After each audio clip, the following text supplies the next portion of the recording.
29th chapter, Emissary. A little while before the opening of the Seven Nations Friendship Magical Tournament, the urban area of Balms, one of the seven nations in humanity's domain, was as lively as any other nation's urban area. There were all kinds of shops that lined the streets, which had been bustling in full swing since morning. Of course, there were stores for food and clothing, and some for precious metals, magic-related goods, and more. It was said that you could get just about anything at this market center. Having all these shops gathered in one city was something you'd never see in Alpha. However, the buildings were packed and the narrow streets were crowded, and the unpaved sections of the road stood out. Balms had a smaller territory compared to the other nations, yet the difference in population wasn't that big.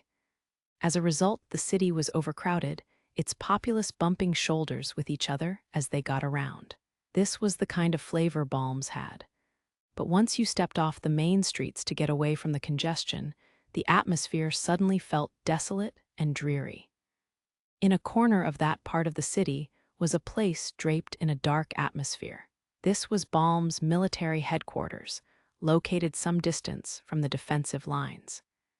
Incidentally, it was typical for the nations to build their military headquarters in the vicinity of their defensive lines. This was done in order to take the safety of the population into consideration. Unlike the other nations, however, Balms had a thick iron wall between its headquarters and the defensive lines. Inside that thick-walled building, one could normally hear the voices of military officials. But at present, there were only a scattered number of Magicmasters. Balms had fewer Magicmasters to begin with, but today the building was especially empty. The Magicmasters that were in the building walked around with their eyes cast down. Their expressions dyed with despair. The reason was that they were distressed over Balm's current state. Or more accurately, they hadn't been informed of the situation, but they more or less had an idea. Unfortunately, their speculations were right on the mark. The guards in charge of the most secure area in the headquarters would always glance at a certain door in the depths of the building when they patrolled. Everyone had a tacit understanding that the people behind that door were hard at work trying to devise a method to resolve the crisis. A little past noon. 5 days had passed since the rulers' conference. Excitement for the upcoming Friendship Magical Tournament was building in the other nations. That was true in Balms too, but there wasn't a trace of it within the military headquarters. Behind that certain door, two men shared grim expressions. The room was large, but right now it felt stiflingly small. The men were seated on luxurious, cushioned leather chairs with glossy finishes. This alone was sufficient to show what high positions they held. On the table between them was a map of the area beyond their defensive lines. In other words, the outer world. It was relatively detailed, but a portion of it was completely blank. Aside from a small section, the map of the world hadn't been updated for almost 100 years. A dotted line in fresh ink had just been drawn across that null space. One of the two men was the ruler of the nation, Balms.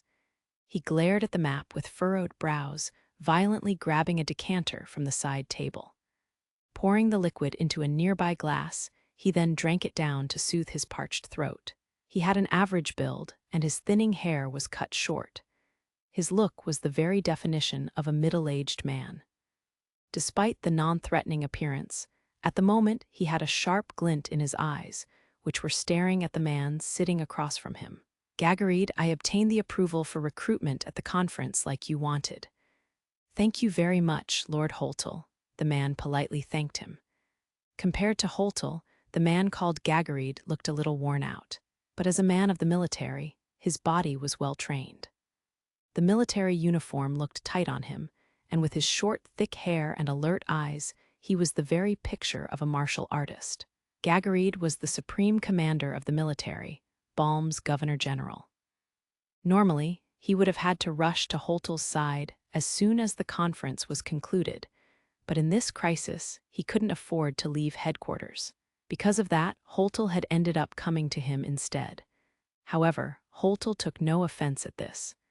That was just the kind of situation they were in.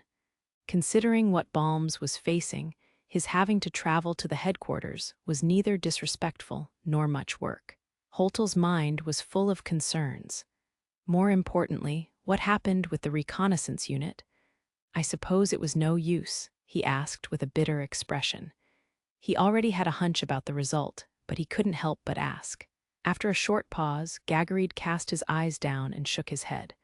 We don't know. The situation is unknown. What is the meaning of this? Holtel slammed the table, grinding his teeth. The glass looked like it might fall off the table from the shock, but he didn't care about that. The ruler stared directly at Gagarid, who painfully opened his mouth to speak. We lost contact with the reconnaissance unit. Not a single one has returned. Wah! Holtel's glaring eyes shot wide open. A moment later, he leaned back in his chair, thinking back over the recent past. It all began 2 months ago. They had received a report from a reconnaissance unit about the discovery of a certain mineral, deposit 20 kilometers northeast of Balms. When the unit returned, they had come bearing an unfamiliar metal with them. It hadn't taken long after comparing it with old records to realize that what they had found was mithril. They didn't know how deep the deposit went, but mithril was extremely valuable.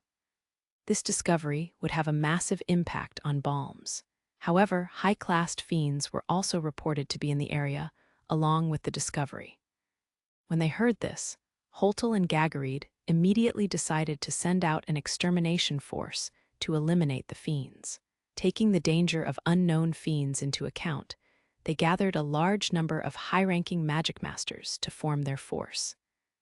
That included their only single, Dunkel, as well as the former single and current ranked No. 20, Gilida, making it clear just how motivated they were about this undertaking. The reason they included over 400 Magicmasters was to clean up all the fiends along the way and in the area around the deposit. If there were high-classed fiends, as was reported, they would be a trifling matter for that number of Magicmasters. Yet as for the results, Gagarid, when was the last we heard from the extermination force? 14 days ago. What are the chances of even one of them coming back alive? A few percent at best. Gagarid hadn't said zero because of his own pride and sentiment. They were almost certainly wiped out, but he didn't want to put that into words. Realistically speaking, what is the total damage? The Magicmasters we've sent out are 70% of Balm's total forces. Holtel stared down at the table and pinched and rubbed the bridge of his nose. He brushed away his frustrations and regrets to regain his calm, trying to focus on how to come back from this situation. It was kind of like psychological first aid. Eventually, he spoke with resignation mixed in with his tone. I suppose we'll have to request aid from the other nations. But if we do that, Balms would be indebted to all the nations, Lord Holtel. We might even become the puppet of another nation. Yet at this rate, Balms will be in danger. Several hundred Magicmasters. No, I can't say it's all of them, but I have no choice but to assume the extermination force has been critically damaged. And if there are fiends dangerous enough to do that, Balms might not be the only nation in danger. I believe we don't have to worry about that right now, Gagarid said. The battle took place in the area of the deposit. That is also where we lost contact with our rapid-moving reconnaissance unit. In other words, it's safe to assume that the fiends haven't moved after the battle.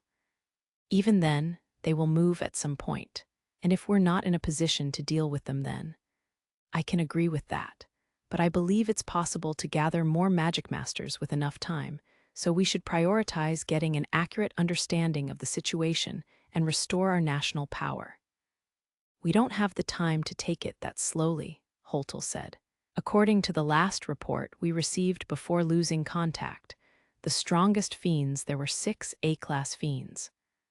While we can't be overly optimistic, with Dunkel there, they should have had a 100% chance of winning. So we can't write off that there was some kind of natural disaster or mistake. Gagarid had all but accepted the fate of the extermination force, but once more tried to escape from reality by grasping at straws. Finally, Holtel stopped trying to hide his irritation as he literally spat out. Then why has nobody come back? Why are there no reports? Perhaps they are unable to move, or— How horrible! Gagarid finally resigned himself. He didn't want to believe it, but it was highly likely. They would have to deal with it somehow. Regardless of what happened, we might need to consider making a request to Kurama.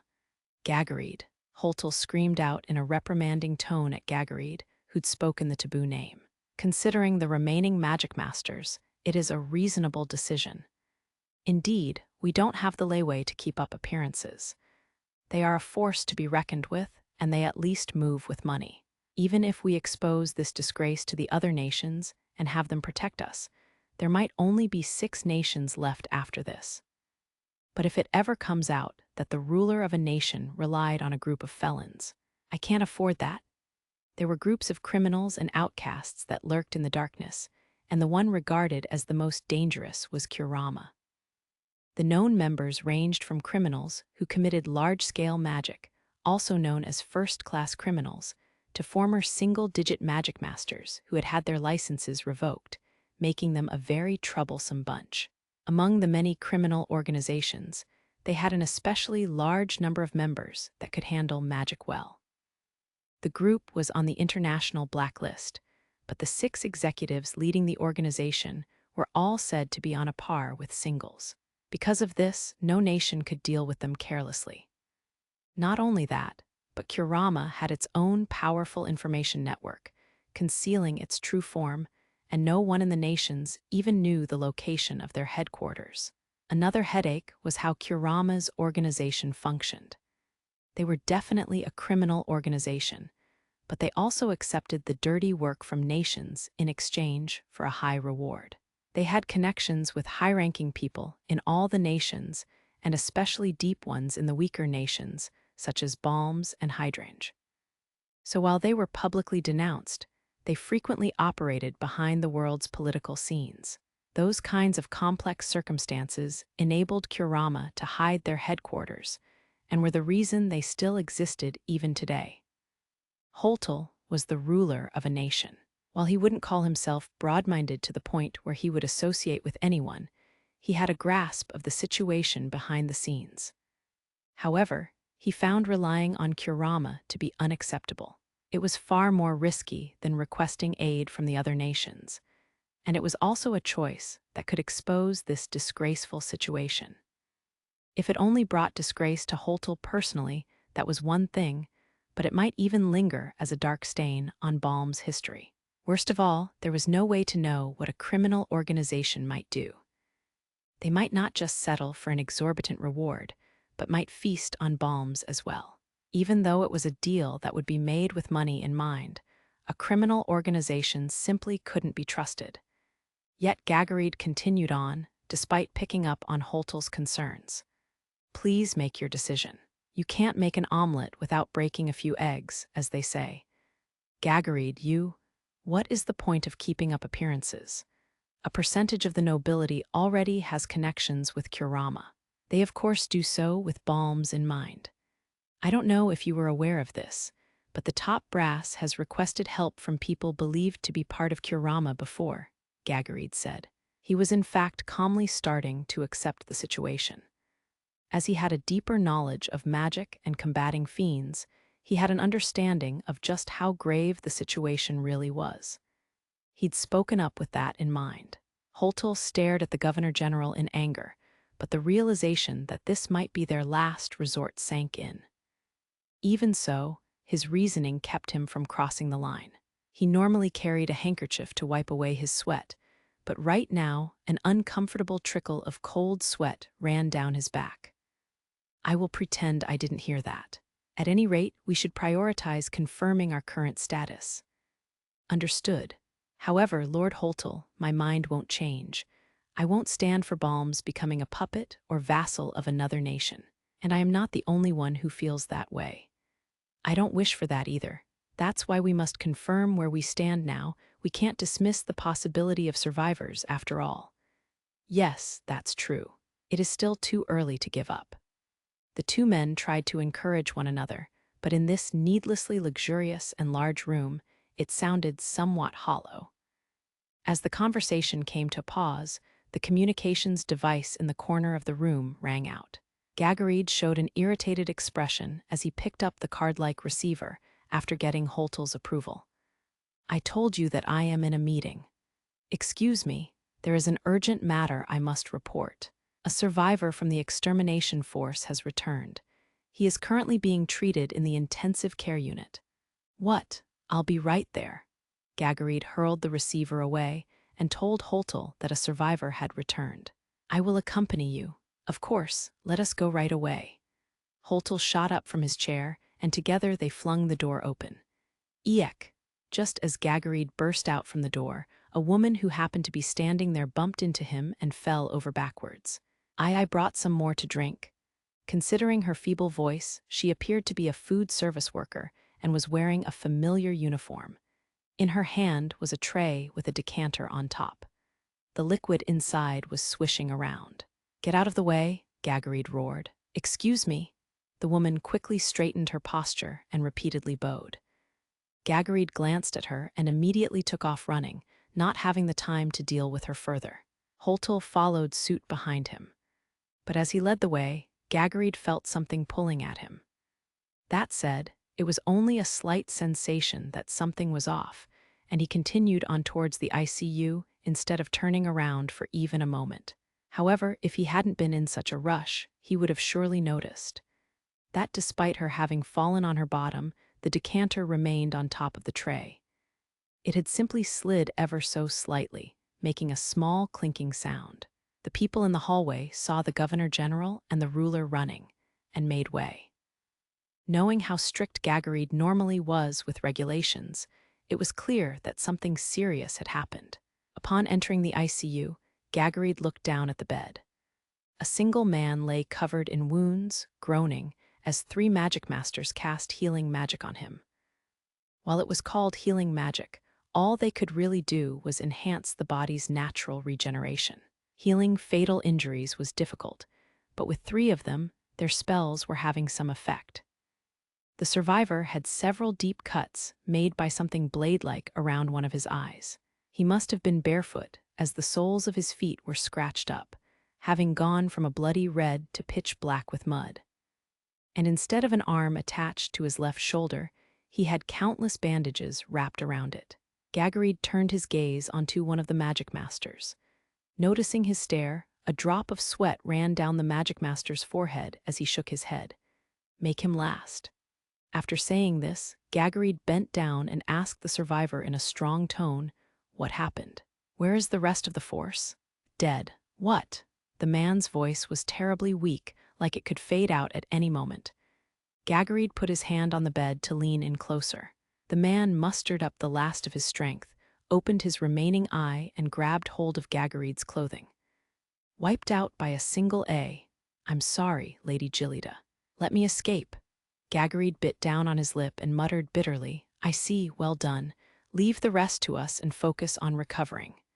However, the man didn't let go. His eye was wet with tears of anguish, but he kept his gaze firmly on Gagarid. "A message from Lady Gillida." Gagarid brought his ear closer to the man to not let even a word slip by. "New species. Devourer." In the end, the only ones who learned of his final words were Gagarid and Holtel, who heard the truth from him. While Gagarid rushed to the ICU, the woman he had bumped into outside the meeting room watched as the 2 men ran off. When they disappeared around the corner, she immediately looked away. At the same time, she swept the hem of her uniform clean. She put her hand on the back of her head to make sure her pinned-up hair hadn't come loose. And then she took off walking, her long side tails swaying as if nothing had happened. There was no trace of the unrest she'd shown just moments before.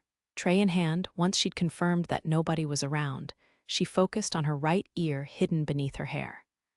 As expected of Lord Vizziest, rushing here was worth it. "It's all thanks to your abilities, Lady Rin." The voice from the receiver in her ear let her know that her efforts had borne fruit. The power of science can be pretty useful too. Yes, it can't be underestimated. The worker was in fact Rin Kimmel, who had secretly infiltrated Balms. When she bumped into Gagarid, she'd planted a listening device on him. Of course, she'd taken measures so that it wouldn't be detected.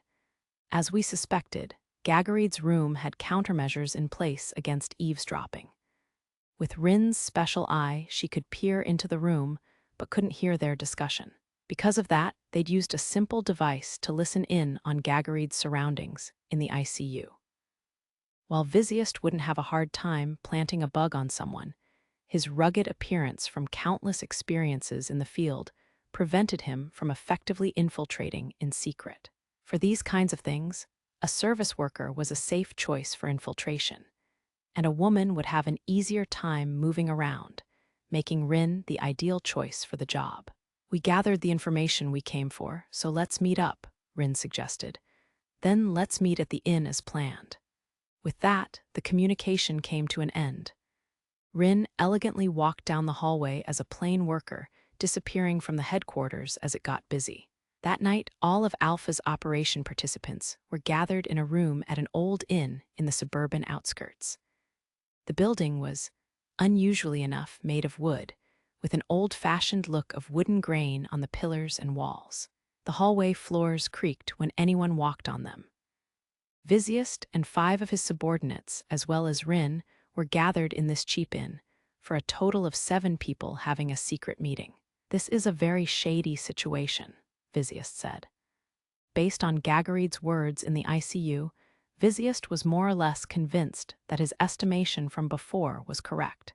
Unfortunately, the listening device wasn't very complex, and the returnee's voice was so low they couldn't hear his last words, but they'd heard a term they couldn't ignore. They understood the severity of the situation. Vizziest wore a solemn expression as he rubbed his chin. He focused on the room, thinking that he should hear his subordinates' reports first. We're doing well, too. There is no doubt that Balms put together a rather large-scale extermination force, but all kinds of speculations are being thrown around as to what happened to them, making it very complicated to find out the truth, said one member of the group. Another spoke up. I investigated in the suburbs and or rather, practically no information at all has made it onto the streets. So information is being locked up within the military headquarters. They're covering it up from the public. Vizziest was absorbed in thought as he put the details together. As expected, we won't be able to get a clear grasp of the situation like this. It's almost certain that the outcome was bad. What should we do, Lord Vizziest? Should we go confirm it for ourselves in the outer world? Rin suggested. With so few in numbers, one might call it reckless, but perhaps not so much with Vizziest and his elites. Rin was rather confident in her own abilities, and in a way, it was the quickest solution. She wasn't overestimating her own special eye, but she was sure they'd be able to manage. No, let's not. It isn't that I doubt your capabilities, Lady Rin, but the risk is too high with these numbers and the lack of equipment. Understood. That aside, I hear the deadline is until the Friendship Magical Tournament, but are you sure about that? Rin replied, yes. I hope to bring back some confirmed information by then. That will be difficult. Vizziest looked at one of his subordinates. Yes, it's just as you expected, Captain. Security at the borders has increased, but it appears they're not Magicmasters. Which means that they're locking down the information so it doesn't leave their borders. If possible, I would like for everyone to leave at the same time. Vizziest had pulled some strings with a noble he knew to get them inside the nation, but that had only gotten them so far. Additionally, their method of entry had included illegally borrowing licenses from Balms. It was also thanks to that Rin was able to infiltrate the headquarters. He continued, then let us set our goal to gather as much detailed information as possible before the deadline. The highest priority goes to finding out how many fiends there are, as well as how many of those A-class fiends are still alive. It appears there's a good chance that Jillida has been killed in the line of duty. The whereabouts of her remains are unknown, and don't forget to gather information on Dunkel, the ranked number 9. Lady Rin, please continue your infiltration of the headquarters. In the meantime, we will find a way out of Balms. Understood, Rin said. Vizziest then spoke to her about a point of concern. And Lady Rin, Contact me immediately if there are any actual moves to enlist Kurama to deal with the situation. If that happens, we withdraw at once. I don't know the specifics about Kurama, but are they really that bad? Frankly put, they're insane. They are erratic, dangerous existences. The small acts are one thing, but when they move on a national level, something will absolutely go wrong. They're at the top of Alpha's blacklist. There is no proof, but it's possible that they're behind many of the large-scale magic-related crimes. And their members are all first-class criminals, a truly troublesome lot. If they rely on them, balms might not be enough to pay the bill. I will keep that in mind. Whenever there is terrorism or huge magic crimes, Kurama's involvement is always suspected. Just keep your eyes open. Vizziest went on to order one of his subordinates to secure an escape route. With that, he could finally breathe for a moment, and he thought to himself, I suppose we should pray that those at the head of Balm's government won't be foolish. He suddenly recalled something and added to his orders. I also want to gather information on that deposit. Captain, do you mean its location? No, we know that there's mithril at that spot, thanks to Lady Rin. I want information on its size and internal structure. I don't know if it's a natural deposit or remains from the past civilization, but supposedly it's a cave formation. Rin quickly spoke up. In other words, there might be fiends lurking within the deposit. They would be undetected as it's underground. That's right. Vizziest had some thoughts as to why Balms was keeping the deposit's existence hidden. It seems this deposit is the focal point of this incident, but there's something that bothers me. By which you mean? Even without Rin's question, everyone was already looking at Vizziest. 6 A-class fiends gathering in the same place is rare. Not to mention it's a mere 20 kilometers out from Balm's defensive lines. Like Vizziest said, A-class fiends rarely move together. It wasn't unheard of, but with 6 of them it was near abnormal. Examples did exist in history, but in those cases there was an S-class above them that kept them in line. That's why, though he didn't want to believe it, Vizziest suspected that there might be an S-class or higher fiend among them. However, it might just be needless worry. A few days later, they secured information that it was in fact a new species of a class, though a feeling that something was still off was mixed in with Vizziest's relief. A high-ranking Magicmaster from Balms had been the one to rate the new species, so there shouldn't be any mistakes, but it was hard to believe that a mere A-class fiend would be able to wipe out a force with Gillida and Dunkel in it. How would he judge this situation? Vizziest thought to himself as he imagined Alice's surly face. He also thought of his beloved daughter. I can only hope that Feli makes the best of this chance. While his daughter was brilliant, she was straightforward and clumsy when it came to matters of love. Vizziest wore a wry smile as he rubbed his chin. He approached the window, looking out with a distant stare. That stare was directed at the neighboring nation of Iblis. Soon, the friendship magical tournament that excited all in the human domain would begin there. 30th chapter exposed truth cheers rocked the building even now. The heady excitement from the magical martial arts demonstration that had just concluded in Iblis Stadium was still going strong. Traces of mana, remnants from the eye-popping magical exchange, were even now floating about. The audience's passionate cheers reverberated through the venue. For them, it was like the demonstration was still going on. There were neither words of praise nor voices of astonishment. There were just loud cheers like a sound explosion had gone off. The magical martial arts demonstration was only one part of the program intended to liven up the tournament, but everyone felt the level of this year's demonstration was above those of previous years. The impressive and heated display had entranced almost everyone in the venue.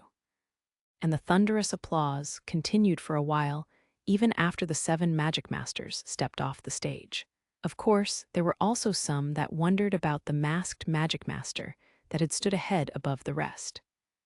But in the end, he was written off as being plausible for a Magicmaster from Alpha, the nation that had achieved the most out of all the 7 nations. And then there was the general frenzy in the audience that swept away all of the questions. The power of magic masters was the power of humanity today. And when shown magic at that level, even if one was unfamiliar with magic, the threat of fiends felt very distant. It was a negligence born from innocence that didn't take responsibility. Someone with a cynical point of view would say that the audience simply wanted to rely on the assurance that their tomorrow would be just as peaceful as today.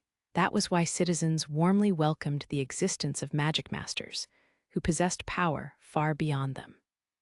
The audience would welcome even someone capable of such an overwhelming display of power, so long as they would let them forget the threat of fiends. That aside, if the demonstration had a winner, most votes would go without a doubt to that masked magic master. While there had been some glitches, anyone who watched the demonstration could tell that the masked magic master, Alus, had an overwhelming amount of mana and precise magic construction. Moreover, it was clear who had possessed Minerva for the longest time and unleashed the most powerful spells. However, those with a deeper understanding of magic could read a little further into what had happened. At the end of a passage, different from the ones that led to the regular stands, the top floor of the stadium could be accessed, a place where only the privileged were permitted. And right now, 3 people could be seen triumphantly walking through this passage. In front of and behind them were high-ranking magic masters serving as bodyguards, keeping their eyes open for any threats. The beauty cheerfully walking in front was the first one most would notice. She was Alpha's ruler, Caesalnia Arlzite. Her long black hair gently swayed back and forth, speaking volumes of her dignity. Ever since the demonstration, she'd had a spring in her step, as if she'd sprouted wings. Behind her was Governor General Barrick and a somewhat scowling Lettie. That Hydrange magic master is bad news. Dacia Agnois, was it? Have you heard anything about her, Governor General? Lettie asked. Only rumors, but if you're going to say that much, she must be quite skilled. Are you serious? You didn't notice? Do you think my senses are as sharp as yours or Alice's senses? Well, I think I'm at least fit enough for my own job, Barrick replied. That's just neglect, you know. You should stop doing all that paperwork and move your body around at the front lines. I would just be getting in your way. I learned what I'm suited for several decades ago, Barrick said. He looked down at his uniform, pulled taut over his excess flab, and smiled wryly as if to agree that he could stand to exercise a little more. Despite the relaxed atmosphere, Lettie's brow remained furrowed. Was she really that bad? Barrick asked. Ali managed to deal with her, but that last spell was seriously bad news. That's awfully vague. What do you think I am, Governor General? Some kind of magic nerd like Ali? Lettie shook her head, but it wasn't like she didn't understand Barrick's point. She knew her explanation was ambiguous. She relied on her senses cultivated through her outer world missions to pick up on dangers, but it was practically pure instinct. During the final moments of the demonstration, Lettie had gotten goosebumps from a danger she would never overlook in the outer world. It was hard to put into words, but she tried her best to explain it to Barrick. Well, it's a little different from the magic I use. I guess its purpose is different. It's definitely not a spell you'd use in a demonstration. It's like a taboo, I guess. I can't ignore that. It's just an example. Taboos were spells that were forbidden on a national level. Their use and acquisition were prohibited for everyone. Looking back through history, magic had always been developed with the goal of eliminating fiends in mind. But in the past, there hadn't been any rules for researching magic, so it had been a chaotic, lawless field. Back when it was difficult to test things using fiends, the lethality and power of spells were determined by using humans. As a result, there were plenty of spells developed that indiscriminately killed on a large scale. By now, they were nearly all designated as taboo. Simply put, taboos were spells that had the potential to be more lethal for humans and fiends. Moreover, spells that were deemed inhumane or that carried extreme risk were labeled as taboo. Of course, such merciless and reckless research had contributed a lot to modern magic. The present day had been built upon the darkness of the past. Considering all of this, Lettie was saying that this magic master was meddling with spells in the gray zone, close to what would be labeled as taboo. That was why Barrick pressed her for more information with a stern look. Tell me more.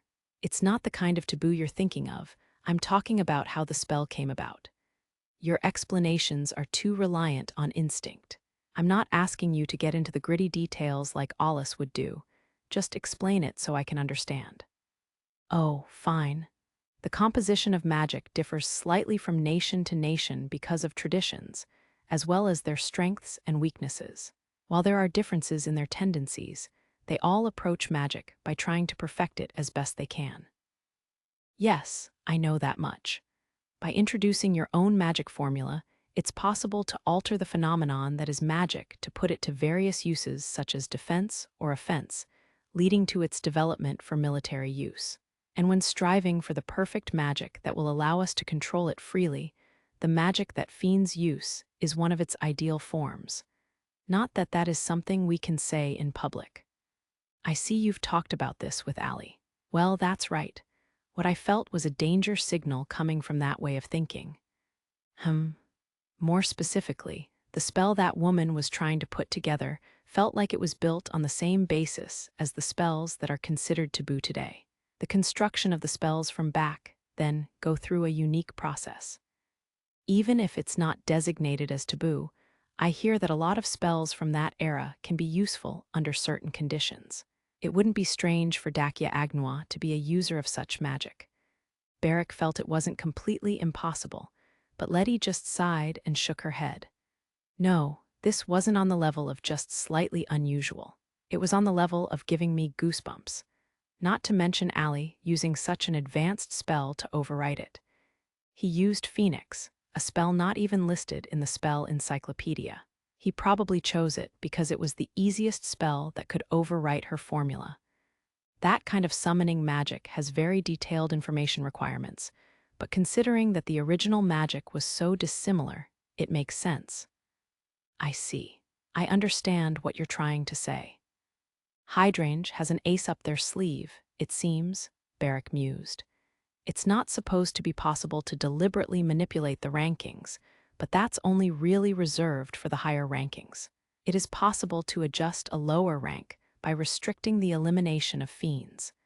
That woman is probably really dangerous. Lettie shifted her stare away from Barrick to glance at the arena below, where the stage was being cleaned up after the demonstration. The last object on the stage, Minerva, the almighty relic, was being taken away under heavy security. Lettie and Barrick wordlessly watched as it left the stage. When suddenly, you really enjoy dangerous topics like that, don't you, Miss Lettie? Caesalnia had spoken out from the head of the party.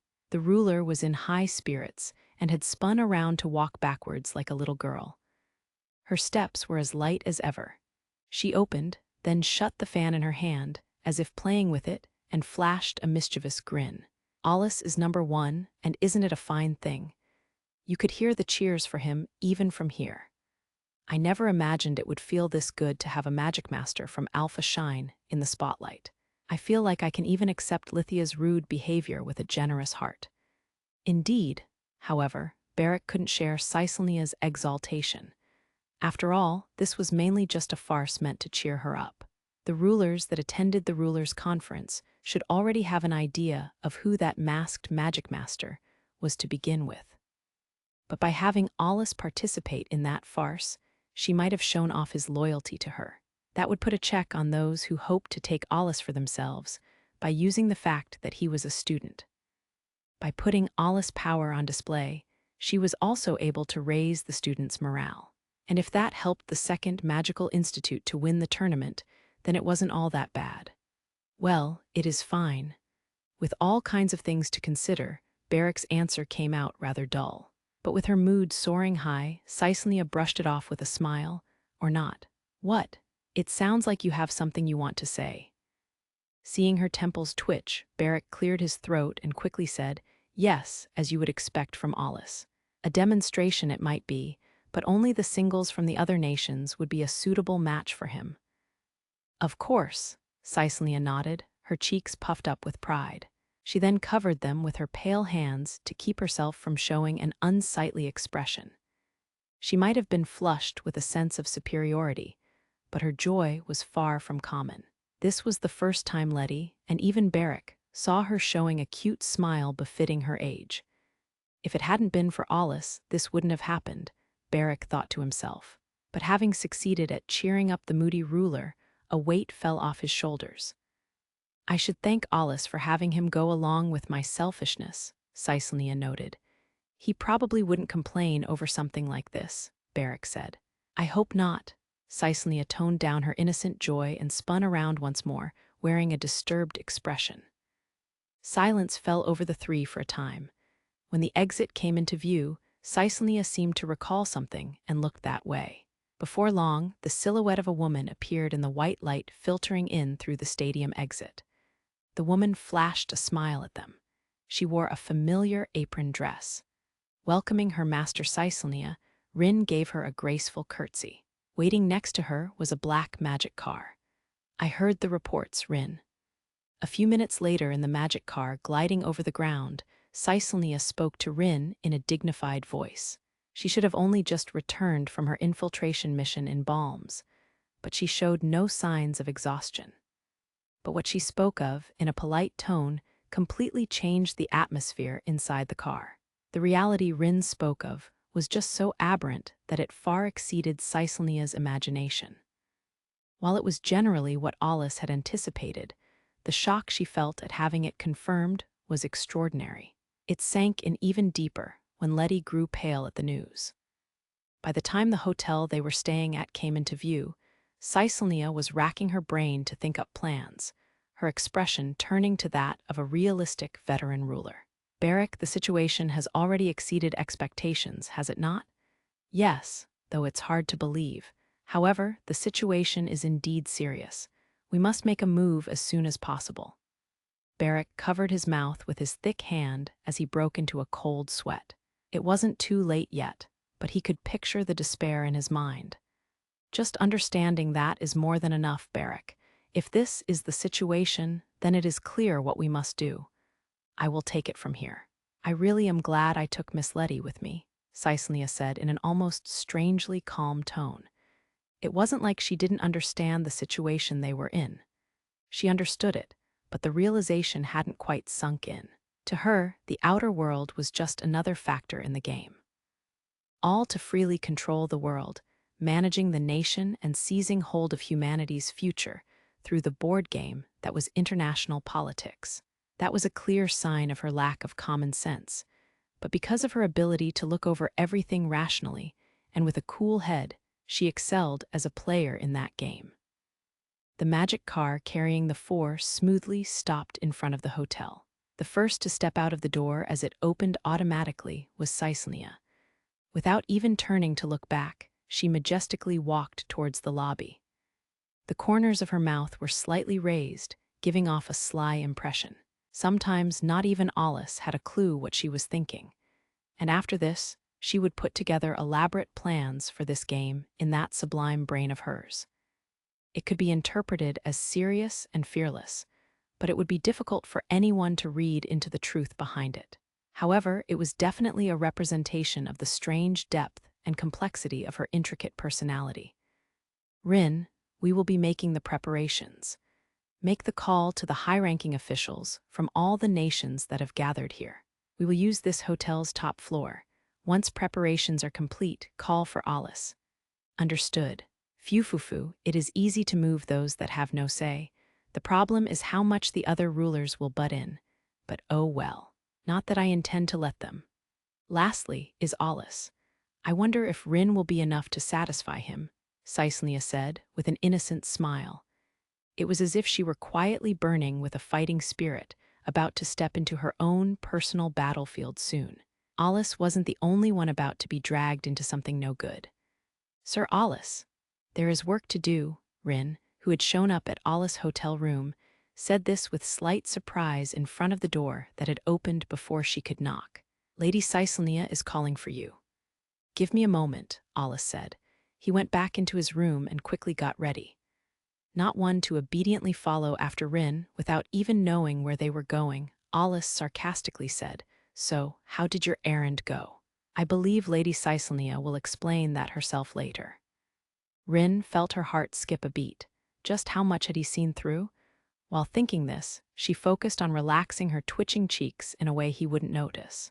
Her magic eye, the eye of providence, gave her extraordinary information-gathering capabilities, to the point of earning her the title of Alpha's Eye. Yet she couldn't help but wonder if his deductive powers exceeded hers. Rin felt like she'd played it off well, but Alus showed no change. If anything, his sarcasm was mostly a means to vent, but venting at Caecilia's servant was pointless. However, Alus thought that it seemed the warning he'd given her hadn't been quite enough. If that was all it took for her to forget it, it hadn't been very impactful. He would need to give a far more shocking warning if he wanted to lock her down completely. That said, considering the scale of the trouble she was about to pawn off on him, nobody would blame him for a few harsh words thrown at her. But nothing had been decided yet, so it was still rash to assume, Alus thought, as he followed Rin downstairs and they headed for the lobby's back door. Perhaps they'd cleared the people out, because there wasn't even a receptionist at the front desk. Further down the corridor were several floating machines like the one Lettie had used. They were directly connected to the upper floors where the VIP stayed. Rin slid her pass across and activated the machine. Before long, the thin board Alus and Rin stood on began rising without a sound. Alus leaned against a transparent wall with his arms crossed. Is the Governor General going to sit in too? Yes, Lady Lettie has already arrived as well. Alus felt a serious headache coming on after hearing that answer. He only wished that this pain could be converted into mental damage, like in the training grounds. And how long are we expected to wait, Lady Caecilia? As Alus was making his way to the room, a man wearing the uniform of some nation's high-ranking officials spoke out with clear irritation in his tone. He wore a bitter expression in his seat at the corner of where two tables met. In this meeting room, the tables had been arranged to form a rectangle. Seated in the chairs around the tables were the rulers of the various nations, along with governors general, all with a serious atmosphere hanging over them. For some nations, high-ranking officials close in position took the place of rulers who couldn't be there. Even if it was Alpha's ruler who had summoned them, it was still so early it was questionable to call it mourning. Of course, that made it more likely that it was a serious situation, but there had been no explanations so far. Everyone wore their dissatisfaction on their sleeves. The man who'd spoken up was just someone who'd finally lost his patience. Please wait just a moment. We are still waiting for one more to arrive. It will only take more time if we start without him.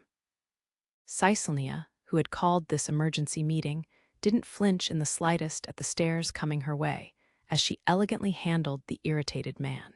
The topic still hadn't been revealed, but most present assumed it had to do with the recruitment of students.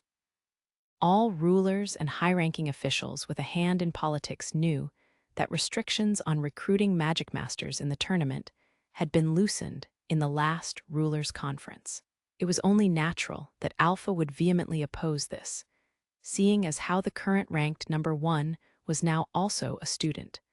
But the other nations weren't planning on overturning that decision. Eventually, the sound of knocking on the door rang out through the room. Seeing the greatest Magicmaster appear in the doorway, the rulers and other VIPs exchanged looks, as if they had known this was coming. Alus, who was in the eye of the storm, simply wore an annoyed expression. He left Rin and came to stand behind Caecilia.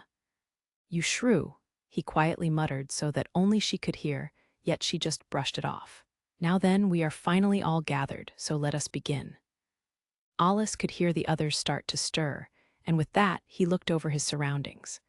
From what he could see, the rulers gathered were Rusalka's Lithia, Caecilia, and Holtel from Balms. Not all the rulers were present, but if his memory served him right, Iblis Heorg Maison Jekifers was also here at the table.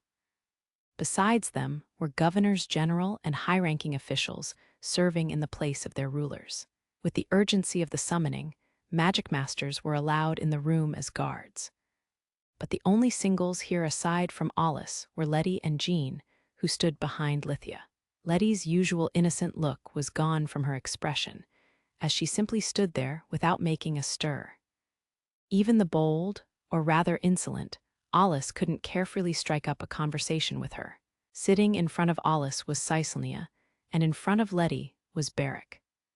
The two had important-looking documents on the table before them, and Alus had never seen such conflicted expressions on their faces before. The atmosphere around them was also tense enough to make their faces look pale. Caesalnia had a derisive smile on her face, but the fan on her lap remained firmly closed. After a short pause, she spoke deliberately. "This is an urgent situation, so I will omit any preface. However, while the information that has come to me is all but confirmed, we still don't have a full grasp of the situation.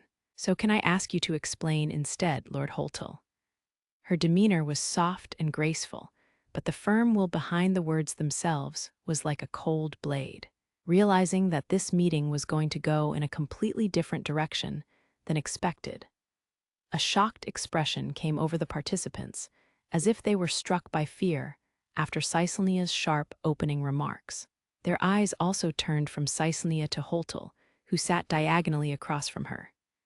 Seated next to Holtel was an old female general. Her eyes, wide open in surprise, slowly turned towards Holtel as if to confirm his expression. Her gesture seemed to say that she had suspected something as well, but had no proof. A single drop of sweat ran down Holtel's face. Seeing that Holtel was hesitant to speak, the other participants spoke up to confirm the truth. "What is the meaning of this, Lord Holtel? To be truthful, I don't even have an idea as to why we were called here." "Is it like Lady Caesalnia said? Do you know something?" Faced with the stares, Holtel pressed his lips shut. Surely they couldn't know? No, this was Caesalnia. There was a chance of it. His doubts and unease were burning him up inside. First, he'd need to suss out what they knew. Was his path of escape already cut off, or could he play it cool? Could he laugh it off? Desperately racking his brain, Holtel observed the others in silence during the brief pause. Finally, Caesalnia, who'd grown sick of his attitude, let out a depressed sigh. "I see. Then allow me to tell everyone what I know. Perhaps Lord Holtel will be able to remember then. If I get anything wrong, you are free to correct me. Governor General Barrack and I might just be misunderstanding things after all." "You understood," Holtel added quickly. Without pause, Caesalnia flung open her fan as her predatory hunting game began. "First, Balms has begun a new reclamation operation as of 2 months ago, has it not? And it sent out a very large-scale operation for it at that," she continued without waiting for Holtel's reaction. "From what I hear, that force included Balm's single digit as well. There is no mistaking that, is there?" "What? What about it?" Holtel carefully replied. His fists were firmly clenched on top of the table. However, Caesalnia's next statement easily crushed the politician's crafty answer. "Have you already collected their remains?" The sounds of thumps and moving chairs rang out. A disturbance in the form of noises filled the room. Holtel, who'd had the truth pointed out to him, wasn't the only one with his eyes wide open. Lithia and the other attendees were all the same. "What is the meaning of this, Lord Holtel? Just what is happening?" Most of the people raising their voices had already lost their calm. Holtel's face turned ghastly pale as he tried to answer Caesalnia with a collected voice. "What might you be talking about, Lady Caesalnia? Our forces are in the middle of an operation even now. Not to mention that the mission is not just wiping out fiends, but also reclaiming a region that is filled with them. It's not strange for that to continue over 2 months. As embarrassing as it is to admit, Balms does have a lack of Magicmasters." Caesalnia held back her smile while Holtel answered, maintaining an expressionless face as well as she could, and then she coldly spoke. "As I said, we might not have all the details, but we have conclusive evidence to back up this information. From what I hear, you have sent out additional forces after the main one. So let us hear it. When was the last contact you had with any of these forces? If you are unable to answer this, our nation may have to send inquisitors. Ruler or not, interfering with another nation can't be allowed. But a threat of fiends that exceeds what your nation can handle alone is. Let me make this clear, This is no longer just Balm's problem. This can be interpreted as treason against all of humanity. Holtel gulped. Even if that were the case, Caesalnia interrupted Holtel and continued to twist the knife in. The swarm of fiends with at least 6 A-class fiends has wiped out Balm's forces. No, there was one survivor, was there not? But again, he's already passed away, so one returnee would be more accurate. How? Did you know? You hurriedly arranged a reconnaissance unit, but you lost contact with them too.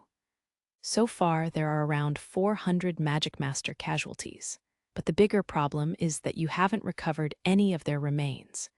What is going on here? The man seated across from Holtel lost his composure and stood up. His voice was loud, with anger and fear mixed in, his emotions finally having gone beyond the boiling point. This man, with a body so well-trained he could be mistaken for a military officer, was Ibli's ruler, Heorj. Iblis shared a border with Balm's. So if the threat of fiends went beyond Balm's alone, it would naturally reach Iblis as well. If the situation really was this pressing, they should have reported it to Iblis as well as requested aid. If anything, after having taken 2 months, Balm's should have requested aid from all the nations around them. That was why there was resentment in Heorj's voice. Don't you understand? If even a single nation is felled by fiends, they will be able to sweep through the entire human domain with ease. Your actions spit on the international coordination and alliance in place to protect humanity. If you have any excuse, Heorj pressed the failure with a rough tone. However, Lord Heorj, now is not the time for that. We are already pressed for time. With Caesalnia's calm and correct point, she managed to soothe his anger, and Ibli's ruler sat back down, though the glint in his eye remained sternly fixed on Holtel. We still do not have an accurate understanding of the current situation, so first, we must hear the truth from his mouth. Lord Holtel, we are not after an apology. Right now we must deal with this problem, for Balm's protection as well. Holtel's face was sullen, and his mouth remained closed. Now fed up with his attitude, Balm's female general made a sudden move. She bowed so deeply, she was practically rubbing her forehead against the table, and let out in a sorrowful voice, "This is the failure of a lifetime." To think the situation had gotten this out of hand. Lord Holtel and Governor-General Gagarid kept the information hidden, but, Lord Holtel, if what Lady Caesalnia says is true, then our nation is all ready. She remained undaunted by Holtel's hateful stare and made a desperate appeal with a heartbreaking expression. Even then, Holtel did nothing, as if he was sulking. Seeing this, Caesalnia gave him a pitying stare as if he was a child throwing a tantrum. "It appears you do not understand the severity of the situation at all, Lord Holtel." Several of the rulers and high-ranking officials felt that, while the situation was pressing, it wasn't as bad as it could be. Not recovering the remains of Magicmasters after a battle with an A-class was a serious omission, though. Fiends became stronger by eating people and absorbing their mana. Even worse, Magicmasters had more mana than regular people, so the fiends might even go up in class. There were almost no records in history of single digits being eaten by fiends. The only exception was the trigger for the Great Calamity 50 years ago. It was a horrifying incident, still fresh in humanity's memory, but this situation was surely still better than that. Compared to back then, magic technology had advanced, and there were a dozen times more Magicmasters now. Even if it couldn't be handled at the time, in the present day, there had been several advancements in AWRs and techniques. Humanity had been pushed back by the fiends, but lately they'd begun to strike back. That said, cooperation between the nations would be necessary, but it still wasn't too late. People with that kind of optimism would soon be showered with a healthy dose of reality. You still would have had a chance if you'd spoken up when you learned about it, Lord Holtel. Do you know about Devourers? I hear there is one among the A-classes. AA Devourer? Surely not. The shock that name engendered was on a different level from before. Especially so for those who knew of the calamity in the past. The fiend that had caused that incident had been given the name Devourer, and was known as the worst of the worst. The room fell so quiet you could hear a pin drop. In the next moment, there were some who said nothing as their faces turned pale.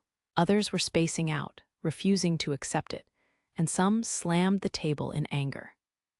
The fear and despair at the second coming of that dark past made the meeting participants send murderous glares in Holtel's direction for his responsibility in bringing this about. As for Alus, he would rather walk out of here. But unlike the others gathered in the room, it wasn't because of fear of the fiend. While he had anticipated it, he couldn't help wanting to avoid this huge catastrophe that was taking shape and appearing before him, if possible. He even entertained the idea of creating a spell that would make him invisible. One of the high-ranking officials shouted at Holtel, "You bastard! No excuses are going to make up for this." He was so upset that he forgot to treat Balm's ruler with the proper respect. Another person stepped in to mediate. "And not yet. We don't know if this is just groundless apprehension from Lady Caeslia. Lord Holtel, please let us hear the truth from your own mouth." George then spoke up. "At any rate, sending inquisitors will be unavoidable to confirm the truth of the situation, though it might be too late by then." Having reined in his fury, he spoke in more of a calm, though still admonishing tone. Balms and Iblis were neighboring nations, and had more political interactions with each other than with the rest of the nations.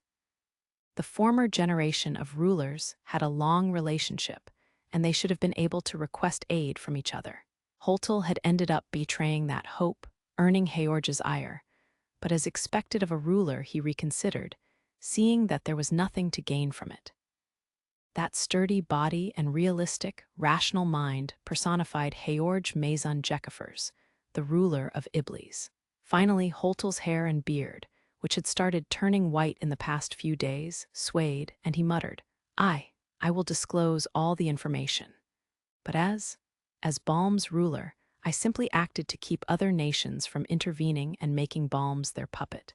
I am aware that brought about an irreparable situation, but even then, how dare you? You've brought danger down on the other nations all for your own vanity." With Holtel's admission, criticism started flying from more than just one or two people. It was Caeslia's cold voice that cut off the heated abuse. "Everyone, I ask that you leave it at that. We can save the pursuit of responsibility for the time after the threat has been eliminated." Once silence returned, Caeslia turned to look behind her. "Alus, can I ask you to give an explanation on devourers?" All the attendees followed suit and stared at Alus. "This is the current ranked number 1, Alus Rygen. He is knowledgeable not only about fiends, but about magic and other such topics. He will be able to explain in full detail better than Lord Holtel can." With all eyes on Alus, not one of them showed a trace of contempt. Alpha's number 1 had been draped in mystery until the rulers' conference. By now, they knew this boy had contributed to all kinds of technological developments and magic research, as well as being the current top of all Magicmasters. However, Alus' eyes were solely on Caeslia, seemingly asking if he could leave now instead of having to do this. The answer he received came in the form of a silent, perfectly composed smile, a sarcastic smile asking him what kind of joke he was making. With an entreating expression coming from Barrick as well, Alus had nowhere to escape to. He took the optimistic view that he was only called upon to supply an explanation, trying to keep his mind from being crushed by his fed-up mood. Caeslia and Barrick slid to the sides to make room for Alus at the table. Alus scratched the back of his head as he stepped forward in between them and began his explanation, as bothersome as it might be. "Well then, allow me to get straight to it. I'm sure the first thing that comes to mind when you hear Devourer is the existence that brought about the calamity of the past. There might be some of you who don't know the details of that, so I will briefly explain. First, when a fiend eats a human, the purpose is to absorb their mana and add it to their strength. Fiends weren't carnivores that ate humans as food to survive. Alus reminded everyone, continuing, more specifically, this leads to the activation of their blood cells and the like. Fiends go through a more dramatic evolution the higher the quality of the mana, and the more mana they can absorb. Because of that, If an extermination fails, it is common to let the highest-ranking Magicmaster escape. But even if a fiend is able to wipe out a unit, they can only really eat one or two at the most. The reason for this is that it takes a long time to convert the mana into their own. He looked around the room. Moreover, it takes roughly 12 hours for a deceased Magicmaster's mana to disperse. A fiend will try to absorb as much as possible during that time. In short, a normal fiend isn't very well suited to digest mana. That is why they have a tendency to prioritize going after those with large amounts of high-quality mana. Alus stopped there. The great calamity of the past had been caused by an SS-class fiend making its way into the human domain. That fiend had devoured the Magicmasters sent to hunt it down, and evolved at a dizzying speed, growing ever stronger. And unlike normal fiends, it could eat more than one or two, feasting on the Magicmaster's remains at an abnormal rate. Ultimately, its unending appetite earned it the title of Devourer. At that time, the human domain's borders and regions had been vague and unclear, turning the nation's militaries and chains of command into chaos. And the situation had gone from bad to worse when the ranked number 1 Magicmaster died in battle against the Devourer, leading to their mana being absorbed. The fiend's habits were one thing, but Alus probably didn't need to explain the international situation at the time to the people in this room, though he looked around to make sure they were keeping up. For some reason, a devourer's ability to feast on and absorb their prey is strangely well developed.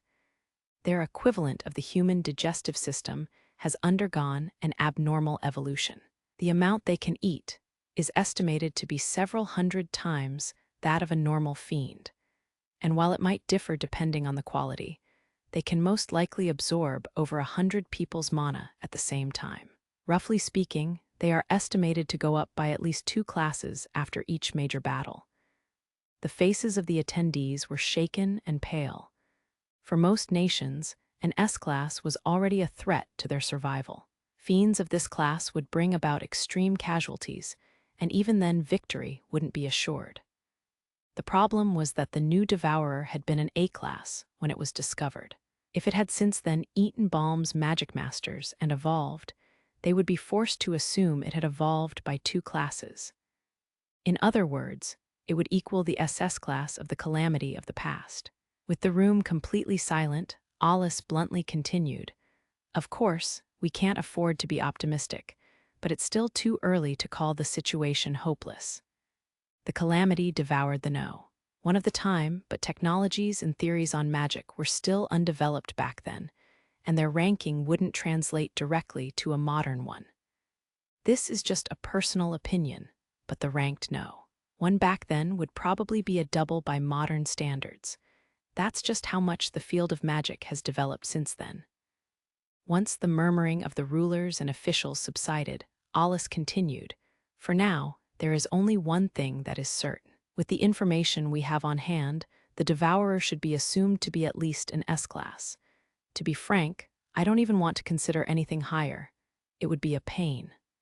There was something he purposefully kept quiet about, and that was, just like how the standard for Magicmaster ranks had changed, so had the classification of fiends. But it wouldn't be wise to say that here. Since the calamity, the number of new fiend types had grown, and there were now over 500 confirmed species. At least a few dozen subspecies that differed from the usual classifications appeared every year, and information on them was shared between the nations. Fiends were definitely evolving at an increased rate compared to the past. Whether that was because new techniques to detect them had been developed, or because the quality of Magicmasters, their food, was improving by the year, no one knew. Some were of the opinion that there was a mysterious, unknown factor involved, while others theorized it was abnormal growth due to cannibalism. Alus had made conjectures on the matter himself, but there wasn't anything he could clearly point to and say that was it. Anyways, fiends with an ability to absorb a vast amount of mana are called Devourers, and there is something about that power that I need to bring to your attention. It's something that is still a theory that hasn't been scientifically proven, but it should be of use. Everyone waited for what Alice would say with serious expressions. The gist of it is that, while the Devourer's ability to absorb vast amounts of mana is abnormally high, their evolutionary speed isn't all that dazzlingly fast. For now, I would like you to forget about Cronus, the Devourer this situation is reminding you of. In the process of evolution, fiends rebuild their body and replace their mana. Pay heed to the former, the process of remaking their body. While there are differences between species, during this time, a fiend's body is defenseless against mana. It's assumed this is because the process of replacing the absorbed mana information is still unstable. For a normal fiend, it doesn't take all that long because of the amount they absorb, but Devourers take in a large amount all at once, so it takes more time. Alice's explanation had gone deep into important information on how to recover from this situation. At some point, everyone had leaned in and was giving the matter much thought. Vague though it may have been, they were beginning to see possible ways of staging a comeback. But at the same time, they felt it would come at a great cost. Someone urged Alice to continue, and he nodded in response. The sooner a force is sent out to eliminate the threat, the better. Looking to strike while it's in the process of resting after a meal would be ideal. Fiends are also said to move more sluggishly during this time. The truth of it is unconfirmed, and there's no guarantee that a Devourer would function the same way. But either way, one should aim to strike it down before it can rebuild its body. It should be possible to handle it then. With that, Alice brought his explanation to a close. There didn't seem to be any questions coming his way, so he stepped back. While he was at it, he would have loved nothing more than to head straight for the door and leave. His leaning against the wall near the door was his way of putting up some resistance. The reactions from the officials who had listened came in all forms. Some pinched between their eyebrows, frowning, while others shook their heads with their palms on their foreheads. All of them did their best to regain their calm, but there was no way they could relax after hearing Alice's words. Once things settled down, the discussions began. We should gather a combined force at Balms. Then, we should limit participants to double digits and higher. Suggestions began popping up, but Caeslia spoke up sharply, as if to say there was still more to talk about. Everyone, I am sure you have plenty of opinions, but first we should ask Lord Holtel to make it clear. We are better off sharing information, not to mention that Balms has had direct knowledge since the first incident, so I am sure they have more detailed information. Interpreting the lack of any objections as approval to proceed, Caeslia turned her gaze back to Balm's ruler. Allow me to ask you again, Lord Holtel. Did you recover the remains of the Magicmasters who died fighting against the Devourer? As Holtel groaned in resignation, everyone's eyes gathered on him in unison. It wasn't like they arranged it beforehand, but there was no hesitation in their motion, like it was perfectly practiced. Of course, they were all serious, and it wasn't just because they needed more detailed information to form a better plan. They were wishing even now that it was all just some kind of misunderstanding. Even if that wasn't true, they at least hoped that he would say he recovered all of the remains. However, that faint hope was easily squashed. Holtel bit his lip in the dreary silence and quietly muttered, "There was only one returnee. We lost contact with the unit sent out to recover their remains 2 weeks ago." Ag! A despairing grunt rang out, but it was the only sound in the room. There wasn't even anyone who attacked Holtel. Some had been thinking of how to recover from this situation, but when faced with this truth, it was all pointless. Not to mention that most people here had little experience in battling fiends. There were only 2 governors-general present, including Barrack, but among the attendees, a soft voice broke the silence in the room. "Incidentally, how big of a force would you send, Alice?" That voice belonged to Caeslia, lighting up a single path in the darkness.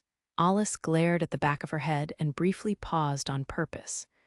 It was a one-sided question, and she didn't even turn to look at him. Her voice had dignity, but her tone was awfully energetic, almost as if she was enjoying the situation. She probably wasn't looking his way because she wanted to see the despair sink into the other's expressions instead. They were already in a state where they had no choice but to entrust everything to Caesalnia and her voice. She seemed to fully grasp how much influence her words had on her surroundings and took delight in ruling the room. Finally, Alus let out an exasperated sigh and answered Caesalnia. You'll need to gather and deploy the singles of each nation at the very least. There's a lack of information on the Devourer, after all. Preferably, you'd add in the doubles and triples to encircle the Devourer as a barrage is unleashed simultaneously, and then see how it reacts. This was the first mention of actual measures that could be used against the Devourer, and everyone present sharpened their ears and listened closely. That said, there's not much time. If it gets close to the defensive lines, there will be massive casualties even if it is eliminated. You would have to prepare for bombs to be partially destroyed. Not to mention that based on what can be expected, it's likely more than half the singles won't return alive. Hearing that bombs might suffer partial destruction, Holtel was sweating profusely and unable to get a word out between ragged breaths. He'd kept things quiet out of concern for bombs, but he never expected his actions would lead to this. He couldn't help but tremble at his own foolishness in refusing to ask for aid. However, the other nations' officials were equally shaken. After all, even after using all of the single-digit Magicmasters, they would possibly lose half of them. Even if they came out victorious, it would shift the balance between humans and fiends, and they'd be forced to focus on defense for the coming few years. No, there wasn't even a guarantee it would only be a few years. Single-digit Magicmasters were indispensable to a nation. If they lost them, they might not find others on that level for the rest of their lifetimes. Yet even in this situation, Caesalnia wore an almost abnormally calm smile. But Alus, your example doesn't include yourself, does it? She took his silence as a confirmation and continued, you would be able to eliminate it, would you not? No, if it were to exceed an S-class, we'd kill each other, so. Barrick saw his chance and interrupted Alus, shamelessly trying to make it sound like he'd only just remembered this. You eliminated S-class fiends on your own during the reclamation of Zentli. You wouldn't lose so easily. His words shook those present in the room. What? That's. You'd need at least a battalion to take on an S-class. Doing it on your own is just not. Several people raised dubious voices, finding it hard to believe, but they soon lost momentum. They knew that even if they had their doubts, suspecting the truth behind those statements would be the same as rejecting their only possibility. As if representing the atmosphere in the room, one man turned to Alus. In his eyes was the earnest hope that what had been said was true. He gulped and spoke of his idea. Then would the elimination not be a complete success if we have all 8 single digits? Voices of support came one after the other. That's right, if we form humanity's strongest force. We would need to form a support unit too. But if he really can take down S-class fiends on his own, why keep it a secret up until now? That doesn't matter. We need to establish a chain of command and mission headquarters. The nation's key figures nodded to one another, their eyes sparkling with a newfound hope. But in the next moment came a voice dousing that hope in cold water. Who said I'm participating? Sorry, but I'll pass on that, Alus said in a standoffish tone. Why, you can't be serious. Ibli's ruler, Heorge, loudly exclaimed, boiling with rage, as the other participants were equally astonished by what Alus just said. However, Alus paid them no heed, as he appeared to mutter to himself as if gathering his thoughts. That said, if the Tower of Babel were to fall, the nation's precious academic materials might get embroiled in the battles and destroyed. I suppose I couldn't quite bear that. His muttering had nothing to do with the angry response he'd received. It was simply him prioritizing what was convenient and beneficial for him, through and through. The sound of grinding teeth could be heard. His was an incredibly improper response in the moment. One should do everything in one's power for the sake of humanity, and even stake one's own life if necessary. Alus' words differed greatly from the resolution and mindset everyone expected from Magicmasters. The rulers and figures of authority found it hard to grasp his detachment, not to mention the severity of the crisis. They couldn't lump him together with ordinary Magicmasters. He was almost like a foreign element. As Alus didn't apologize or show any remorse, hostile stares began to be directed toward him. He appeared to be about to look calmly back at them, but that wasn't the case.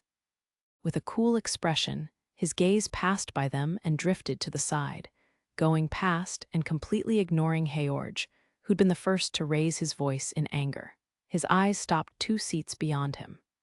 There he saw Jean standing behind Ruzalka's ruler, Lithia. Normally, Jean would be exasperated and look to the ceiling, but his serious side came to the surface in these kinds of situations, and he managed to suppress his urge with only his cheek twitching instead. The next person to speak was Lithia herself. "Well then, Sir Alus, would it be possible to negotiate your participation by way of money? Lady Lithia, don't be foolish. Excuse me, but a proud single-digit Magicmaster is nothing like a sellsword." Alus answered Lithia, ignoring the frank opinion someone had blurted out. "Lady Lithia, I have no interest in money." "Then what would it take?" Lithia's earnest gaze had a strange draw to it. "Well," Alus said, and put on a sarcastic smile, having realized that he was being dragged into a negotiation with Lithia. Or perhaps it would be more accurate to say that he'd been guided there. Lithia stared right at him, her expression the very definition of serious, though there was room for composure in her eyes. Those eyes, firmly locked on the other party, flashed with business acumen that was almost a waste on a ruler. Just one look made it clear that she had absolute confidence in her ability to negotiate anything. That's when Caesalnia stepped in. She was able to do so, being of the same status as Lithia. "Miss Lithia, may I ask that you leave this to us? Alus is Alpha's Magicmaster, after all." There was a smile on her face, but her mouth was hidden behind her fan. When it came to politics, she always kept her mask on, so it was rare to see such a display of rivalry towards Lithia hidden in plain sight. "This is perfect timing," she stated. "How about you leave this matter entirely to Alpha?" The attendees at the meeting opened their eyes wide, and Alus glared at her as if to ask what the hell she was thinking. Caesalnia brushed his glare off and elegantly stood up. She then walked over to the surly-looking Alus and hid her mouth behind her fan as she whispered to him, "It is not going to be that bad. If you are not interested, just say so, but there will be a reward. I'm sure the Eye of Providence will be very able to stimulate your researching urges." Alus frowned at the somewhat alluring proposal. Seeing Caesalnia move away immediately, Alus thought she probably wasn't expecting an answer anyway. She already knew he had no choice but to take her up on her offer. Rin wasn't present at the meeting, but the magic eye she had would surely be of great aid to Alus' research. Not to mention that magic eyes were extremely rare to begin with, making them a very attractive field of study. Barrick, who more or less had an idea of what kind of deal Caesalnia had offered, spurred Alus on further. "If you don't accept, the Friendship Magical Tournament will, of course, have to be cancelled." It didn't take long for someone to criticize Barrick. "Lord Barrick, what are you saying? We couldn't keep the tournament going regardless in this situation." Barrick was well aware of how irrational he sounded, but both he and Caesalnia knew it was a valuable card to play in negotiating with Alus. Barrick had promised a rather compelling reward if Alus contributed to the tournament's victory, after all. If the tournament was cancelled, that promise would go with it. Any person with common sense couldn't imagine any personal reward being worth going up against the worst kind of fiend, but for some reason, it was weighing on Alus' twisted scales. Picking up on Alus' momentary hesitation, Caesalnia went for the kill. Indeed, that the tournament go on, that is the condition for Alpha dealing with this incident. I, of course, promised to take responsibility and have the Devourer eliminated. However, if you all were to disagree, Alpha will not dispatch any of our singles to eliminate this threat. You little brat, who do you think you are? There are 2 options, Caesalnia said, ignoring someone's outraged voice. The first is the elimination of the Devourer without Alus Raijin and Lettie Kultunka. The other is Alpha handles this alone with Alus. It is not that I underestimate the Magicmasters of your nations. It is just that I believe the second option is more likely to resolve this. You are free to interpret this as the consensus of Alpha. After hearing Alus' explanation and analysis of the situation, there was really only one option. But that alone wasn't enough to quell the objections. That's why Caesalnia decided to compromise. However, I am sure that is not enough to dispel your worries. That is why, as insurance, let us establish a defensive line as Alpha makes its advance. And there we will have the other remaining 6 single-digit Magicmasters gather. Perhaps overwhelmed by Caesalnia's nonstop talking, nobody raised any objections. Instead, there were worried whispers.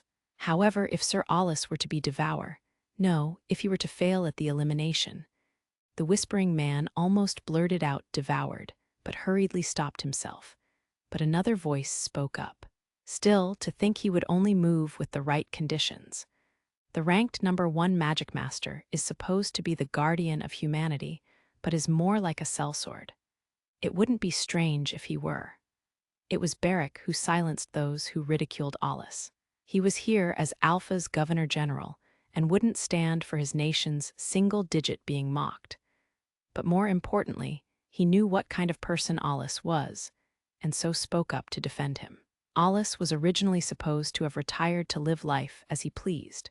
If he had gotten what he wished for, he would be a civilian in military employ, though he is still kept in the military as a reserve for now. Alus bitterly listened to Barrick. Speaking up in his defense was a nice way to describe it, but it also reconfirmed to Alus that he was still a soldier. That's why this is the best option that Alpha can offer. If Alus were to lose, it would lead to the demise not just of Balms, but the entire human domain, I'm sure. But an elimination without him would only have a 50-50 chance at best, and it would be over if even one was devoured. And it's not like we're bringing this up as a matter of simple comparison in fighting power.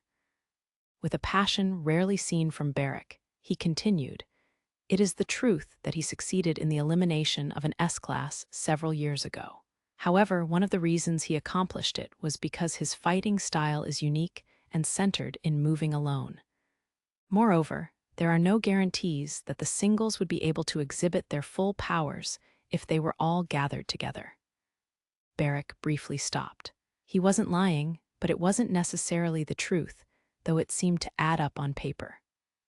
Alus wasn't exactly exuding an atmosphere of cooperation, but fortunately, the rulers and high-ranking officials weren't well versed in combat.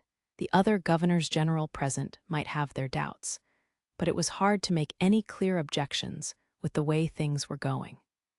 Considering the compatibility between affinities and their coordination, there's a good chance that the Magicmasters will only be able to use half of their strength. We don't have much time, and aside from our own Lettie Kultunka, there is no time for Alus to get in sync with other singles. That is why I believe it would be best for one of the nations that possess 2 singles, Alpha or Ruzalka, to send a force on their own. Simply comparing ranks, I'm sorry Ruzalka, but Alpha is better suited. At any rate, the one able to move the swiftest to resolve this situation is neither Balms nor Iblis, but Alpha. There was fortunately no one that objected to Barrick's long speech. That came as a relief to him. It wasn't like Alus had no experience working with another nation, but it was hard to say that it had been a good match. Moreover, Alus' achievements were overwhelming. He had a unique quirk that made him stand out from the rest, with enough results and confidence to defeat any arguments. But they couldn't bring that up for the true reason he couldn't work with others. They didn't want to reveal Alus' special ability. Barrick looked over the room. They still needed a push to get the others to agree, but the flow was definitely in Alpha's favor. The suggestion Barrick needed to assure that everyone agreed came straight from Caesalnia's mouth. Then let us say that while we gather the other Magicmasters in Balms, we have Alpha send Alus and Lettie towards the Devourer as a scouting party. They will investigate its strength, and if they conclude that they can take it down, they will change their mission from reconnaissance to elimination. I am sure Alus will be able to escape in the worst-case scenario, and the information they bring back will be used by the other singles to intercept the Devourer. Would that be fine? She added at the end, as if to say that she had compromised that much. It was clear to everyone that this was just sophistry. There was a very high possibility that with Allah's strength they would conclude that the devourer could be eliminated upon contact. But if they agreed, the other nations wouldn't be pressed to take responsibility. Even without that, the other officials would want nothing more than for Alpha to eliminate the devourer on their own. Risking their own singles was just foolish. But on the other hand, it would also be foolish to hold back if something were to happen. There was no point in keeping strength on reserve if the world was doomed. The various nations' rulers and high officials were stuck between a rock and a hard place, as their two options conflicted. They still lacked information to declare one option better than the other. The nations who didn't have their governors general present would simply have to go along with the majority opinion. In other words, only one person held the key. Aside from Caesalnia and Barrack, everyone stared at Alus, questioning how strong the boy to them, he was still a child, really was. That had been one of the major reasons they'd come to Iblis in the first place. They had come from far and wide just to catch a glimpse of Alus' power in the tournament. Unlike double digits and below, a singles rank represented a difference in strength. There was no ranking higher than no one, which was why they'd wanted to see his strength with their own eyes. Was he in a league of his own even compared to the ranked number 2, or was the difference not all that big? Seeing as they were having these thoughts to begin with, they were already having hopes for the future. Those present at the rulers' conference the other day, as well as the officials, had heard about Alus' display of strength against Halkaptia's Galgnis. And Alpha's Governor-General's words carried weight, so if he said Alus had eliminated an S-class on his own, he probably had. Not to mention that Caesalnia had dragged what Balms kept hidden into the light while they had never suspected anything, so her capabilities were worthy of their trust. The VIPs exchanged looks, and eventually all of them firmly closed their mouths and gave Caesalnia the nod. Then, I assume we are all in agreement. As Caesalnia smiled triumphantly, the other female ruler spoke out without a moment's delay. May I say something about this matter? Ruzalka has Jean over here. If we add him to the scouting party, I believe the chances of success would be much higher. How about it, Miss Caesalnia? It appeared to be an offer made from goodwill, but nobody knew Lithia's true intentions. According to Caesalnia's original proposal, the scouting party would make a snap judgment on sight if they were going to switch to elimination mode to take out the devourer. Exposing her own nation's single to danger would get in the way of all the benefits the suggestion had for her. I appreciate the offer, Miss Lithia. However, as Governor-General Barrack said, we need to take the possibility that they might not be able to cooperate into consideration. And not to mention, it would be a waste of time to get everyone on the same level. So I would like to decline. Perhaps because Lithia had interrupted her with perfect timing, or perhaps because she was her rival, but Caesalnia's beautiful face distorted into a clear show of disgust. Everyone gulped at the sudden transformation, but no one dared to speak up. Oh, were you not aware that Sir Alus and Jean have worked together in a joint operation before? As you might know, it was a great success. So would you not agree that there is no need to worry about their cooperation? Lithia said in a disparaging tone, pouring more fuel onto the flames. Caesalnia's face was frozen, but her lips visibly twitched at the remarks. She was only able to stop herself from lashing back because she saw Jean whisper something into Lithia's ear. He purposefully put emphasis on certain words, loudly enough for Caesalnia to hear them. In the end, all it took for Caesalnia to gloatingly decline Lithia's offer was picking up on the word AWR and some of the context around it. It appears that Sir Jean will require time to prepare for battle, so why do we not end this discussion here, Miss Lithia? We really are pressed for time. To Alus, who remained an observer, it was a ridiculous sight. From his point of view, Lithia had some thoughts on the matter, whether it be from kindness or ambition. It was clear that it wasn't just harassment on her part. That said, it would indeed be inconvenient to have Jean accompany them, as Alus' special ability had to be kept hidden. Even an old friend like Jean didn't know about it, and he had no need to learn about it now either. Caesania had likely heard as much from Barrack as well. As Alus was lost in thought, the ruler was calling for him. Looking over to Caesania, he saw that her dark expression had been replaced with a refreshed one, her mouth hidden behind her slightly opened fan. "Alus, I am appointing you the captain of this mission. And, Governor General Barrack." Caesania passed the baton to the top military official as the rest went past her area of expertise. "We'll gather Lettie's squad to serve as the base for your force. On top of them, we have a few dozen high-ranking Magicmasters on their way here as reserves." Alus still hadn't agreed, but hearing Barrack's words, he let out an exasperated sigh. He figured that they knew he would never say yes for nothing, and had made plans ahead of time. The research project on the Eye of Providence, the Friendship Magical Tournament proceeding as planned, and who knew what else they had in store if that hadn't been enough, though it was questionable if these were enough to go up against a devourer. As for Alus' research, anyone who possessed a magic eye would do. But when it came to someone capable of actively helping in his research with no risk of running rampant, Rin was likely the only good choice. Moreover, the research on magic eyes had a higher priority than the research he was doing now.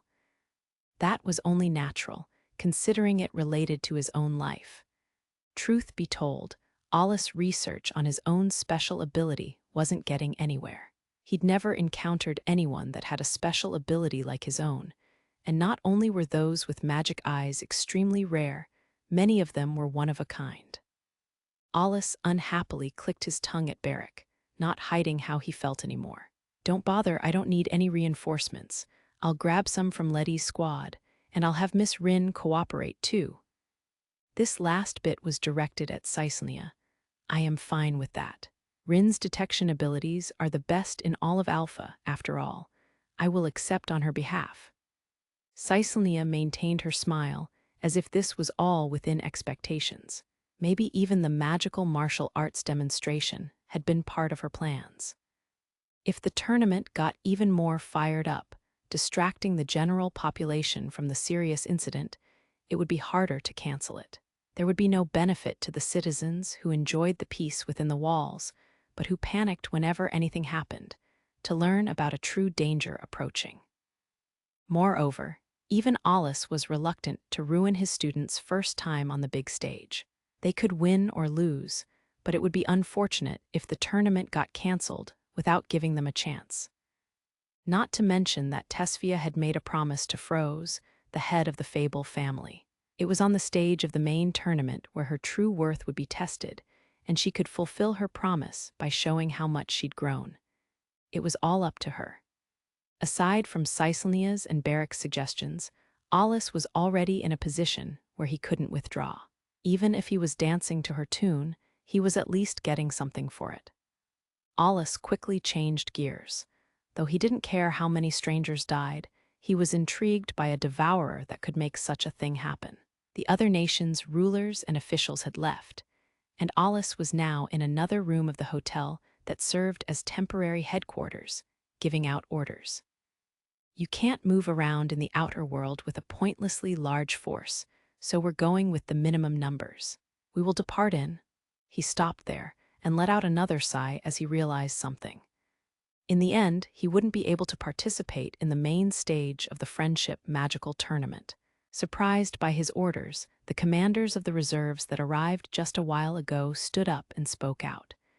"Wait a minute. Aren't you underestimating the situation too much? He's right, we've brought with us an elite force. It's only around a dozen, but please make use of them." Their words came from goodwill, pride, and unease, but Alus just shook his head. "No, thank you. I can't bring anyone who would get in the way. A meat shield can be useful at times, but it depends on the situation. Frankly, no matter how many useless people there are, they'll just die in vain. Maybe the military wants to cut down their numbers, but honestly, you're just a nuisance. Not to mention that Balm's large-scale operation should have reduced the number of low-classed fiends by quite a lot. So it would be more efficient to station personnel around the defensive lines and scout the nearby areas." Alice had cut straight to the point, but the commanders refused to back down. They fumbled for a moment at being called meat shields, but they were prepared to lay down their lives for humanity's sake. Just as Alice was truly getting fed up, a sudden loud snap rang out, and the commanders turned to look in that direction. Responsible for the sound was Caesania, who'd swiftly snapped her fan shut. She said in a dignified voice, "I have entrusted this matter entirely to Alice. Do you really have the time to object to that decision?" The commanders fell silent at her voice, lowering their heads and sitting back down. Caesania glanced at them, and then at the rest of the room, before nodding in satisfaction when she saw there were no further objections. "I am counting on you too, Miss Lettie." Lettie gave a single nod, wearing an unusually stiff expression. Thinking about it, Alice remembered she'd been called back in the middle of a mission at the front lines. She'd told him about her discontent with that once when the two were alone. She had been so close to completing the reclamation they'd worked so hard for, with piles of her subordinates' bodies building up. Of course, being pulled away from that was mortifying, but as for what kind of feelings she was keeping hidden inside, Alice, who was ignorant of the female psyche, had no way of knowing. 31st chapter. Unsettling departure. The students participating in the friendship magical tournament were staying in hotels, and before heading out on his mission, Alice quickly returned there. He briefly thought that it was around the time for the second Magical Institute students to wake up, but looking at the clock, he saw that it was still relatively early. Only the ones with a very proper lifestyle would be awake at this hour. The first thing on his agenda was stopping by Felinella's room. He wondered if she was still in bed, but after considering her personality, he didn't hesitate to ring the bell. As expected, when she opened the door, there was no sign of tiredness in her face. She had loungewear on, but even then her clothing had an elegance to it. Perhaps because it was cold in the early morning, she also had a thin cape around her shoulders. It appeared her roommate was fast asleep. Mr. Alice. Upon seeing his clothes and expression, Felinella realized there was something going on right away.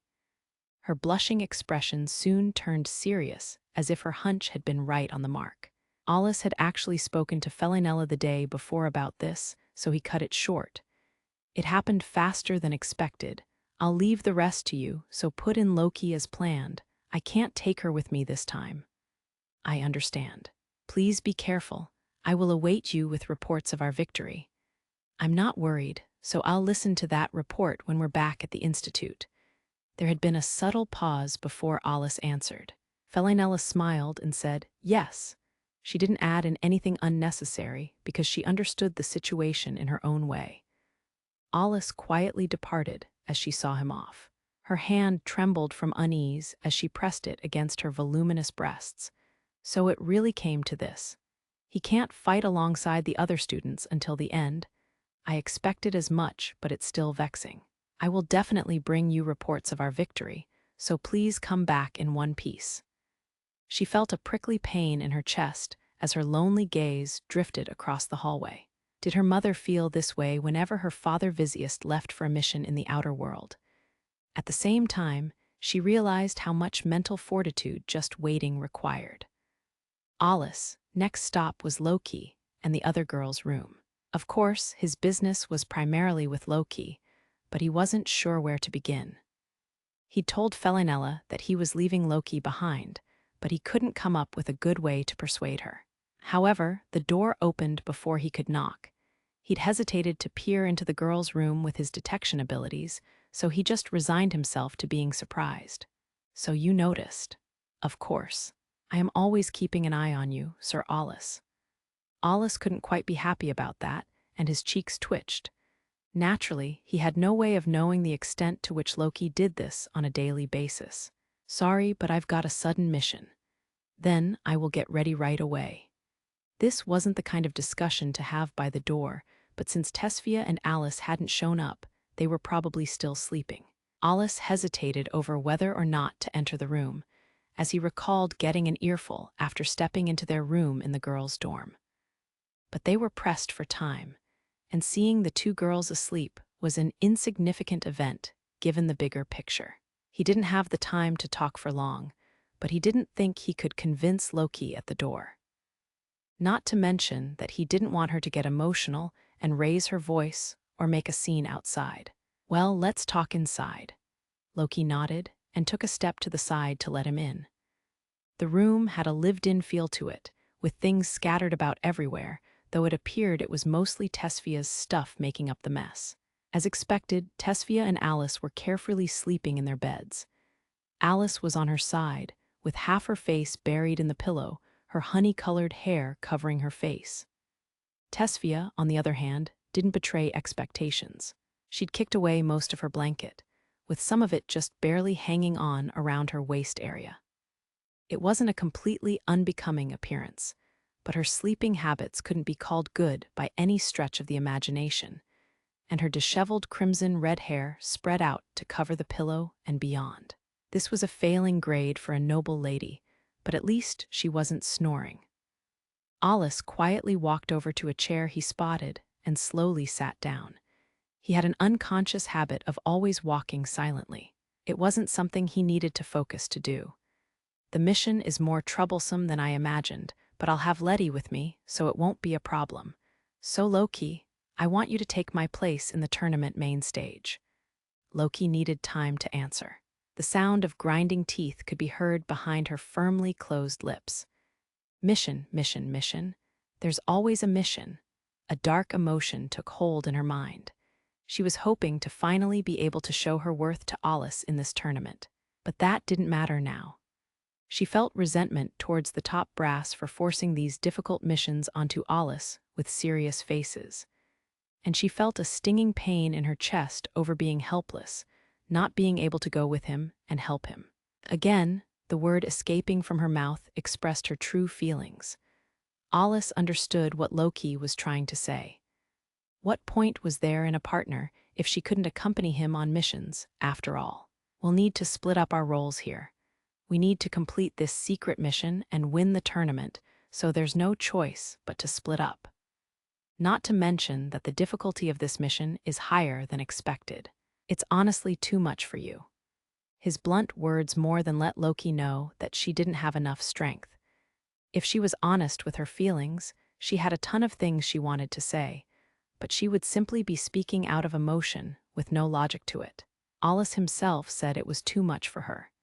As his partner, she knew that she should accept his decision, but even then, I should at least be able to serve as a wall to protect him, even if it costs me my life. Alus picked up alarming signals from Loki and felt a tinge of unease. He didn't know exactly what she was thinking, but he concluded that he should cut her off from that line of thought. After a short sigh, he put his hand on her small head. "Loki, I acknowledge your efforts, but this fiend is just bad news. But yes, your detection range is gradually increasing, so..." He considered, then spoke again. "All right, first I want you to win this tournament. If you can complete that mission, I promise to bring you along on my missions."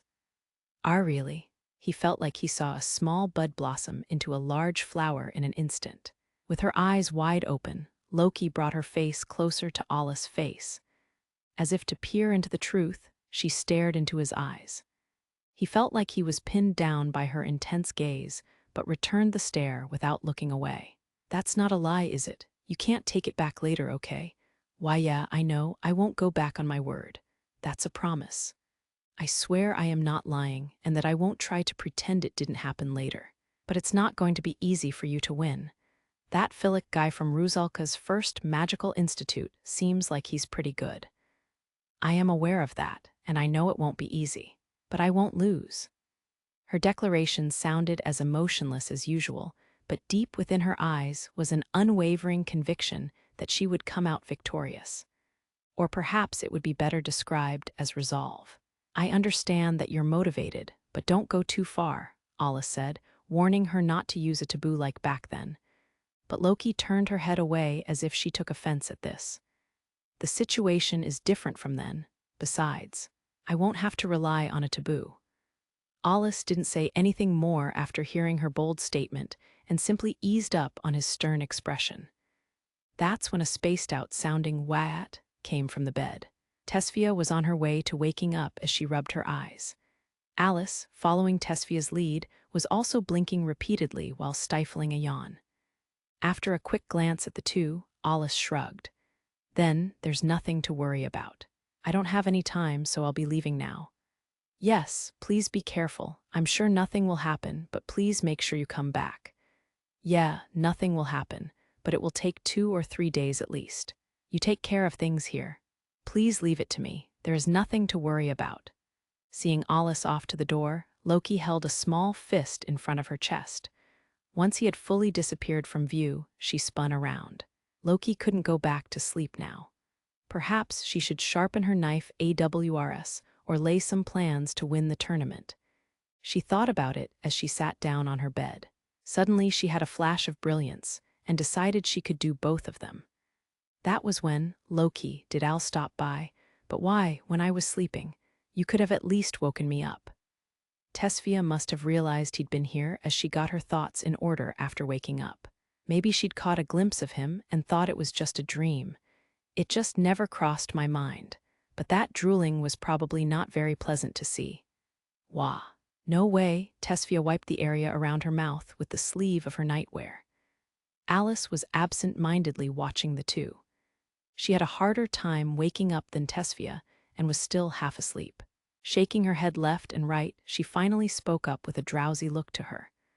Loki Dr., why did Al come here so early? He had a sudden mission. So he came here to say he would be missing the tournament and left the rest to me, of course. He sure has it rough, getting a mission now of all times, Tesfia said, but then she suddenly realized something.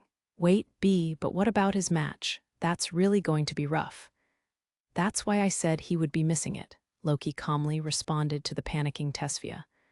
All right, he asked us to take care of it for him. Then I'll need to do my best. I was the only one he asked. Perhaps she hadn't heard Loki's response, or maybe her brain wasn't fully functional yet, but Tesfia shot out of her bed. Oh, I suppose so. I guess I'll help out and do some morning training to warm up. What? Can I help too? Could you, Alice? Tesfia answered her. Alice went out of his way to ask us, so we'll need to pump ourselves up. She had finally grasped the situation, but Alice was still out of it. Miss Alice will likely take Sir Alice vacated spot. So the first match will be between you two. Wait, what is going on? Alice said. Loki had a mischievous smile as she watched Tesfia panic and Alice try to figure out what was going on. 32nd chapter bonds and battle Alice withdrawal from the tournament finals was announced just before the next match. Tesfia and Alice were bombarded with questions, but since his absence was related to his mission, they did their best to dodge them. His absence was a big topic of discussion at the dinner table. Alice had made his way through the tournament as a promising competitor, so some people were wondering if he'd gotten sick, but all the two could say was that they would find out later. Based on what they heard from Loki, Felinella knew about the situation. Loki also said they would avoid pointless confusion by not saying anything and leaving everything to her. After changing into their match uniforms, the three showed their faces at the venue headquarters. 5 had made it to the main tournament. The third years had been wiped out. The second years were Felinella and the sub-leader, Illumina. The first years were Alice, Tesfia, and Loki. But the lack of Alice was a cause for concern. That's when Alice had shown up, in her uniform and ready to go, confusing the other students. After looking over everyone at the briefing, Felinella spoke up to alleviate the confusion. Everyone, today is the last day of the tournament. Victory is on the line, but having come this far, I have nothing more to say. Illumina and I will do our best too. And, as I am sure you may have noticed, the first-year student Alice is absent for various reasons. Felinella's report caused a stir, with some looking astonished and some even wondering if he'd made light of the entire tournament and was skipping out. She continued to curb the rumor from spreading. Please don't misunderstand. Mr. Alice really wanted to take part in the tournament. I can't tell you the circumstances, but he's not missing the tournament by choice. I want you to at least understand that. It is also in part thanks to him that we have come this far. So let's not put his efforts to waste and welcome him back with good news. I would like to ask Miss Alice to take his place in the main tournament. There were no objections. In fact, those who'd seen her matches all agreed there was no one more suited. Some people who didn't understand Alice's true strength even felt this was for the better. With Felinella's help, Alice's absence ended up not earning him the ire of his classmates. But there were still some who had doubts. I wonder what happened. Do you two know anything? Seal Falino, a girl resembling a small animal, nonchalantly called out to the two girls. She had unfortunately lost in the semi-finals of the preliminaries. The cause of her defeat was exhaustion from successive battles. If she had been in perfect form, she would have been able to put up a better fight. But she was still rather satisfied with her results, so she wasn't all that frustrated. Tesfia could only force a smile at Seal's innocent and frank question. "Well, I guess you could say I don't know," she answered, scratching her cheek and looking away. "What's with that? But if Alice got serious, he definitely would have won." Seal didn't know about Alice's ranking, but she had good instincts. Having watched him during the training, she was all but convinced of that. At the very least, from the point of view of someone who had made it to the final match of the preliminaries, Alice greatly exceeded the abilities of an average first-year student. "He has a tendency to get caught up in problems, so I guess it can't be helped," Tesfia said, and Seal nodded in return. Meanwhile, Alice was unable to stand the pressure of being a replacement and complained about her situation. Hearing Seal say that Al would have definitely won is putting a lot of pressure on me. Thinking about it, the two of you are going to fight first. There's no wins by default in the main tournament, huh? Seal noted. Yeah, I'm used to fighting against Fia, so that's fine, but in front of an audience is. Alice let out her unease with a stiff expression. In the main tournament, the 4 arenas were combined into one, and all of the audience would be watching. Of course, having the entire arena as a field would be too wide, so instead there was a circular stage in the middle. Even then, it was twice as big as the arenas they'd fought in before. On top of that, Alice had another thing that was bothering her, and that was her new AWR, Shandy Fids. For better or worse, the AWR she'd been given stood out, and it put more pressure on her. Its golden color shone, and she'd earned a lot of curious stares from the audience. And worst of all, she didn't have the time now to get mentally prepared. After all, the first bout of the day was Tesfia versus Alice. In the main tournament, competitors from the same institute would have to fight. Once we start, it'll be the same as always. You're the only one it would be the same as always for, Fia, Alice said, frowning. Seal agreed with Alice. Being that calm is amazing. I'd be so worried about messing up for everyone to see. I'd blank out during the structural stage. Well, you're amazing compared to me too, Alice. I'm just surprised that you couldn't even clearly remember that stage, Seal. Well, that's not something you think about. Anyways, once the match begins, you'll be fighting as normal too, Alice, Tesfia told her. I don't think it'll be any different than usual. She had watched Alice give Alice a sermon after the 3rd round of the tournament. Moment by moment, the time for the match drew closer, and the 3 of them continued talking in the waiting room until then. They mostly talked about their matches, but Alice was thankful the time went by in a flash. Loki sat in a corner of the waiting room doing a final check on her AWR. She enchanted it with mana, giving it a light swing. She looked to be maintaining her AWR while also focusing her mind before her round. Okay, it's almost time. That's enough talking. It's time for you to head to the arena. Felinella showed up and put an end to the escapism in the form of casual talk. There was no bench at the main tournament venue, and once they left the hallway, the stage was right in front of them. Because of this, Tesfia and Alice both headed for the stage with their hours. Tesfia's entrance was on the opposite side of Alice's, so they soon parted ways. She circled around the first floor, and other competitors made way for her, while sizing her up. Of course, that didn't mean anything to her. She experienced the same thing at the institute all the time. Eventually, she saw a dim hallway leading into the arena. Tesfia awaited her turn in the light just before the entrance. To be honest, she was feeling the most pressured by this match. She wanted her mother to see how much she'd grown with her own eyes during the short amount of time they had. Depending on the results, she might even end up having to leave the institute. She'd put up a brave front for Alice and the others, but she felt a tremendous amount of pressure now. As she shook away her idle thoughts, she realized this was also a sacred match of sorts. She and Alice had been encouraging each other to improve, and now she would be having a serious fight against her best friend. Tesfia was able to motivate herself by thinking about this. She took deep breaths and focused her mind. After a few breaths, she could feel the unease in her heart gradually fade away. She pressed her back against the wall and closed her eyes to calm her nerves even more. She'd always had a partner she could compete against in earnest who was close to her. Who she was now was only here because of Alice. If she'd been on her own, the current Tesfia Fable wouldn't have this mental fortitude and skill. She'd come to the Institute along with Alice so they could become Magicmasters. The time they'd spent together was surprisingly short, and they were still only at the starting point. But that was why I can't lose. Tesfia had a pure desire not to lose. Just for now, she would forget about her family, her mother, and focus solely on fighting against Alice with all of her might. And finally, first-year division, first round of the main tournament.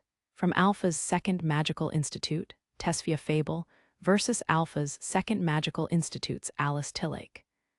The two stepped out into the arena. Alice felt her knees grow weak when the two girls were showered in cheers. Even Tesfia had trouble walking calmly. It wasn't so much her nerves as it was being overwhelmed by the atmosphere. At the sight of the two, the tens of thousands in the audience all erupted in unison. Based on their matches so far, the high expectations the audience had for them could be gleaned from how loud the applause was. So far, I've won a little over half of our fights. Tesfia quietly regarded Alice, who was stepping up to the stage from the other side.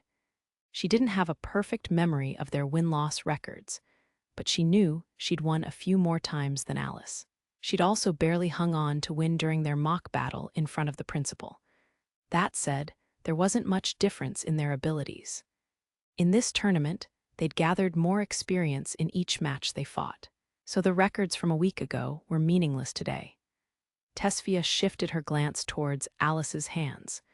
The biggest difference of all was the new AWR she had. Alice had also learned new magic, so Tesfia's chance for victory was probably 50% or even less. But a match isn't about the numbers. Trying to calculate my chance for victory is pointless. She shook her head to rouse herself, telling herself that this wasn't like her. Her hand unconsciously stroked the sheath of her katana. She'd fought Alice countless times, but it felt completely different in a serious fight. Tesfia could feel herself getting excited. It was thanks to them being so close that they could go all out without holding anything back. They knew what cards the other had to play, but it wasn't like they knew everything. "Sorry, Alice, but I'm going to win this," Tesfia thought and pumped herself up. Meanwhile, Alice awkwardly walked to the center of the stage.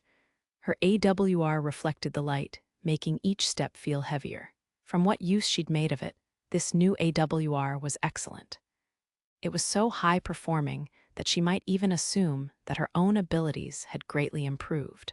Even from the first battle, it perfectly fit in her hand like an old friend. While she was happy about that, she also felt vexed knowing she wasn't able to make full use of its power yet. The AWR's hidden potential made her realize her own powerlessness. The magic that Shangdi Fids unleashed in response to mana being poured into it was rough and forceful, as if releasing the pent-up frustration that came from not having a worthy user. Having gotten the hang of mana control, Alice could feel its resistance all the more clearly. It was being very unmanageable.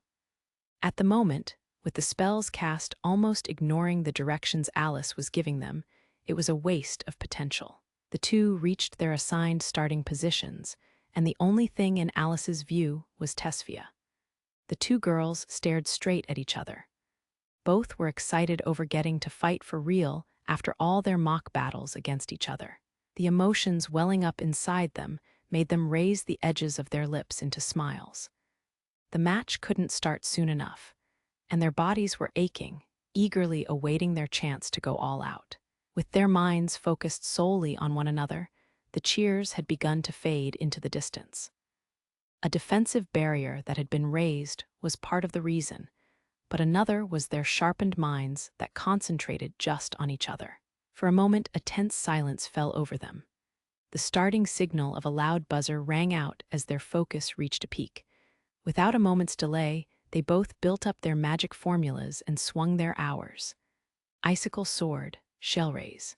Both unleashed their spells at the same time. A sword of ice and a slash of light clashed in the center of the stage, creating a powerful shockwave. The cold wind carried by the wave kicked up dirt, and coupled with the deafening noise, it was clear just how potent both spells had been. The audience raised their fists and voices to cheer. This flashy opening electrified the audience. Both sides appeared equal, but that was only how the untrained eyes of the audience saw it. The contestants concerned, however, could pick up on the slight difference even though they had canceled each other's spells out. That's Fia's specialty for you. You kept it under control even after putting more mana than usual into it. Maybe that's just the difference in constructs, Alice muttered to Tesfia. Yet unlike the past, she now had an AWR capable of competing with her. She should be lamenting her own inadequacy instead. You too, Alice. I never thought I'd lose out in a match of strength. Tesfia wasn't letting her guard down, but she hadn't imagined that her advanced spell Icicle Sword would be cancelled out. Tesfia's chance to win lay in her amount of mana. At the very least, the first exchange had been more taxing on Alice. So Tesfia, who had more mana from the start, held the advantage in that sense. But it wasn't like Alice hadn't realized that. Even then, it doesn't change what I have to do. Here she comes. As Tesfia anticipated, Alice moved in to make it a close combat battle. Seeing that, Tesfia poured mana into her katana and thrust the blade towards the ground. The tip sank into the ground without any resistance. Freeze! Streaks of ice radiating out from the katana moved to intercept Alice. In the past, they had been thin lines, but now they were thick and complex, covering a wide area like a net. The freezing strength for whatever it caught hadn't improved, but the range it covered had seen incredible growth. I guess Fia saw right through me. Both were aware that Alice had the upper hand in close combat, which was why Tesfia had stopped her. Just before the web of ice caught up to her, Alice thrust her spear into the ground to jump high up.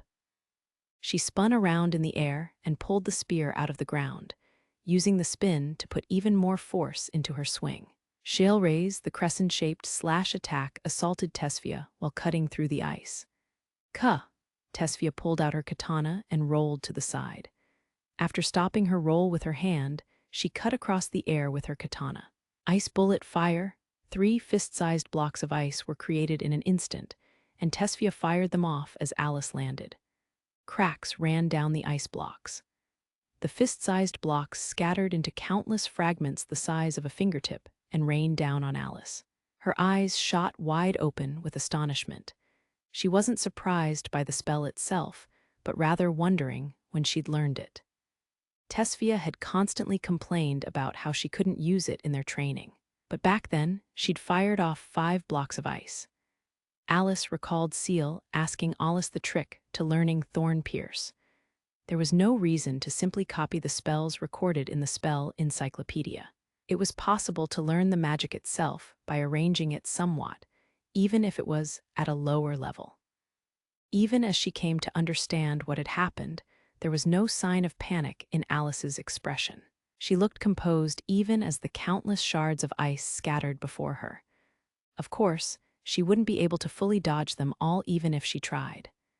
However, reflection, the tip of Alice's spear emitted light. In an instant, a veil of light appeared before her, and the ice pieces crashing into it were sent back the way they came. This time, it was Tesfia's turn to be astonished. She'd more or less understood that they'd come flying back, but in the past, Alice had only been able to reflect using the blade part of her spear. Ice wall. She hurriedly buried her katana into the ground and cut it up in one go. A thick lump of ice was created, following the trajectory of the blade. It wasn't all that big, but it was enough to cover her body as the ice was turned into a wall. Tesfia pushed her back against the ice wall and kept her head low, preparing for the oncoming storm. And it came. The reflected ice shards crashed into the wall, shaving away at it. Her own attack was now breaking down her own wall. On the spur of the moment, Tesfia made herself into a small ball. Cracking sounds rang out. There was no way she could peek out from the wall, considering the piercing noises. The few seconds of hailing bits of ice felt abnormally long, and she could only pray her wall would survive. Once the raging counterattack came to an end, Tesfia felt a chill run down her back. Kicking off the crumbling ice wall, she dove forward, and the tip of the spear came flying straight above her. Turning around, Tesfia saw the ice wall get cut clean through, like a hot knife through butter. Alice directed a smile her way. "Don't think it's going the same as before, Fia," she said, and lightly jumped over the lump of ice, landing on the other side. She drew her spear and closed in. "That's my line." Tesfia braced herself and draped her sword in chilling air, fighting back with a blade of ice. It was a spell known as Ice Blade. Tesfia met Alice's side sweep with a downward swing. Metallic sounds reverberated in their ears as their AWRs flew backwards, as if they were going in reverse. The knockback could lead to a big opening, but the same was true for Alice as well. Tesfia decided to use force to swing her katana back down again. But then she realized the handle, with 3 circles attached to it, was closing in on her. Instead of going against the power of the katana flying backwards, she used it to backflip. The tip of Alice's spear passed just over her head. Just like Tesfia, Alice had gone with the recoil and spun her spear around. As a result, she'd flipped her spear around backwards and attacked with the back. This was their difference in close combat skill.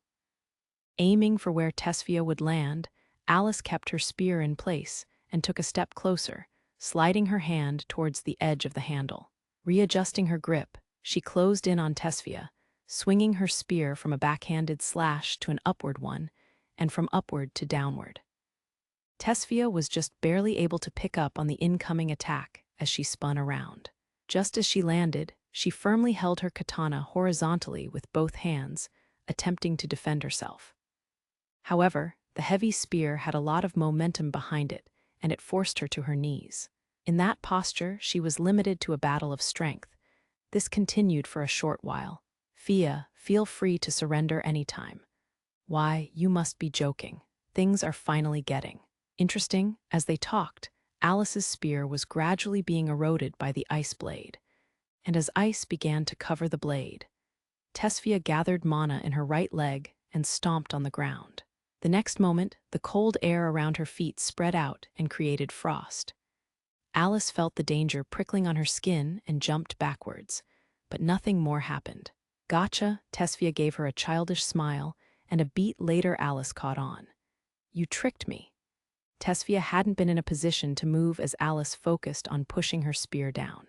And while on the verge of losing the battle of strength, she worked out a plan. She focused her mana around her legs and used magic to freeze her surroundings, which Alice quickly reacted to. Thinking that the attack would come from the ground, she jumped back to evade, but she'd been completely fooled. "It's not like I'm them, so I can't use magic without incantation unless I use an AWR." Hearing that, Alice could only smile wryly. Having to deal with extraordinary opponents like Alus and Loki on a daily basis made her overly cautious, and she'd reacted purely by instinct. Even though it was easy to see through if you thought about it for a moment, the move had only been to escape from her situation. Besides, with her abilities, Tesfia would only be able to cover the area around her legs anyway. As she thought this, Alice also realized that the distance between them now wasn't all that favorable for her.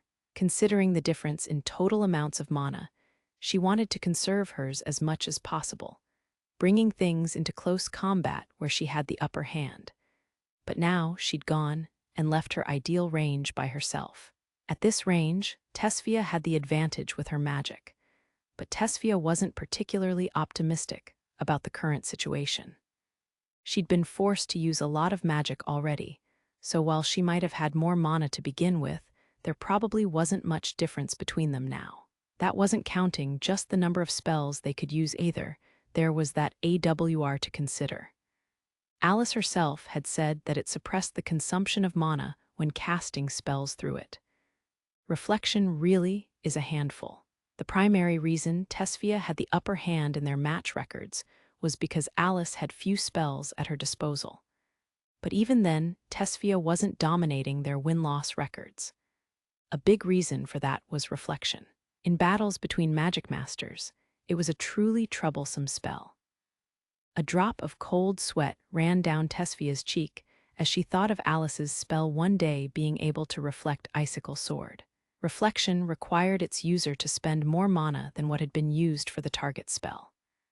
Because of that, forcing Alice to repeatedly rely on it would eventually lead to a victory, on paper at least. But things weren't that simple in reality. The threat of reflection was that the user could imbue even more mana into the reflected spell. In other words, reflected spells could hold even more power and speed when fired back. With enough mana to spare, the spell could be fired back with twofold power.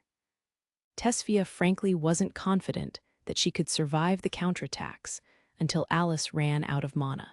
Even if she fired off Icicle Sword, Alice might be able to easily avoid it.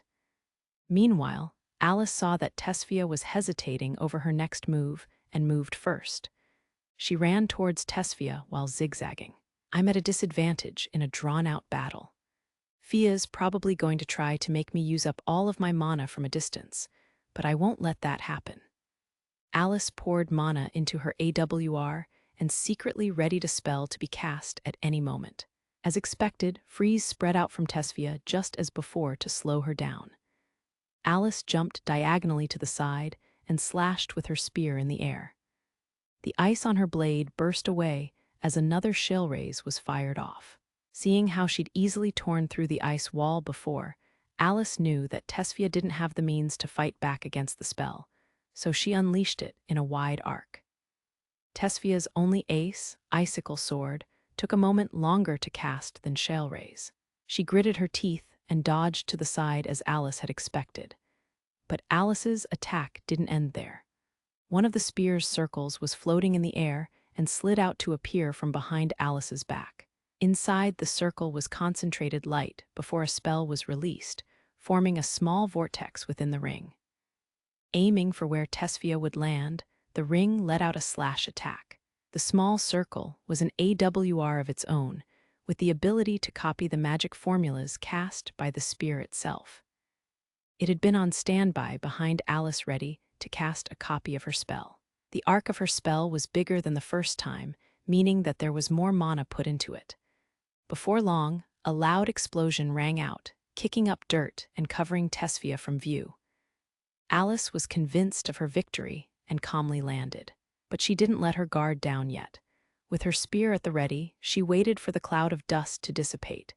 And from the dust, now you've done it. Accompanying a cutting sound of something heavy being swung, the dust was flung to the side. There was no way that Tesfia's sharp katana could scatter the cloud of dust like that. It must have been done by something larger. "You're going to make me jealous," Alice muttered, as she saw Tesfia appear from the dust. What Alice saw was a massive sword of ice, far longer than the katana, pointing to the side after having been swung. Alice's slash had likely been blocked by that sword, but it wasn't like Tesfia was holding it in her hands. She was still wielding the Fable family's treasured sword. The massive sword of ice was fixed in the air by her side, obediently following her orders, and was standing ready for its next move. Just what had Tesfia done? So far, she'd only ever used Icicle Sword as a projectile weapon, like an arrow pulled taut, frozen in the air, ready to be loosed at a moment's notice. Yet just now, she'd used it as a second floating weapon that traced the motions of her katana instead of shooting it off. Alice had felt that Icicle Sword had room to evolve, and this was one such evolution. Incidentally, it wasn't shaped like a throwing weapon, but rather in a form that made it able to swing around. But its blade alone was almost 3 meters long. That kind of massive ice sword floated next to Tesfia, who stood with her katana ready. It was like an abnormal kind of dual wielding. It was a method of use she'd come up with on the spur of the moment, but it was in Tesfia's nature to face adversity with invention. Even Alice was envious of that side of her. She'd received a lot of credit for her talent in magic at the Institute, but it all faded before her best friend. Alice had put in just as much hard work as Tesfia, but even then she couldn't reach her.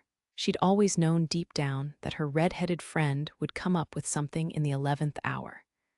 It often ended in failure, but Tesfia would also show unknown possibilities just as often. Thinking on it, Tesfia had learned how to use Ice Blade during the incident with Godma Barhang. She hadn't done it through knowledge, but through sheer intuition. If Alice was told that that was just the difference in their talents as Magicmasters, there was nothing she could do. She'd just have to give up. But no, she couldn't bring herself to do that. Tesfia had something she didn't, yes, but that didn't mean that she had all of Alice's merits. Alice stared straight at Tesfia. Controlling the golden spear's remaining circles, she brought them to her side. She kept them ready to activate the Kopid spell at any moment. However, she didn't fire shell rays from them. The light gradually faded from the circles, and they returned to their original state. Cautious of what Tesfia would do next, Alice decided to not pointlessly expend mana. That would prove to be meaningful in the coming phase of the battle. Meanwhile, it was actually Tesfia herself who was the most surprised by this situation. She'd been completely absorbed in the fight, but she hadn't done it by intention. She simply believed that she'd be able to deal with Alice's spell without using advanced magic. Halfway through, she'd realized she wouldn't be able to cancel it out with a projectile, but she'd had no other choice and forcibly cast it anyways. However, just keeping the sword of ice floating in the air consumed quite a lot of mana. But thanks to Alice's repeated training, she was able to maintain it. Tesfia glanced at her giant sword of ice and flashed a wry smile for an instant. Talk about an ugly icicle sword. Moreover, having focused on conjuring it up as quickly as possible, its blade lacked sharpness. If anything, it was more of a blunt instrument utilizing its weight to crush its target.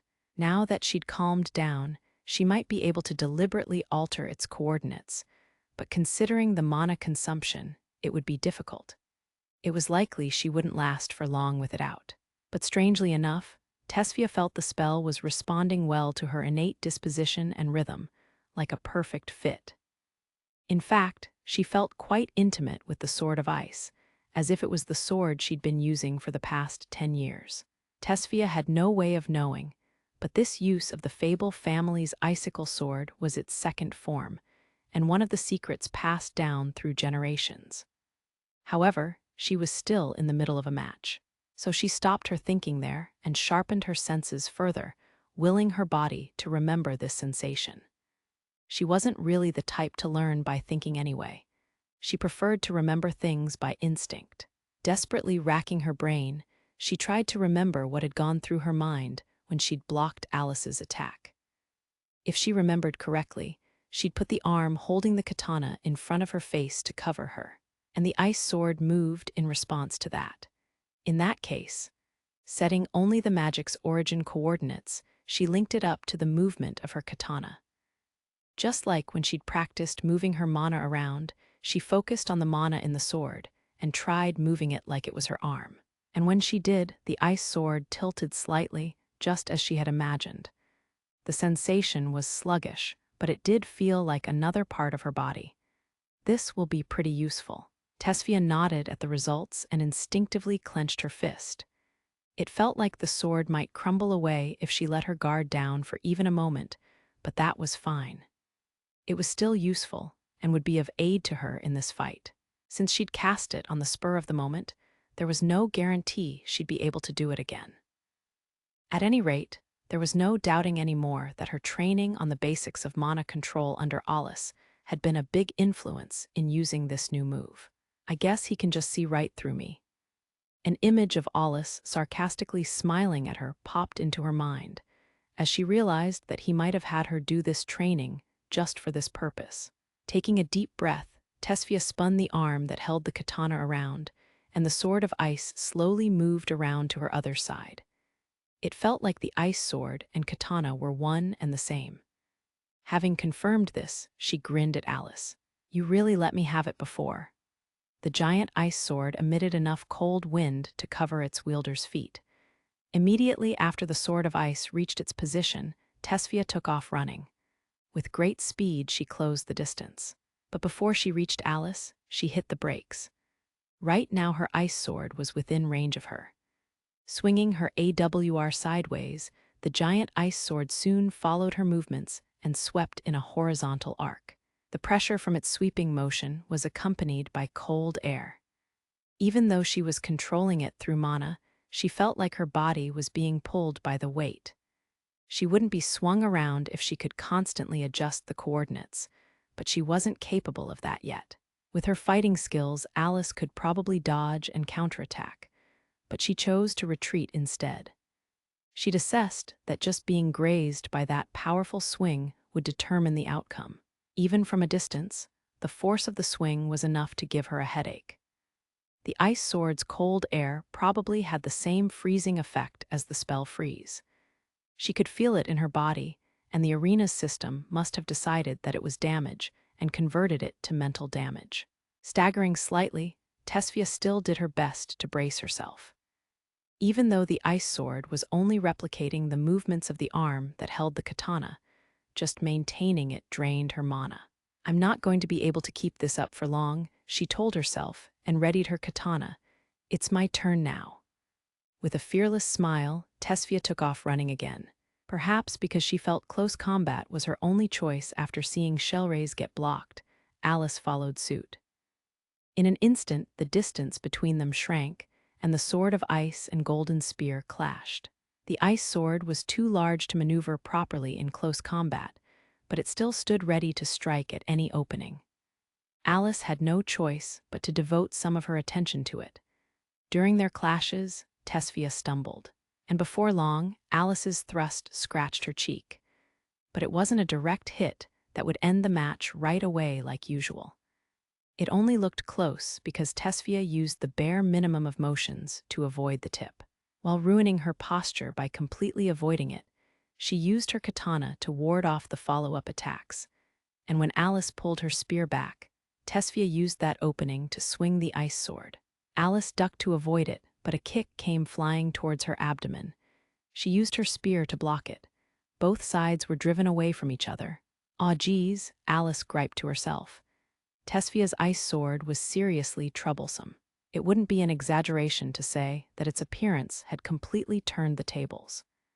Even though she gritted her teeth at the unfavorable situation, Alice had a happy-looking smile on her face. She was enjoying herself, getting a good feel for how much they'd improved on this big stage. There was no way either would find such a great match outside of going up against their best friend. However, that aside, Alice thought that a single direct hit would settle the match. Even if she tried to block it, any attack with momentum behind it would send her flying and might deal decisive damage. Sensing Alice's momentary hesitation, Tesfia swung down her AWR. Following suit, the ice sword cast a shadow on the ground as it assaulted Alice.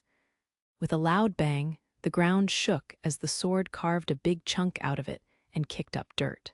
Alice had dodged it by a hair's breadth, but she wouldn't have come out in one piece if she'd taken a direct hit. Even though it would have been converted into mental damage, the visceral sound would have sent shivers down the spine of anyone who heard it.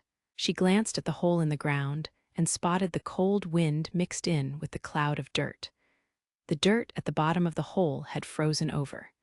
"She's using a spell on this level." Alice looked over at Tesfia and suddenly realized something. Before long, it turned into conviction, and she nodded to herself. Right now, Tesfia appeared to have the advantage, but in reality, there was no composure in her expression, and she was glancing over at her ice sword. She was maintaining an ice sword of that size. Tesfia probably tried to hide it, but she was still breathing roughly. Alice was out of breath too, but at the moment, Tesfia was expending far more mana. Fia is pushing herself pretty far too. That meant the battle would be decided before long. Neither side had much mana left. After their back and forth, Alice likely had more. But she would need to take a considerable risk herself to overcome the Sword of Ice. She actually had an idea for how to handle the sword. She'd been given a lecture on it when Alice gave her an outline of the AWR. However, Alice hadn't really had the time to experiment with it, and Alice himself had said she wouldn't be able to handle it the way she was right now.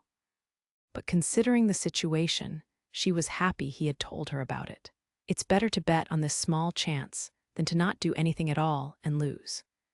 Alice wasn't normally the type to go for all-or-nothing plays, but she wasn't in a position to avoid it anymore. She wasn't even sure if she could buy any more time against Tesfia with the way she was now. She knew it would be difficult. Yet there was only one person standing here now, and that was her. She couldn't trade places with anyone else, and she definitely couldn't back down now. That's why she resolved herself. She was the only one who could make her own path. The golden spear was one thing, but fixing the 3 circles in position, ready to attack, would drain her mana. However, after seeing her attack from before, Tesfia would be forced to stay on guard for it, making it pretty effective to keep her in check. Alice took this into account and affixed the circles above her. And she readied herself to fight up close once more, knowing how reckless it was. Though she had the advantage in a simple melee fight, if she chased Tesfia too far and took a hit, that would be the end of her. She might not be able to get all the way through Tesfia's defenses, but she was fine with that. Tesfia beat Alice to the punch and attacked first. Alice dodged the large swing from the ice sword and parried the katana while counterattacking. Her goal was to gradually inflict damage with counterattacks and exhaust her. By building up damage and having it be converted into mental exhaustion, she could strip Tesfia of her concentration, making her unable to maintain her magic. But Alice's best friend would always break through her limits when cornered. She knew her friend's potential, so her plan was just wishful thinking, which was why she didn't have high hopes. Then again, being able to fight to their heart's content and use everything they had against one another was what she truly wanted. The 2 girls stared at each other. Ignoring their heavy breathing and exhaustion, they refused to let their eyes off the other. Both instinctively knew that letting their guard down for even a moment would be fatal. An intense back and forth began once more. Neither Alice nor Tesfia were simplistic enough to step in too far in hopes of landing a critical hit. Alice's spear was moving faster than ever before, and Tesfia was closing in on the limits of her ability to maintain her icicle sword. In their clash, Tesfia took scratches and grazes, which were converted into a dull mental pain. Even now, she was doing the best she could to maintain her focus and put up a good fight. The same was true for Alice, and it wouldn't be strange for either to lose her focus at any moment. It was truly a battle on thin ice. Everyone in the audience held their breath as they stared at their exchange. They didn't move a muscle and couldn't take their eyes off the stage. Their spearmanship and swordsmanship were first-rate and entranced the audience, who forgot the passage of time. Before they knew it, their palms were sweaty and even blinking felt like a waste of time. They wanted to keep looking on for as long as possible. On the stage, the 2 crossed blades and exchanged blows. Alice's body suddenly trembled. She instinctively felt danger, and in a moment, ah! As they heard her scream, the audience had no idea what had happened. Alice was sent flying into a wall, her face twisting in agony as she struggled to breathe. The circles floating in the air powerlessly fell to the ground as a metallic sound rang out. She'd finally taken a hit from Icicle Sword. She had stepped in a little too deep, and though she'd successfully dealt a lot of damage to Tesfia, her exhaustion and the chilling wind from the ice sword had slowed her down a little. A small opening had appeared, and Tesfia hadn't missed her chance. Sliding down from the wall, Alice managed to keep herself from collapsing by using her AWR. She was only barely conscious because she'd managed to get her AWR in between the attack and her body. Her sight was blurry, and she looked towards Tesfia, who was struggling to breathe just like she was. She must have taken too much damage to follow up right away. Then again, getting a hit on Tesfia in exchange for a direct hit from Icicle Sword hadn't been worth it. The girls looked like they would fall over if a light breeze hit them, but eventually the light returned to their eyes. Ha ha, you're already at your limit, right, Fia? I can still go on. Anyone could see that Tesfia was bluffing by the fact that she was drenched in sweat and unable to keep one of her eyes open. Alice used her AWR as a staff and limped closer. Tesfia noticed her and stood up straight. Both of them took deep breaths and tightened their jaws. They moved slowly and then picked up speed before taking a final large step for the last clash. This will finish it, Alice thought. Each contestant was up against their best friend and a worthy rival. Without saying anything, they each knew they had to end the match with their greatest moves. Readying her spear, Alice thrust her left hand forward. When she did so, one of the circles floated in position in front of her. From what she'd heard from Alice, Shale Raise was an intermediate class spell. That's why it would lose in power to an icicle sword that was more advanced, leaving her with no means to oppose Tesfia.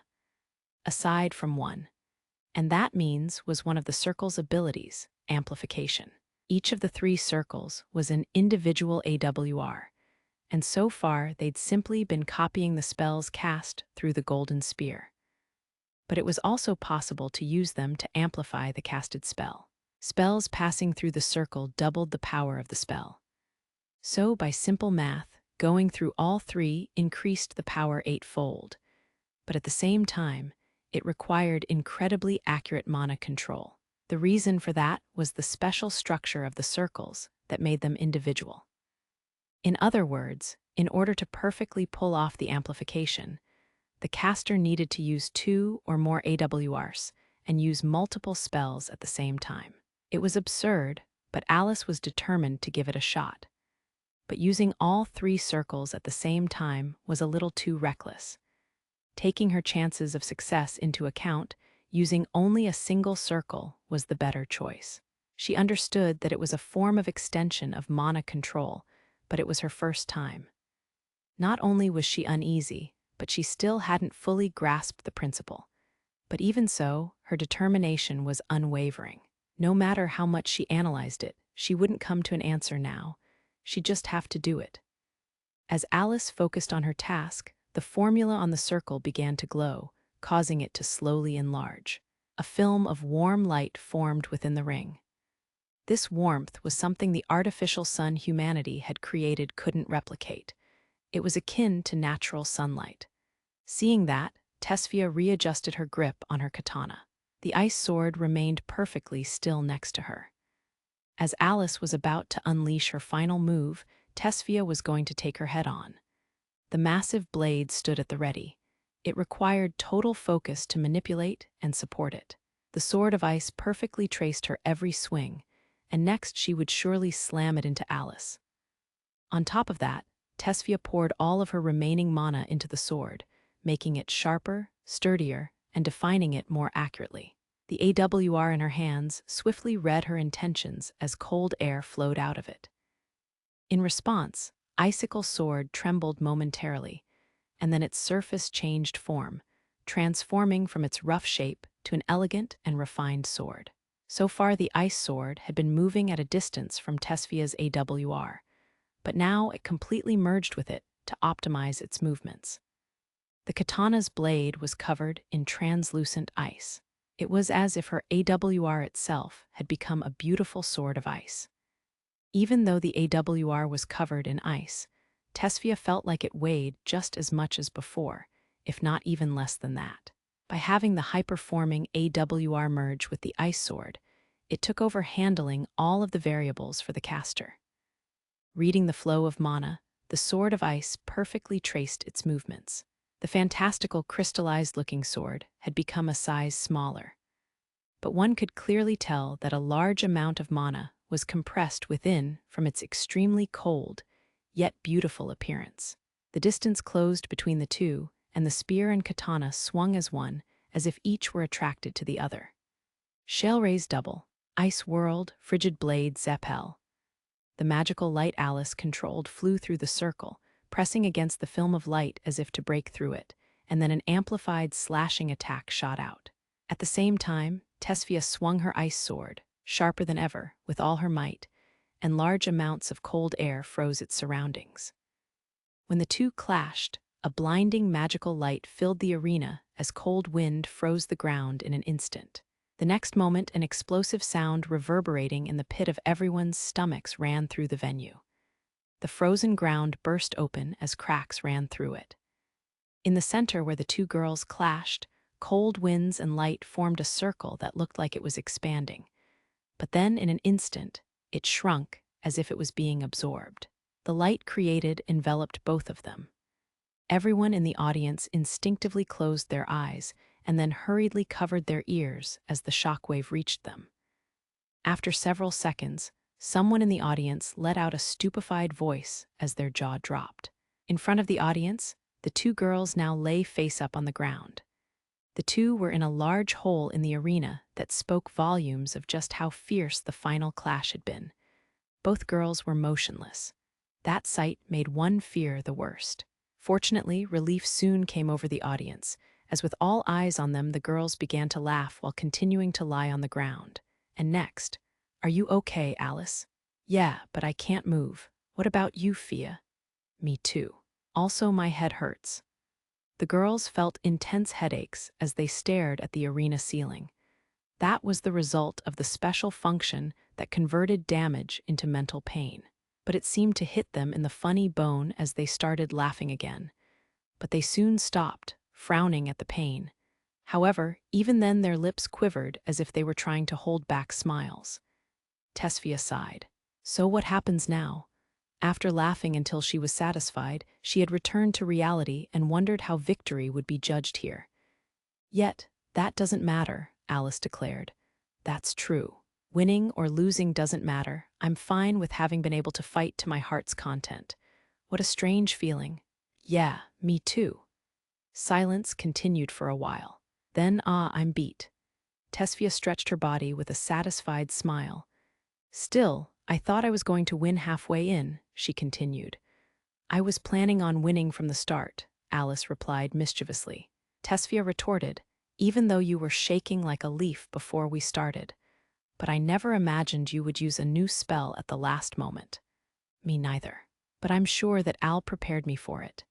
Tesfia grinned and showed her pearly whites. "My mother showed me that move once, which is how I came up with it, but it was still mostly unconscious. Pathetic, right?" "That's not true. It just makes it even more amazing that you were able to use it when you needed it." You think so? If anything, I'd say you're amazing, Alice, especially that last move. I didn't know you had a trick like that up your sleeve." "Haha, Al taught me about it, but he said it was still too early for me. But that was the only thing I could think of." Alice blushed a little. "I feel really refreshed right now," she added, giving her impression of their battle. A glance at her expression made it clear she wasn't lying. Tesfia was also satisfied with how they'd fought. Finally, the buzzer signaling the end rang out. The two lifted their heads to look at the screen above them. "Ahaha," Alice laughed. "Hee. Ow, I guess this kind of thing can happen," Tesfia said. "But that's fine too." "Yeah." On the screen was the word draw. The audience stood up to cheer. Unrestrained, thunderous applause rained down on them for the incredible match. Their names would surely spread far and wide throughout the tournament. The passionate cheers continued even as they were carried out on stretchers, and until the next match began. Two students from the same institute working together to better each other, and showing off their trained skills and abilities, was surely the original intention of the magical tournament. As such, Tesfia's and Alice's match left an everlasting impression on the excited audience. The two were carried to the infirmary, and there stood Felinella and the other competitors from the Second Magical Institute, lavishing them with praise. "That was a truly impressive match, you two." A draw was not unheard of in the tournament. Making that kind of judgment during the preliminaries wasn't allowed, but it sometimes happened during the main tournament. How that was handled was on a case-by-case basis. Sometimes the call would be made by referees in a committee, and sometimes another match would be held. However, when both students were from the same institute, the decision could be left up to the Institute. In other words, the second Magical Institute advanced in the tournament, and it was up to the team as to who to allow to advance. Regardless of the outcome, you can take pride in a fight that wouldn't put the second Magical Institute's name to shame, Felinella continued. Yes, we're satisfied too. Yeah, Tesfia nodded on the bed next to Alice's bed. The two were hooked up to IVs on their beds. They weren't just dealing with exhaustion and massive headaches, but they'd also severely depleted their mana stores. They would just have to wait for those to naturally replenish. As long as they got some rest, it wouldn't be a problem though. But after that kind of match, the eyes that fell on them had changed. They'd already been seen as excellent students, but the upperclassmen wouldn't look down on them just for being first years anymore. In fact, some even gazed at them in admiration. As for the others in their class year, they rejoiced and praised them to high heaven. Seal was among the first years who were moved by their match. She took their hands and said to them, "Good work. After seeing that match, we'll need to work hard too." Felinella smiled and patted Illumina's back. "If our juniors are working this hard, we can't afford to take it easy. Right, Illumina?" "Those two are on the same page, but I'll do my best," Illumina said with a straight face. It wasn't like she was unhappy. This was just how she was. Felinella understood this, and so did Tesfia and Alice, who'd spent more time around her lately. "By the way," Tesfia asked Felinella, "do you know where Loki is?" "What are you talking about?" "Miss Loki is on her way to the stage right now." Felinella chuckled at Tesfia's question and looked over at the screen in the corner of the infirmary. The room was equipped with a small screen to watch the matches on. Loki's match hadn't started yet, but there was less than 5 minutes to go. "You two just watch the matches from here as you rest up. We'll be going back, but make sure you don't get up, okay?" Felinella said in an almost sisterly tone, her index finger raised in the air. "I understand." "Well, it's not like I can move anyways," Alice lamented with a wry smile. "Just leave the rest to us," Felinella said, as she left the infirmary. The pace of the matches in the main tournament was slower, so Tesfia and Alice didn't need to rush to get ready for their next match. Before moving on to the finals, the semifinals for each class year group were held first, so the two could rest for 5 matches at least. Don't you need to go too, Seal?" Everyone had left the infirmary aside from Seal. Tesfia looked her way and saw her bringing a chair and putting it between their beds. "I was thinking that we could watch Miss Loki's match together." "That's fine, but are you sure you don't want to watch it up close?" "It's okay. I wouldn't understand what I don't understand regardless of if I watch it through a screen or up close." Seal scratched her cheek with embarrassment. Alice quickly realized that she was looking for someone to explain things. "We don't understand everything about Loki, dear, either, so don't hope for too much." "Got it. Hey, it's starting." At Tesfia's words, the three turned to look at the screen. 33rd chapter, The Depth of Darkness. From blind faith, the thunderous applause reached into the waiting room. It was the signal that Tesfia's and Alice's match had ended. Loki was getting ready by the entrance. She was wearing an unfamiliar outer garment and held both of its edges as she wrapped her arms around herself. It looked similar to what was supplied by the military, but it was shorter, ending at her waist. Since there weren't any sleeves either, it was pretty much a cloak. As she fastened the clasp around her neck, Loki looked down at the cloak. The principal had gotten hold of this for Loki to wear out of consideration. Her AWRs could be quite unwieldy when there were many of them. So far, she hadn't needed that many knives, but in this next match, she couldn't afford to go easy on her opponent. The cloak was pretty thick, and its interior was lined with bands and pockets. The tightly packed knives were also quite heavy, but Loki showed no signs of paying that any heed. She was already used to it. Besides, she wasn't so weak that she would complain about it. One may have wondered how her thin arms could be so strong, but to Loki, this was within the range of weight she'd carry on a daily basis. She spread her arms to see how it felt. As expected from custom-made wear, it didn't get in her way at all. That was thanks to its short length and the fact that it only covered half her arms, guaranteeing free range of movement. She made a final check in satisfaction. "Miss Loki, I wasn't of much use, but good luck out there," Felinella, standing next to her, said apologetically. The truth was that she hadn't been able to get any kind of information on the opponent Loki was facing. But that wasn't a fault of hers or the other students gathering information. It was simply that he'd ended his matches in a flash, preventing anyone from getting any decent information.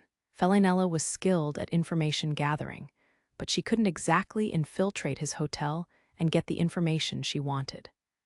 That's not true. It just means that he's rather strong and not stupid enough to show his hand. I'll just have to see for myself in the match. Well, the outcome is already clear, though. Felinella was surprised to see Loki being so talkative and fearless, but she also felt a weight come off her shoulders. Don't push yourself. That depends on my opponent. Besides, missions are one thing, but I don't think it's possible to be reckless on stage with all eyes on you. That's true, but... Felinella began, but she swallowed the rest. It's about time. We're going to go check up on those two, she said, looking over to a nearby screen. Displayed on it were Tesfia and Alice being carried away on stretchers. I doubt they'll be able to properly fight in the finals, Loki said. So it seems. Loki noted that they'd shown power beyond their abilities. They'd truly gone all out. She was exasperated that they'd fought without any consideration for the future, but she wondered if she could do the same in her own match. After that, she stood by the entrance, leaning against the cold wall and closing her eyes, waiting for her name to be called. This was one match she absolutely couldn't lose. Of course, she wanted to obey Alus' instructions, but even more than that, she'd sworn that she would win. Loki felt up to this point that she hadn't been able to do anything as Alus' partner. It wasn't like he didn't acknowledge her, but her lack of strength was undeniable. He'd given the excuse that they had to split up for this mission, that his mission this time around was too difficult to bring her with him. But even then she wanted to be at his side, hoping to be able to give her life for his if the moment called for it. She had no qualms about living with Alus. If anything, she was in bliss. But Loki knew in her current state, Alus saw her as someone to be protected. She always wished to be of use to him. That's why she had no hesitation to become a wall to protect him. Her image of the ideal partner's position was to be one step behind him. But where was she now? When she thought of that, his back felt ever more distant. Then again, she'd done her best not to overstep her boundaries and had held back on being pointlessly stubborn. That was because Alus' existence was just too great. No, perhaps that was only an excuse. Since she'd become his partner, her life had been so fulfilling. It might be that she just didn't want to give up her current situation. I really am selfish. But even then, Loki was fine with that. There was a wonderful promise awaiting her after she had won, and she was going to secure that win no matter what. And best of all, it was Alus himself who had suggested it. I promised to bring you along on my missions, he had said. He left this mission to her because he trusted her. He had presented her with a wall to overcome because he expected her to overcome it.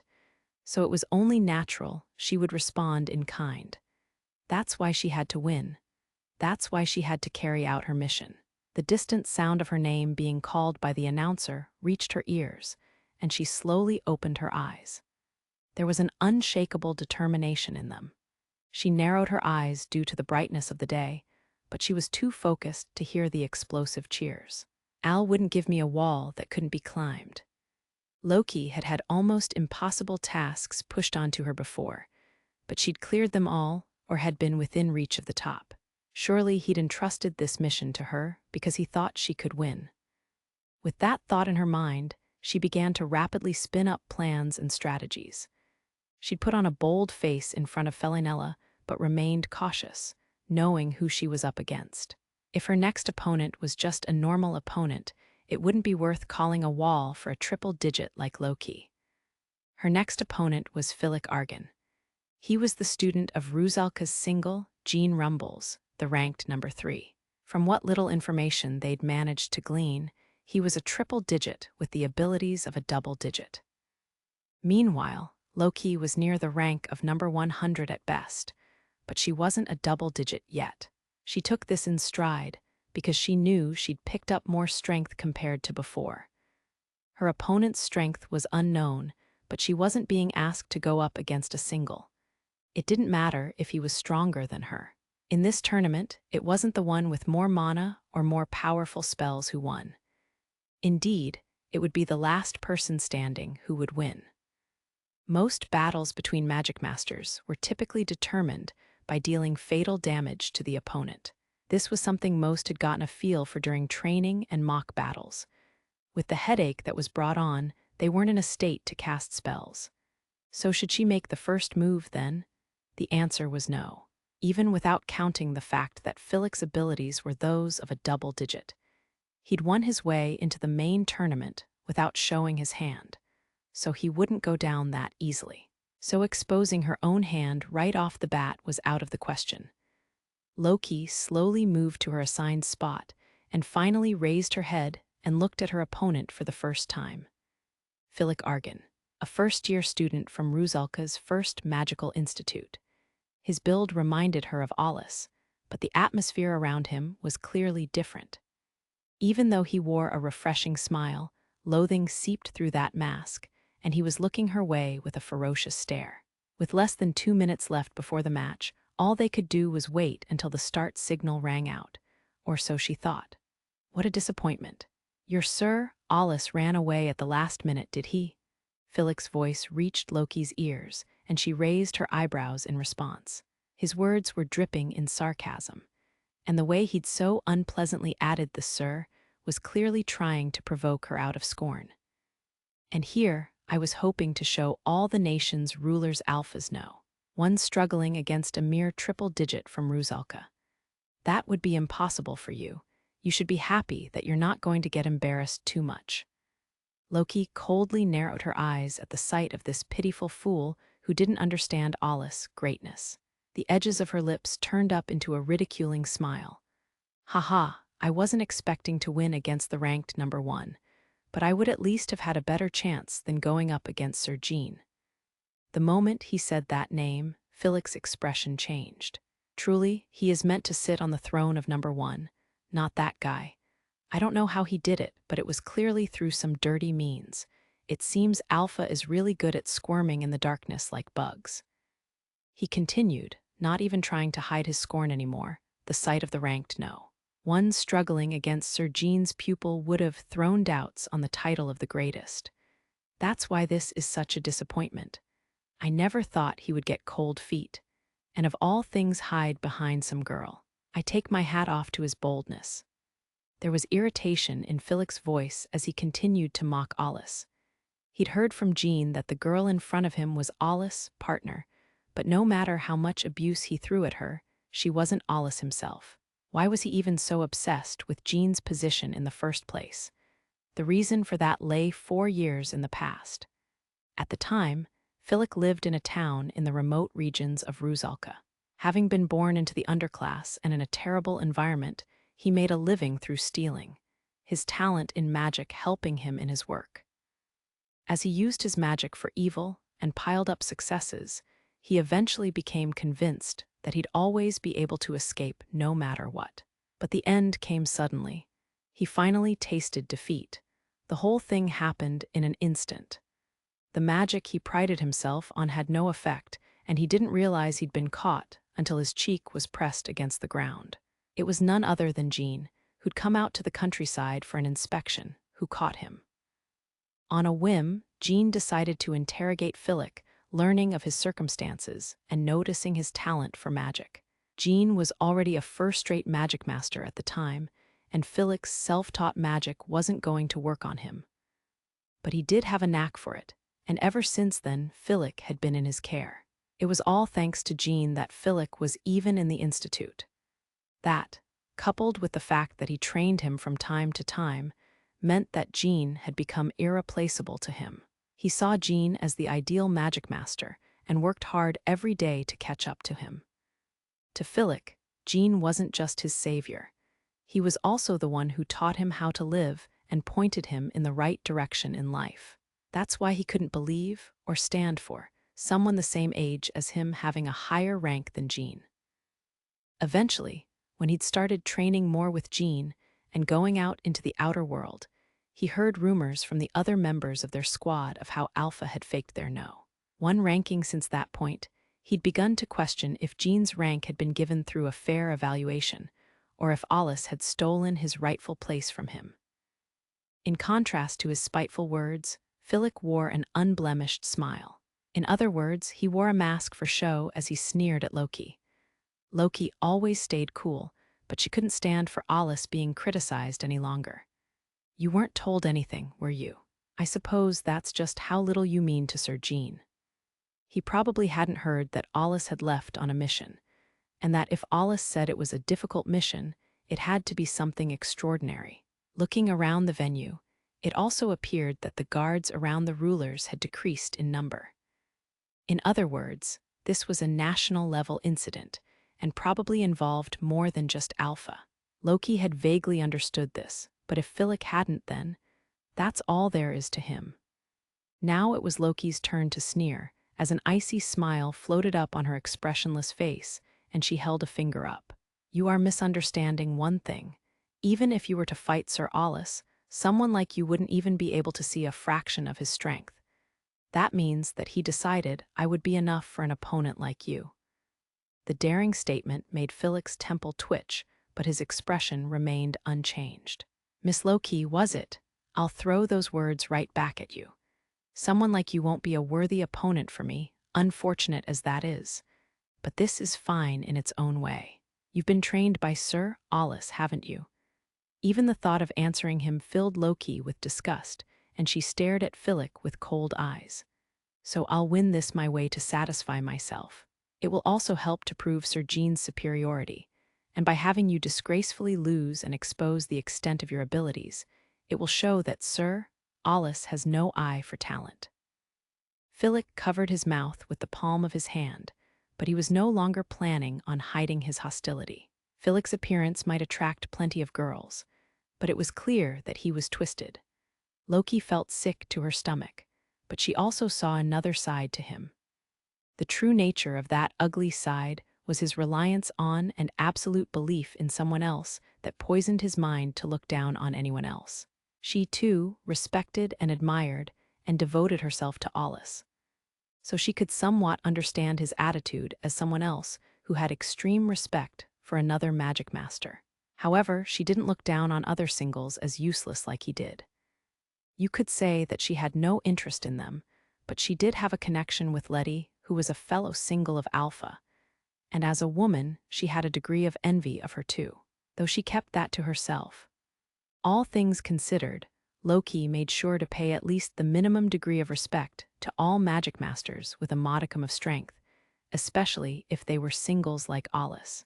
Moreover, her feelings wouldn't change even if Alus wasn't a single-digit Magicmaster.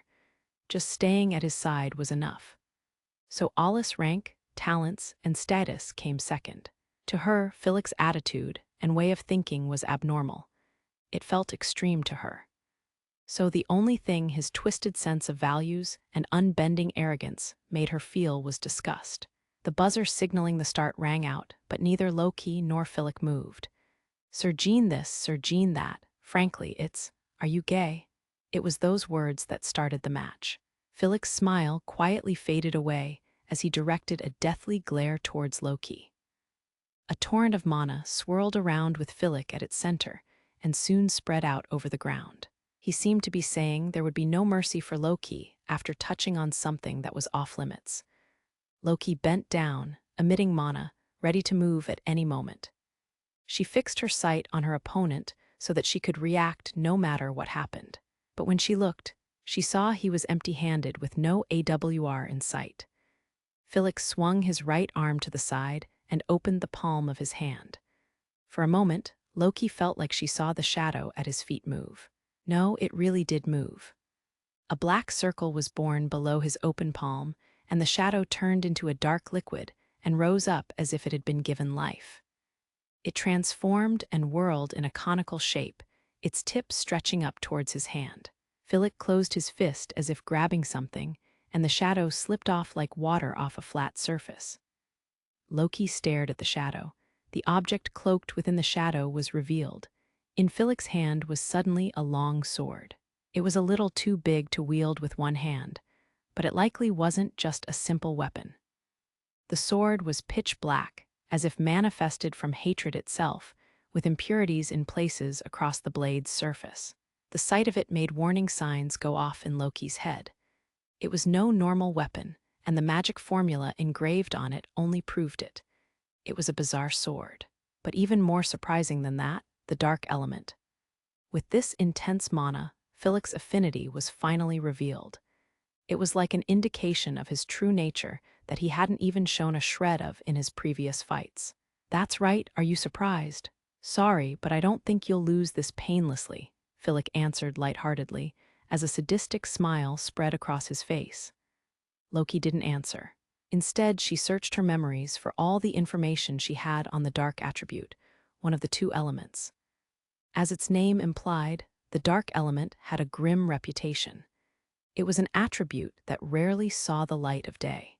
Those with the affinity were valuable, but it was said that they were also selfish, unstable, and prone to crime. In fact, many with an affinity for the dark element were magic criminals. They easily broke the laws of society for their own gain and desires, hurting anyone they pleased. They had no hesitation crossing the line most would stop at. Moreover, perhaps because of the influence of their affinity, they sought stimulation to a greater degree than normal. Many dark attribute spells also had the characteristic of being effective and powerful once a location was chosen.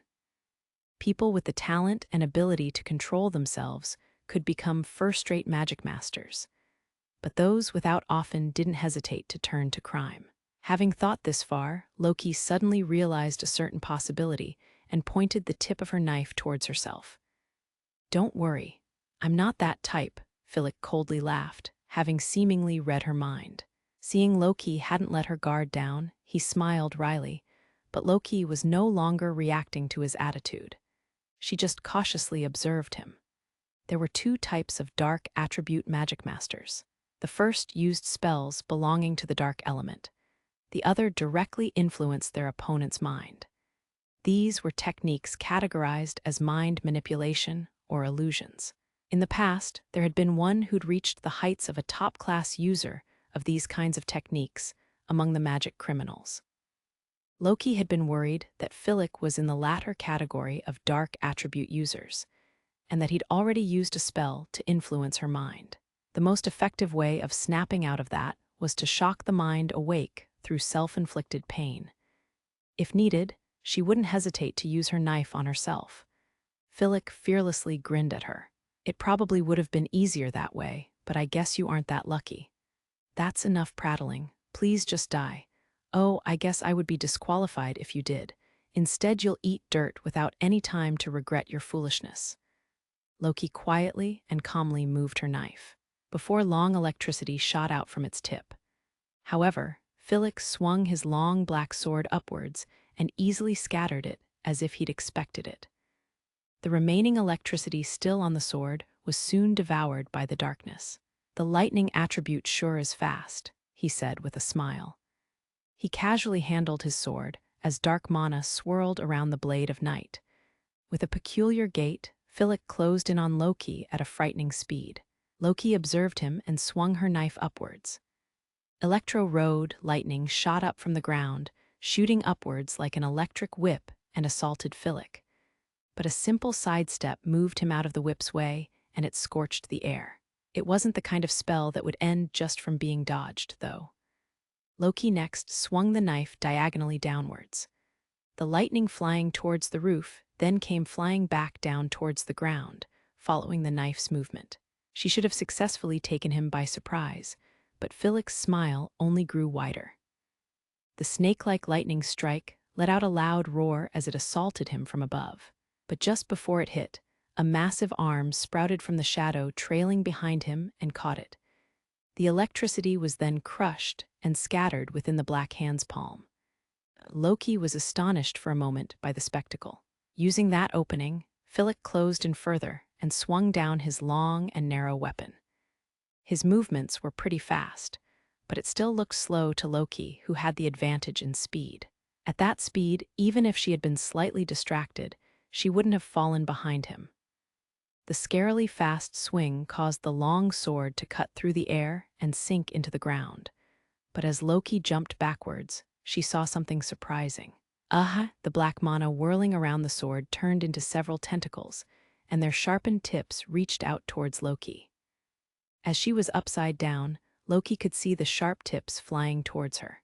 She shot out electricity to scatter 2 of them, but then realized she wouldn't be able to deal with the rest, and covered her face with her arms and curled up.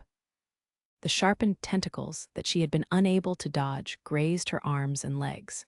Loki's face distorted as she kept her posture low while landing. A slight headache told her she had taken damage, but there was something she now understood. That was a spell. She'd been sure that what was wrapped around the sword was mana, but seeing it freely transform and attack her, she became convinced it was actually a spell wrapped around the sword. That explained why the magic formula on the blade wasn't glowing. Fillic narrowed his eyes and surprisingly gave her praise. Well dodged. You properly analyzed the situation and changed your trajectory with electricity. But it seems you weren't able to escape unharmed. Well, it would have been disappointing if that had ended it. Despite being praised, Loki only felt disgust and completely ignored him. It was certainly a troublesome spell. Even with her speed advantage, Loki would need to keep on guard for the sharp tentacles that came after her once she dodged the sword. Not to mention that giant arm that blocked her Electro Road was a rather high-level spell. Electro Road was one of the more complicated intermediate spells. Even at a quick estimate, the spell that crushed hers was most likely an advanced spell. Fillic pulled his sword out of the ground and slowly readied it in an exaggerated fashion. Loki kept a close watch on him when she suddenly felt a chill run down her spine. She hurriedly jumped away. Moments later, the giant shadow arm violently came pounding. A loud crack rang out as the ground was shattered and dust kicked up. In the aftermath, thin fractures ran across the ground like a spider's web. So you dodged that too. Loki glared at the boy who'd sounded impressed and saw the arm turn back into a shadow in the corner of her eye. She'd been able to quickly notice it with her sonar, but it was a troublesome attack, and she ground her teeth at how unpleasant it was. The way he exaggeratedly handled the long sword had probably been on purpose to attract her attention, which slowed down her reaction. That let her know that he was clearly used to fighting. At the very least, he might be more used to fighting people than she was. So far his attacks had used shadows, but who knew how many tricks he had up his sleeve. Loki kept herself from clicking her tongue in frustration and tightly pursed her lips. Normal magic likely wasn't going to work here, and so she let out a light sigh.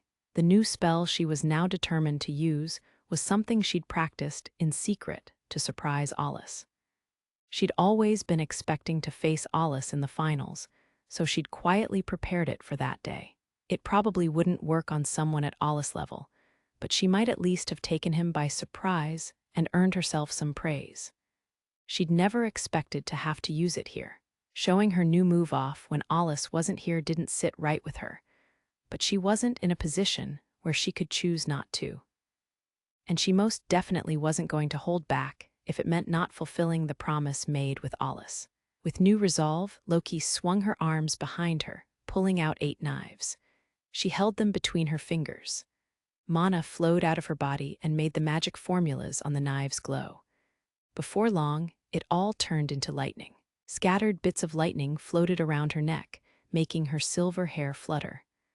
I don't know what you're planning, but I've already finished my preparations.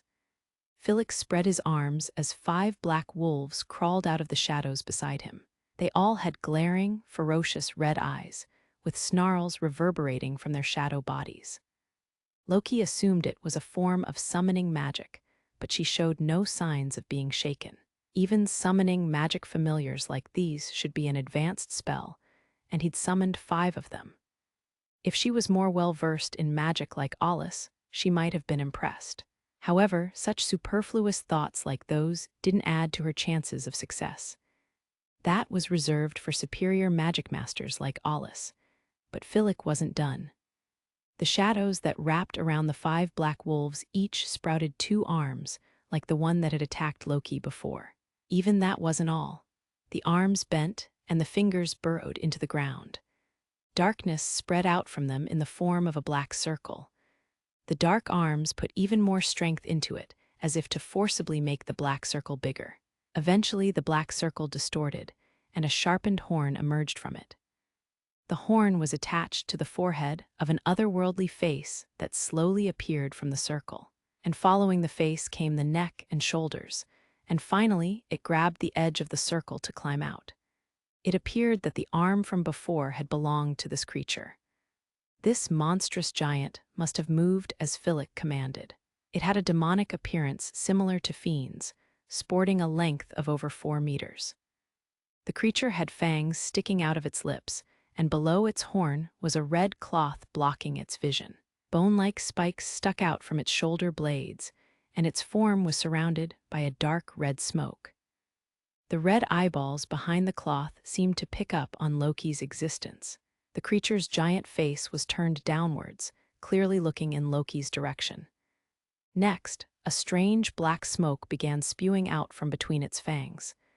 Now then, I've even brought out hidden demon Yaksha, so isn't that enough? You were honestly stronger than I expected, but spending any more time on you would hurt my reputation. Fillic wore a broad smile and raised his long sword. So let's. At those words, the shadow wolves took off running. The 5 of them spread out like trained soldiers, bearing their vicious fangs, with black smoke pouring out of their mouths as they closed in on Loki. Loki remained quiet. Like a clear stream, she was completely silent and unperturbed. She was neither upset nor panicked. Like hunting hounds, the 5 wolves flew toward their prey, as at the same time the demon called Yaksha behind them started moving as well. Suddenly, the earth trembled. Yaksha took a step forward and jumped, making the ground sink in. It followed a low trajectory, but moved at high speed. As it flew past the wolves that were supposed to be in front of it, it raised its arms high, before swinging its heavy fists down at Loki. She appeared to remain unmoving, but just before the massive fists were about to hit, she activated the trigger of the spell she'd kept ready. Force. The reason Alus had hammered home the point of being careful when using this spell was because it put an extraordinary strain on the body, especially for a still developing girl's body. Bone fractures, muscles snapping, and similar injuries that could end a Magicmaster's career were very likely if one was careless.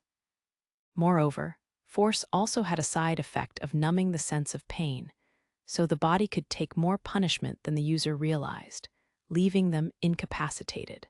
An example would be feeling your muscles cramp up, when in reality they were close to tearing. Also, the longer the spell was used, the duller the sense of pain grew, and the user wouldn't notice how bad of a state they were in until their body ceased functioning properly. Alus had talked to Loki about this spell because she wanted strength. It was a spell that anyone with an affinity for lightning and a wish to become stronger would hear about at some point. Seeing how Loki wanted power not for her own gain, but to be of use to him as his partner, Alus could be forgiven for letting the information slip. As for how the spell worked, mana was converted into electricity and covered the body. That allowed for freely controlling the signals from the brain, accelerating them, and enhancing all physical abilities. There was a slight change in the nature of mana that let the user enhance themselves past their limits, but the risks were high, making it a double-edged sword. It was truly a spell meant to be used by those with an innate talent for it. On top of being a lightning attribute spell, it also required very delicate mana control on the level of a spotter to maintain, meaning there were few users of this spell. Alus had believed Loki had the aptitude for it. However, Yaksha's attack could also be described as super fast. When Loki was just about to use force, the shadow of Yaksha's destructive attack covered her small body. The next moment, its attack smashed into the ground, blowing it away with an explosive sound. Fillic saw that immense destructive power and looked to be casually waiting for the buzzer to signal the end of the match. However, soon his eyes opened wide, and he braced himself against the scene playing out before him. The wolves following after Yaksha were somehow being extinguished, one after another. As he looked on in a daze, the ferocious wolves were defeated and dispersed into a black smoke. They were summonses, so they'd disappear in the same fashion if Fillic had undone the spell, but he had no memory of doing that. While shaken, he suddenly noticed something and stared at a point in the arena. One of the wolves there was about to disappear, but before it did, he could see a blurry shape slashing at it. And before the black wolf dispersed, Fillic could see something sparkling around it. They were sparks from the electricity Loki was draped in. But when he realized that, the wolf had already been defeated, and with that, all 5 wolves had turned into smoke in the blink of an eye. When Fillic saw a long trail of light from the electricity, he spoke out. "Tusk, so you weren't done in."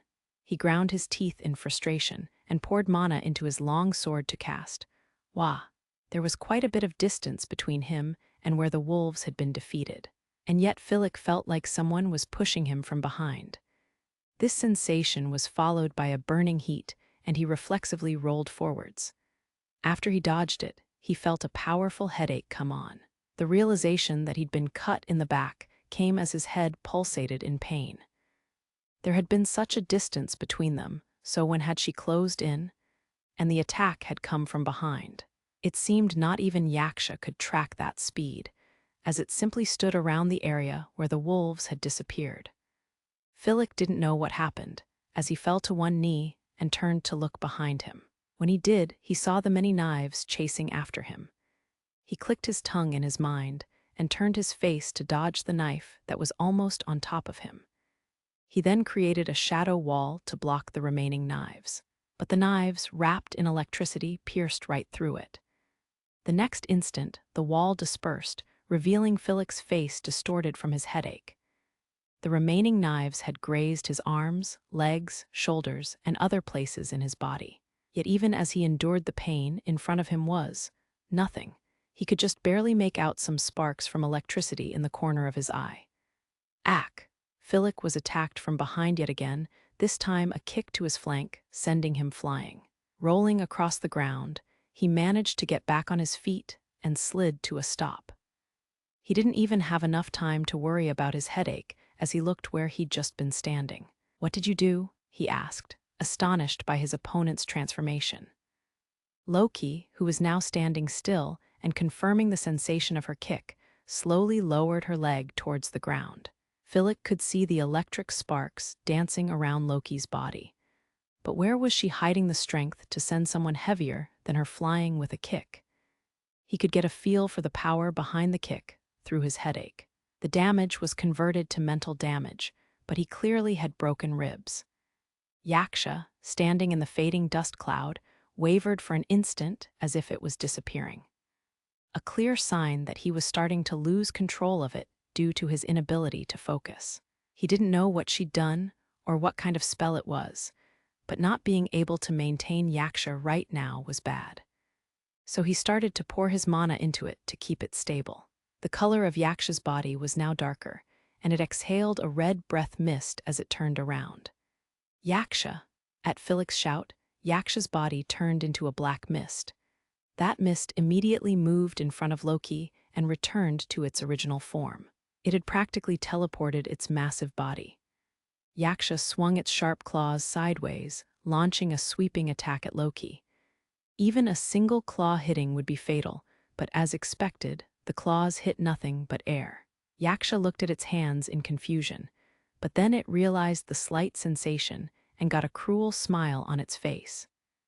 Some distance away, Loki was holding her left shoulder that had been scratched by the claw. She was probably moving slower than expected because of the pain. That was especially true, seeing how Fillic was able to follow her afterimage. She'd likely not be able to go unseen from now on. Meanwhile, to Fillic she looked like she was teleporting in bursts, leaving behind afterimages. By now, he'd realized that that was because Loki was moving at unimaginably high speeds. As proof that he was getting used to it, black smoke appeared before Loki, and Yaksha smashed its arms down. Ka! In Loki's mind, it was a hit she should have avoided completely. Perhaps she'd pushed herself too far, as there was a slight lag between her will and her legs moving, sending a chill down Loki's back. But if she took a serious hit now, her situation would turn for the worst. That's why she forcibly turned her speed up another notch. Dodging the tremendously fast arms and claws, she left Yaksha in the dirt and zigzagged towards Fillic. Fillic readied his long black sword and cast a spell. The shadow at his feet rose up to form a big wall. Og! But before he could finish his defenses, Loki kneed him in the gut. His body bent backwards as the breath was knocked out of him. He crumbled and writhed in pain. Seeing he was injured, Loki followed up with a roundhouse kick and sent him flying again. The next moment, she sensed Yaksha coming from behind, and she veered to the side to escape. She didn't have the time to deal with Yaksha. She would need to finish this with the next hit, or she wouldn't be able to move anymore because of the backlash from force. Just a little more. Loki had managed to kick him to the right place after all. Having been sent flying, Fillic rolled to the area where the 5 wolves had been defeated and shook his head while slowly standing up. When he did, the magic formula above the ground started glowing blue as a sign that it was activating. Wah, fuck, that bitch. Fillic glanced around and realized the situation with an astonished expression, desperately moving his legs to get out of there. Around him were several knives sticking out of the ground and forming a circle. He knew then that he'd been thrown into the hunting grounds.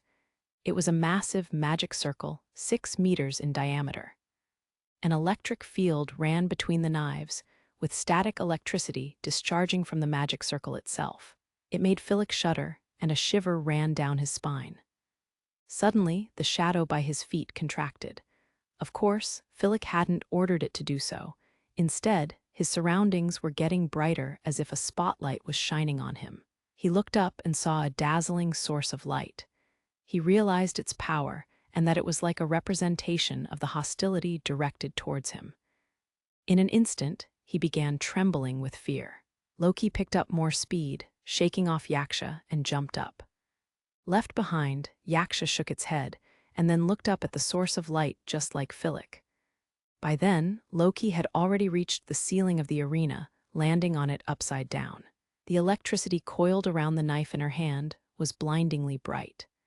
Perhaps because of the amount of concentrated energy, a shrill vibrating sound shook the air. Force's effect had now expired, and when she landed, an unpleasant sound could be heard from her bent calves and thighs. The sound was probably from some of the muscle fibers being damaged and snapping. She scowled at the pain, but bit down to endure it, and elevated her focus. The side effects of force weren't considered damage dealt by the opponent or outside effects, so it wasn't converted into mental damage. Meanwhile, as the air rumbled, Fillic turned to Yaksha. It had now found Loki again and was stretching its arms out to jump after her and catch her. However, the distance between them was considerable, and it wouldn't be able to return back to Fillic's side and protect him in time. Considering the volume of electric sparks, it was an advanced level spell. Fillic realized everything. He gritted his teeth and looked up. By now, it was all too late. That's why the decision on what to do next came in an instant.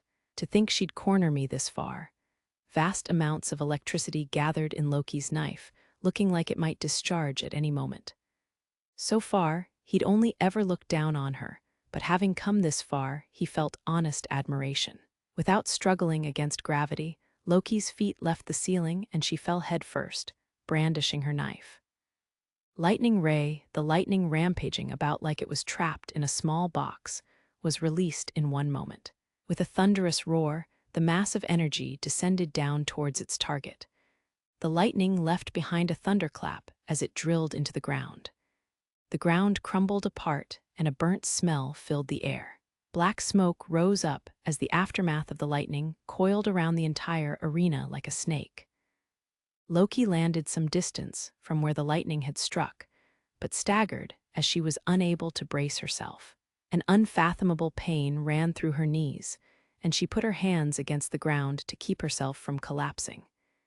If she collapsed here, it might be judged a draw.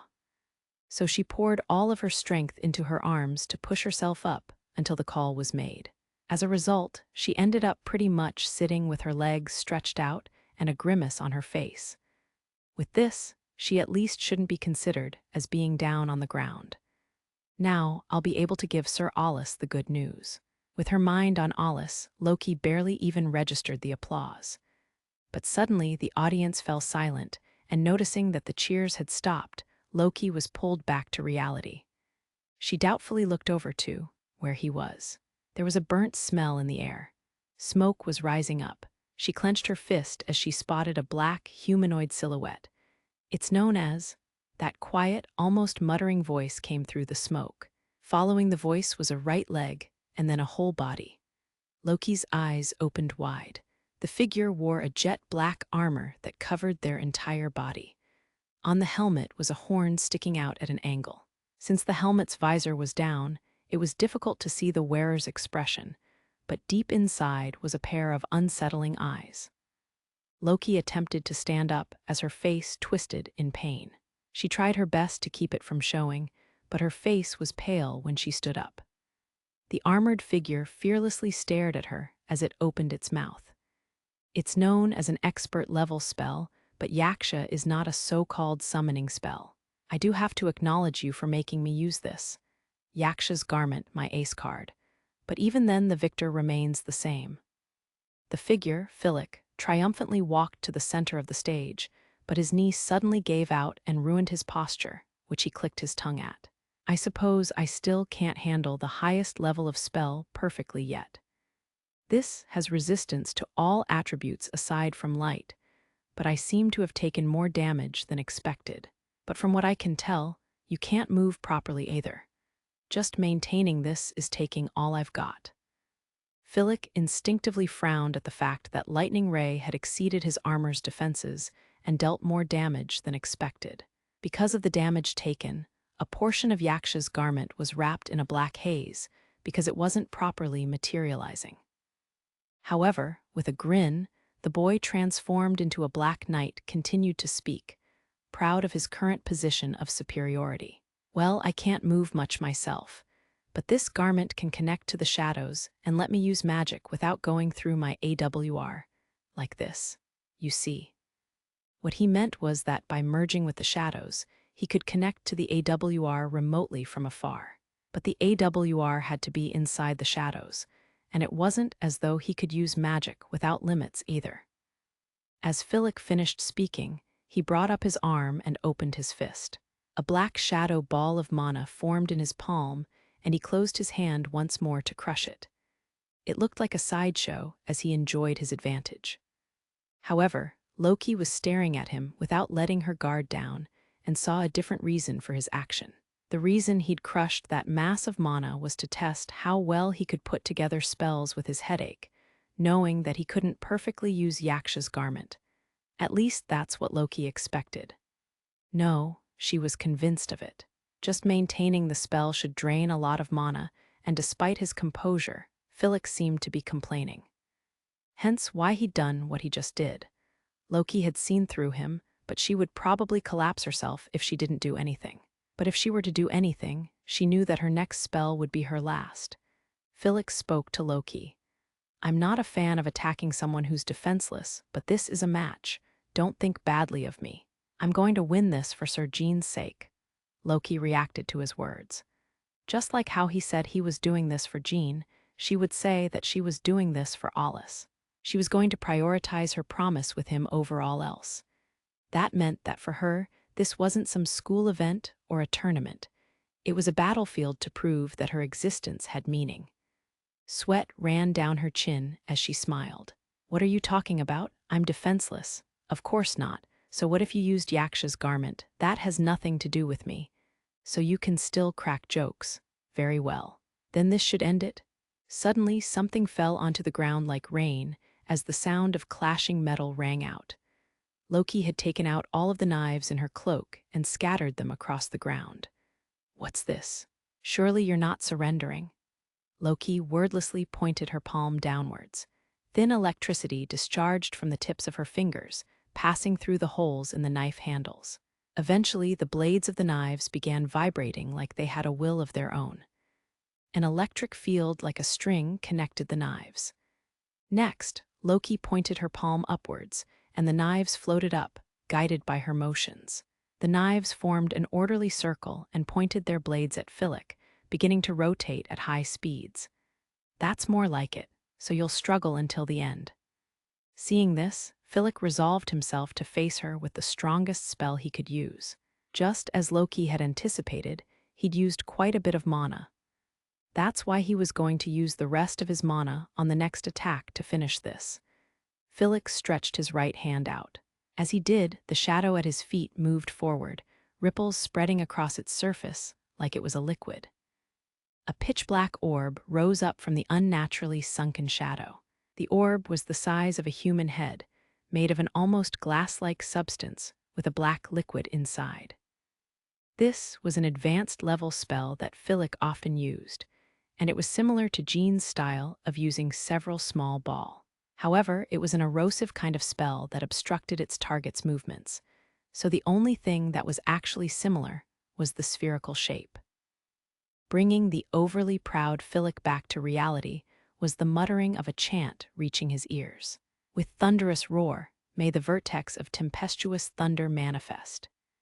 Inside the circle of rapidly rotating knives was another smaller circle rotating in the opposite direction. An electric light pulsed out from the center of the dense electric fields. The rotating speed gradually accelerated, with large amounts of light escaping the center as the energy gathered there. Sensing that this spell was even more powerful than the advanced level spell that had hit him before, Fillic felt cold sweat run down his back as his fear pushed him into casting his own spell. Darkness Grannycord. After pushing it with his palm, the sphere flew towards Loki at a high speed. The shadow it cast drew a dark line on the ground, connecting Loki and Fillic. If touched, the sphere would erode Loki's body and stop her from moving.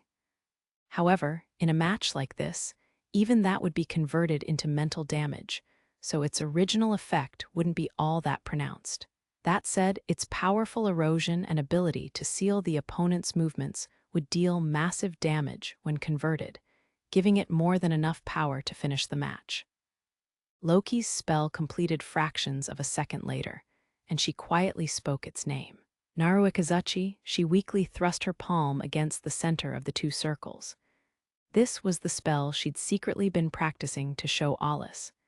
It was also the spell she had used in the past to become his partner, but back then she'd used a fiend's core as a catalyst, a taboo. But now, with an increase in total mana and honest hard work, she was able to use it without a taboo. Its power wasn't all that different from when she'd used the taboo, but normally it wasn't a spell she would have been able to use. Expert-level magic wasn't that simple. To be honest, not even Loki knew how she'd become able to use it even after her hard work. One possibility was when Alus had turned her mana into his own and paid the price for the taboo when she had been defaulting in order to save her life.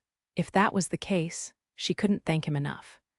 It was also possible that Loki's disposition had changed to accommodate the ability to use that spell after using it once, but she preferred the former idea.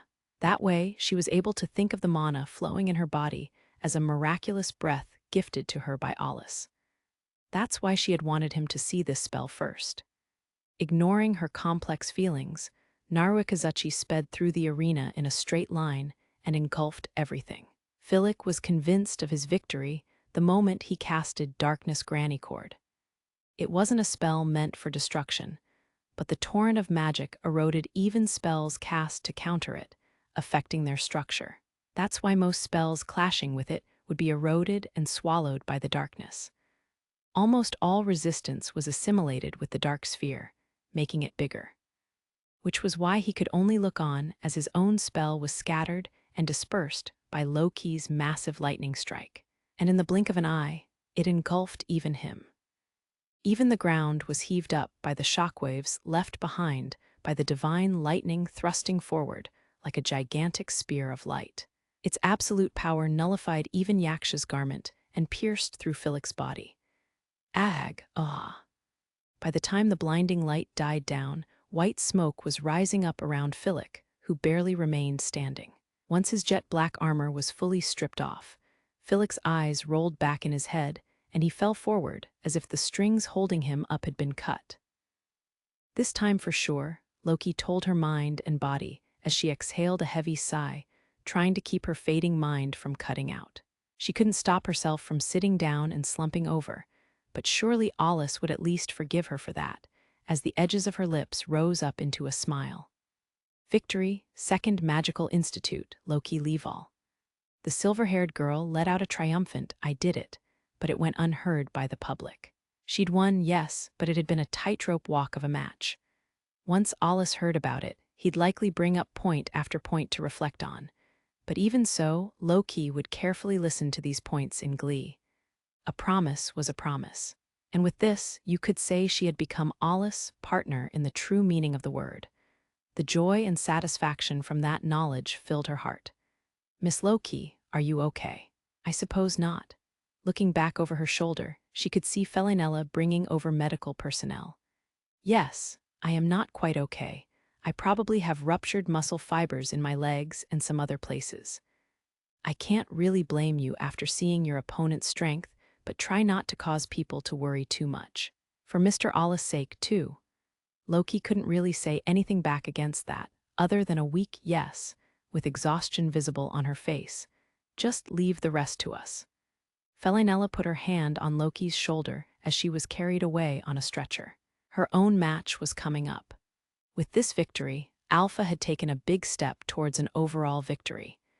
If the second years could win, it would be all but confirmed. Having been taken to the intensive treatment room, Loki's head hurt overhearing the doctor's diagnosis. There were over a dozen tears in muscle fibers in both her legs, as well as her knee ligaments, triceps, quadriceps, and biceps. Normally, it would take over 2 months to heal, but the doctor told her there was nothing to worry about, giving their stamp of approval as they explained. Apparently, there were 20 very skilled healing Magicmasters here, including specialists that weren't even in the military. Some of them were working on Fillic as they spoke. Surprisingly enough, he was less injured than Loki, as most of his injuries had been converted into mental damage, leaving him unconscious. But he still hadn't woken up. Loki's own wounds would be healed, and she'd be walking around again by the end of today as long as there weren't any emergencies. It would be a few days until she was fully healed, but it still came as a surprise to her. Like the doctor said, the healing Magicmasters were skilled, as once they began the treatment her pain disappeared almost immediately. After 20 minutes of first aid medical procedures, Loki was, regrettably, lying in bed next to Tesfia and Alus. Incidentally, once Loki's match ended, Seal had returned to the waiting room. "You pushed yourself quite a bit, Loki dear," Alus said, sounding worried. "Are your legs okay?" Tesfia asked. "Yes. I will be able to move around soon, so there won't be any problems," Loki replied. Her legs were wrapped in bandages and strung up in the air to ensure she kept them still. Tesfia and Alus naturally cast doubtful stares her way. Loki had been blunt, but after being reminded of the taste of victory, she puffed her chest up in pride. "Speaking of forcing yourself, so did you too." The two girls smiled wryly at her remark. It was a match in the main tournament. "We had to go all out after all," Alus said. She'd been unable to go easy on Tesfia when they stood in the arena. It was a rare chance for her to have a serious fight with her best friend. "Still, I doubt you'll be able to fight in the finals like that," Tesfia said, bringing up the topic nobody had touched on yet. Loki had secured a victory for the Second Magical Institute, but she couldn't forget about that. The trophy received for individual victory was made out of mithril, and it would be useful for Alus research. "However, I've been ordered not to by the doctor, but I could fight if I wanted," Loki said with a fearless smile. "You can't do that," Tesfia rejected the idea outright. To her, it looked like she was just putting up a brave front. "Yes, Al would be worried if you pushed yourself even more and worsened your injuries." "Ugh, I wouldn't want that." If Loki simply suffered from exhaustion and mana shortage like Tesfia and Alus, she could fight after resting, but merely moving would put a lot of strain on her. But still, you seem to have recovered quickly, despite saying you wouldn't make it for the next match, she said with envy. Alice shook her head. Not at all. The healing magic helped with the headache, but my mana is still. She raised her arm and ran mana through it, but she couldn't even properly control it. I won't make it to the next match either. It's vexing, but I can't help it, Tesfia said mournfully. I wonder what will happen, Alice said. Well, the finals are going to be between two students from the same institute, so maybe it can be cancelled. They can't do anything about injuries, Tesfia noted, which means there's the question of determining third place. Tesfia and Alice both reacted to Loki's words. Having seen the match on the screen, neither of the two girls could rejoice. Though Loki had won, neither of them felt like they'd stand a chance against Fillic. Let's leave all the winning decisions to Feli. We should just focus on recovering, Tesfia said, to fix the atmosphere in the room, though the only thing we need to focus on is lying around. At Loki's words, silence fell over the infirmary. 34th chapter acquired honor meanwhile, in contrast to such concerns. Loki, Tesfia, and Alice were watching the second-year matches from on top of their beds. Their focus was entirely on the screen. Displayed on the screen was the first match of the second-year students, but the match in question was incredibly one-sided. Before long, Felinella's alias, Orcases, was being muttered in the stands here and there by some audience members that were watching. One almost felt bad for her opponent, and even the applause for the winner was somewhat awkward with some fear mixed in. Felinella's brilliant skill and the terrific way she handled the match chilled the heated audience. The next matches were supposed to continue with the semifinals for the first years through the third years. After that, it would be the finals and the third place deciding matches for each of the class years, meaning that the participants would pretty much have to fight in succession. However, since everyone in the first-year division was injured or exhausted, their matches would be pushed back in the schedule. The biggest reason for that was that Fillic was still unconscious. Loki was the only actual injured competitor, though, as Tesfia and Alice would be able to recover some mana through resting. So in the end, all they could do right now was sit tight in their beds. They spent their time watching all of the matches in the infirmary with serious looks on their faces. Unlike Felinella's one-man show of a first round, Illumina was struggling in the second. She put up a good fight, but ultimately lost. Yet even then, she was expressionless, not showing any exhaustion, though there appeared to be some frustration behind her mask. She tended to stay in Felinella's shadow, but this vice-captain was talented as well. One could only say that this was a poor matchup for her.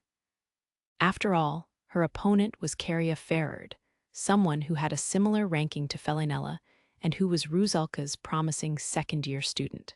In the middle of the battle, Illumina had switched her strategy to stripping her opponent's stamina, but in the end, Caria was a cut above her.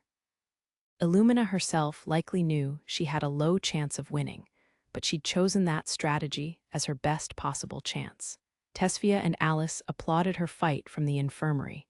Besides, it was still too early to give up. The finals were still ahead of them after all. It was the next match that would determine the Second Magical Institute's results. Moreover, the Second Magical Institute didn't have any competitors for the third-year division. So Ruzalka's First Magical Institute was winning their way through as expected. The first-year division's finals were skipped for the aforementioned reasons, and it was decided to move on to the finals for the second-year division. With this being the finals, Felinella wasn't going to have as easy of a time as before. Having seen the match between Illumina and Caria, Tesfia and Alice were also getting pumped up. As the Institute's representative, Felinella had of course been marked, and there were likely measures that had been put in place against her. Her abilities were on the level of an active-duty Magicmaster, after all.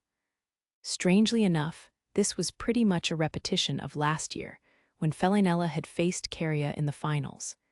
It was Alpha versus Ruzalka then as well. Last year, Felinella had come out ahead, but this year Caria would surely have more cards to play against her. Also, they could more or less have anticipated that they might face each other again, so Caria must have thoroughly studied her tactics. One could expect a close game. While Loki had fulfilled her promise with Alus, the overall outcome wasn't solely dependent on her. It was more than likely that this match would determine if the second magical institute won or not. Because of this, Loki was the one who was the most intently staring at the screen, having left the rest up to Felinella. She clutched the blanket that was over her knees. The instant someone lost their concentration during the back-and-forth attack and defense would determine the outcome. They look about evenly matched. I had the image of Feli being pretty good against other people, but her opponent is pretty strong too. Or rather, it seems they've thoroughly examined her tactics. Caria was skillfully using 2 short spears to handle Felinella's attacks. Like Alus, she was exceptionally skilled at close combat. But to think there was someone this strong in Rusalka. Even Loki hadn't expected this. She only had absolute trust in Alus, but she had believed that Felinella would easily be able to win in the finals. Even if she didn't take what she heard from Tesfia about last year's match into account, Felinella had experience with the outer world and live combat, and she'd supported Alus during the Godma Barhang incident, so Loki had a fairly high estimation of her. Even if she'd underestimated her, Felinella's abilities were already above those of unskilled active-duty Magicmasters. More important than her triple-digit rank was her experience in combat. That's why Loki was surprised to see that there was an opponent among the regular students who was capable of making Felinella struggle. Caria Ferred. Loki could tell that she most definitely had some experience in the outer world, making her similar to herself or Felinella in that regard. "You can do it, Feli." Tesfia sat up on her bed and cheered at the screen. Alus, too, was fearfully looking at the screen. Her expression was constantly changing. Sometimes she covered her eyes, but still kept her eyes glued to the screen by peeping through her fingers. Kind of like someone who was bad with horror movies, but who was still interested in watching one for some reason. As a result, comments such as "ah," and "just a little more," and "so close," and so on filled the room. The 3 weren't much different from the heated audience at the venue. Perhaps infected by their passion, Loki too let out a "that was good" at one of Felinella's moves. Catching herself, she covered her mouth and blushed. Back when she was doing missions in the outer world, she never could have anticipated this would happen. She didn't really see herself as a student of the Second Magical Institute anyways. She'd simply enrolled as part of her duty to serve as Alus' partner. And now she was cheering along with Tesfia and Alus as another student. What a strange world. The spectacle on the screen would sometimes frighten them, and sometimes make them clench their fists at the appearance of a golden opportunity. As things went on, even they ended up getting tired. Finally, the match came to an end. After a fierce fight, it was Felinella who remained standing on the stage. She'd been trained by Alus and had gotten stronger and tougher for this tournament. Moreover, there was no way Felinella hadn't considered that the other schools would take her skills into account. In that sense, she was far from being full of herself. To finish the match, a side of her she rarely showed came to the surface, and she unleashed a powerful move with all her strength. "All right," Tesfia cheered. "Yeah, that's Feli for you," Alus said happily. The 2 leaned toward each other on their beds and high-fived. They still hadn't fully recovered, but they seemed to have gotten better. But I'm sure Felinella isn't overly pleased about it. Hearing Loki's voice, Tesfia and Alus looked her way with confusion in their faces, as if asking what she'd seen in that fight that they hadn't. Both of them already knew about this, so Loki saw no reason to hide it. Like Sir Alus, Miss Felinella has the public face of a student of the Institute, and another secret one doing military missions. Of course, her strength and skill are leagues above the other students. But Felinella is doing the best she can to keep up appearances and prevent others from seeing her hidden side. You could also say that the students from the other institutes had next to no knowledge of her true strength. She was the same way with Alus training time. She drew a clear line between missions and daily life, and she never used techniques meant for missions in front of students from her own institute or others. Of course, it's not like she was holding back or not being serious. That's just how Miss Fellinella separates her private and public lives. But this time her hand was forced, and her opponent likely didn't expect that either. That was just how close the battle with Caria had been. In battles of magic, being able to counteract the other greatly influenced the outcome. In that sense, Caria had thoroughly prepared for their match. As Loki explained all of this, Fellinella, breathing roughly, was gazing at the unconscious Caria being treated. "Yeah, this match was more intense than last year's," Tesfia said, with an ecstatic look on her face. Like Loki said, she'd needed to rely on strength from her hidden side to win, and she felt honest respect for the opponent who had forced her to rely on that. A truly superb match was probably equally attractive to anyone watching it. Tesfia's heart was pounding even now. Even so, with this win, Alice trailed off and looked at Tesfia and Loki. The two could easily guess what she was thinking. "Yes, with this, I can truly fulfill my promise," Loki said. "At any rate, with this, the second magical institute has won." Tesfia shouted in a loud voice not suitable for an infirmary, raising her hands up high. With Fellinella's victory, the points gained almost certainly gave them enough to win the overall tournament. "We did it," Alice clenched her fist and thrust it out, though not in such an exaggerated manner as Tesfia. Well, it was only natural. Loki couldn't be quite as innocent as the other two, but she still felt relief. After all, with this, she could finally stay at Alus' side and fulfill her duty. She could become his partner in the true meaning of the word. Loki quietly savored that joy, a smile emerging on her face. As the third-year finals began, Fellinella appeared in the infirmary. She looked the same as always, as if the intense battle moments ago never happened, and seemed a little puzzled over Tesfia's and Alice's excitement. In the end, she thanked them and smiled. The next moment, her expression completely changed to that of the leader of the Second Magical Institute's competitors, reporting on what would happen next. Fillic still hadn't come to. So what was going to happen to the first-year division's matches? It seems the committee discussed quite a bit over how to handle this special exception. Lady Cyselnia and Lady Lithia were present at the meeting, so the final judgment was left up to the rulers. As I said before, the first-year division matches will be delayed until after the third-year division, so the decision will be made then. Incidentally, it seems that with the second-year division concluded, Fillic will be put in a shared third place if he doesn't wake up. Loki also loses the finals by default due to her injuries. There's no precedent for this, but it can't be helped. While individual victories would be logged, it couldn't be helped that the focus was on the overall victory for the institutes. Alpha's and Ruzalka's rulers had gotten involved because this concerned Tesfia, Alice, and Loki on Alpha's side, and Fillic on Ruzalka's side. "So we don't know who wins?" Alice asked. "Yes.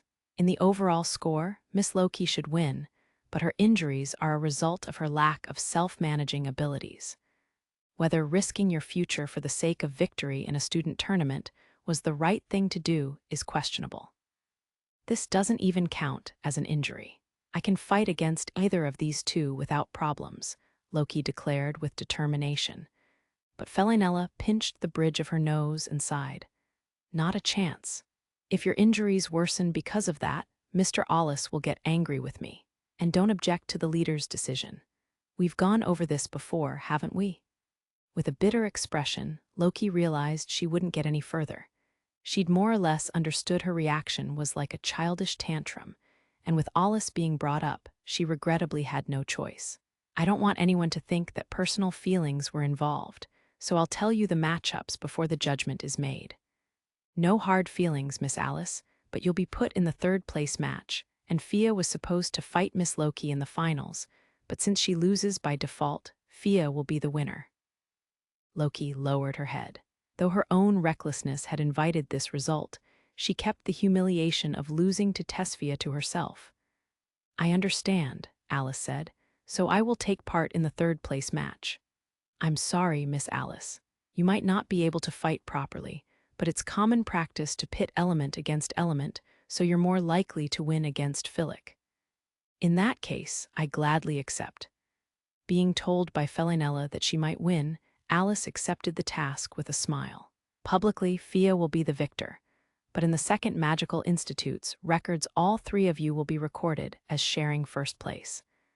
I'm only doing this because places have to be determined for the tournament, so don't misunderstand me. Filled with emotion, Tesfia's cheeks were flushed, and she had a pleased look on her face. But as Felinella hammered home the point with a serious expression, Tesfia returned to reality.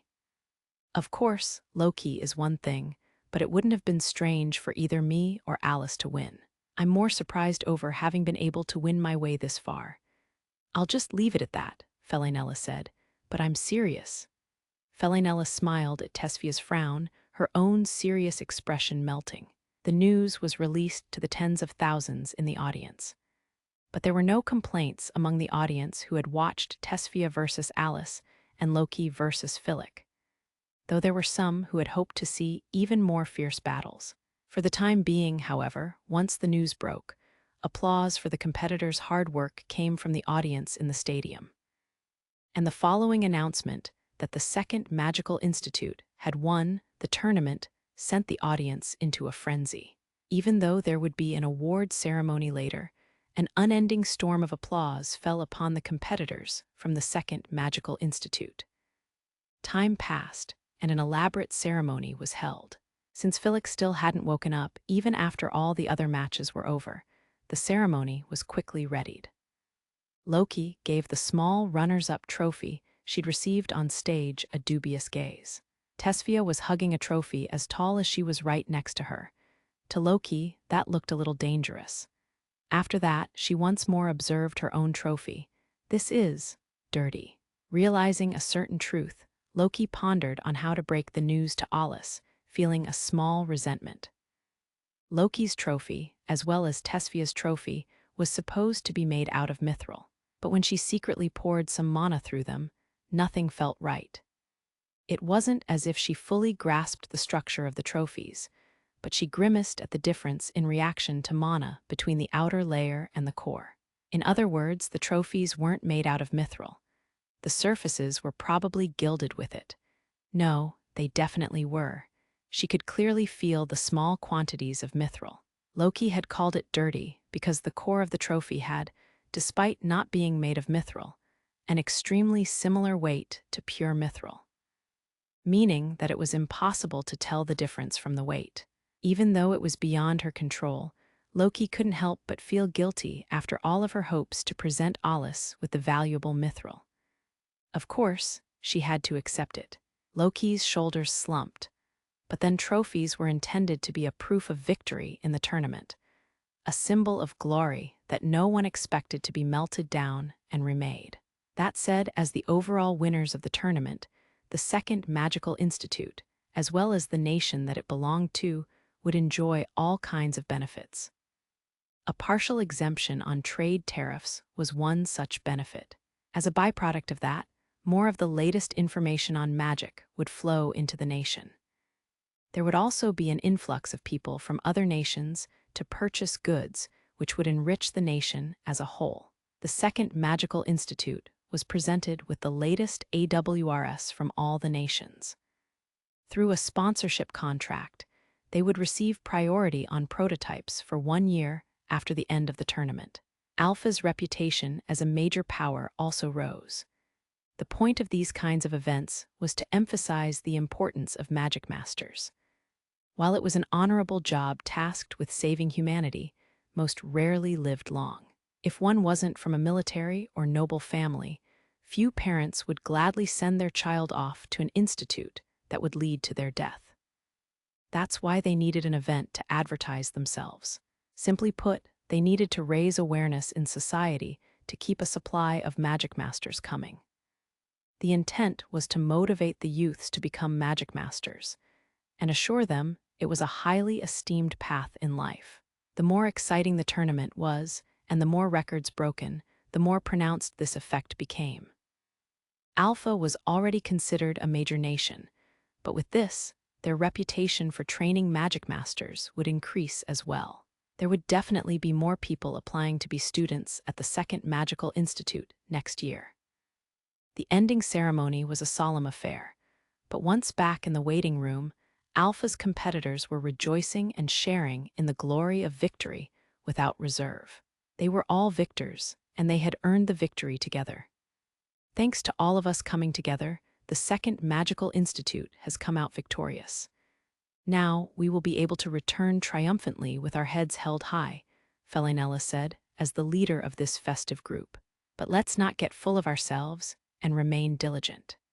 We've all seen what we need to improve, and those who lost early on also need to keep up the effort to improve themselves. She wanted to continue saying, but she changed her mind after looking at the group. Perhaps that would be a little boorish right now. She sighed softly at their joyous looks and decided not to say anything further for now. After this, they had an event that would have an impact on their futures to look forward to.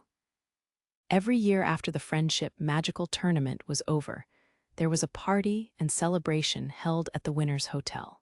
The tournament had ended sooner than expected, so by now the preparations were hurriedly being made. The party was split up into 3 parts, with the celebration held at the end. While it was called a party, it was straining the nerves of the competitors for a different reason. During the first part, military personnel would arrive, and in the second part, the nobles would come. And it wasn't rare for students to be scouted here. Though those with deep ties to their nation like Fellinella and Tesfia rarely got scouted by outsiders. Aside from them, however, everyone else was aware that they might be recruited by other nations.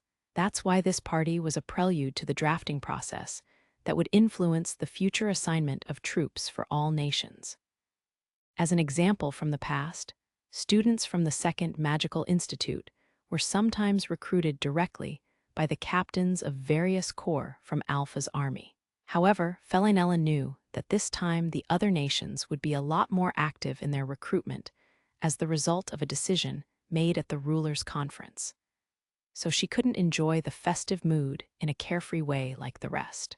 Incidentally, even if the recruited person accepted the invitation of another nation, it was standard procedure that they would only move after graduation, though civilians would have a hard time pleading their personal circumstances to the military, even if it was another nation's military. In those cases, the students in the classes might leave before graduation, but Fellinella couldn't bring herself to get in the way of a choice that would affect their future. Instead, she wanted to respect their will and rejoice that someone had seen their future potential. For the time being, there were over 2 hours until the first 2 segments of the party, so the celebrating students returned to the hotel for now. The topics on the way home were mostly on the recruitment, as expected. Tesfia and Alice were only waiting for their mana to recover and would walk normally soon. Loki had recovered quite a bit, but was in a wheelchair just in case. It was, of course, automatic and ran on artificial mana, but for some reason Alice was pushing it from behind like a personal assistant. "We have another kind of battle ahead of us," Tesfia muttered, as if representing everyone's voice. But as a member of the renowned Fable family, her manner of speaking was rather carefree. When it came to squad assignments, connections came into play. Being from a noble family with ties to the government, she might not be recruited by other nations, but it wouldn't be strange for a force within Alpha to try to recruit the winner of the first-year division. Those kinds of things were her specialty. The established reputation of the Fable family in social circles and her ability to move around in them weren't just for show. But there were some who weren't as used to it. "I think I might be more nervous than during the tournament. I don't really know how to politely decline, so if someone were to invite me then..." Are you planning on turning down any recruiters, Alice? Someone good might invite you, you know. I'm sure the rulers, governors general, and Lady Lettie will be looking at you too.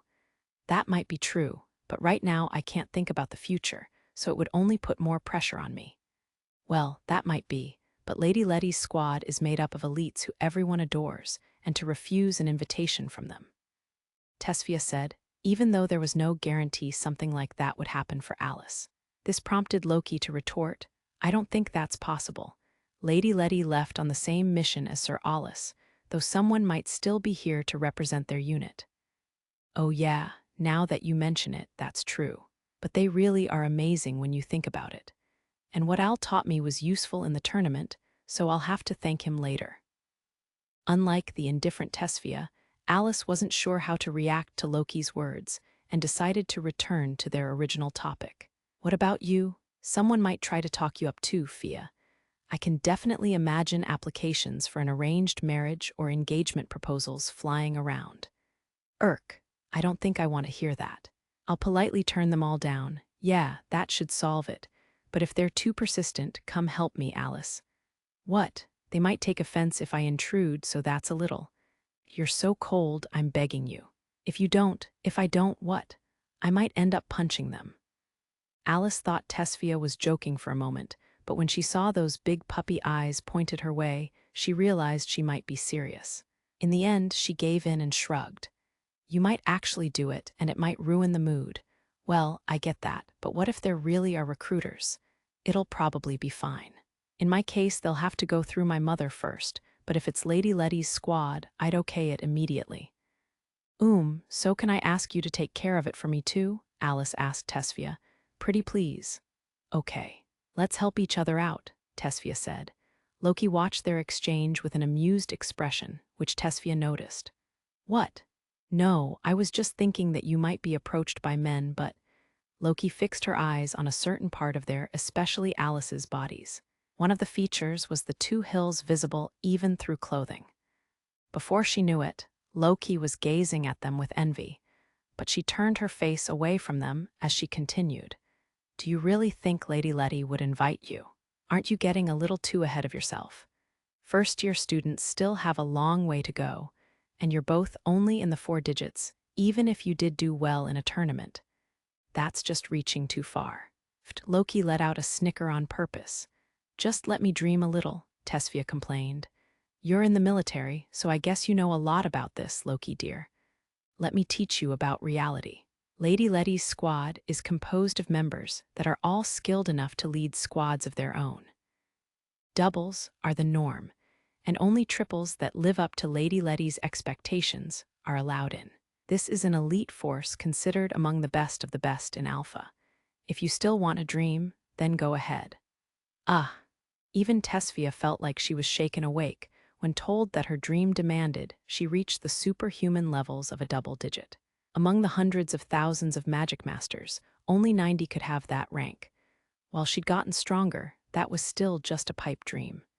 Tesfia then said, wait, if a unit like that is on a mission with Al?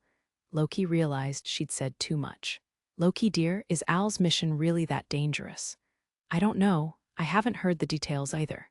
Well, I'm sure that there are a lot of secrets when the military is involved. Tesfia seemed to reluctantly accept it, but Alice looked uneasy like Loki had been, even knowing how much stronger a single was.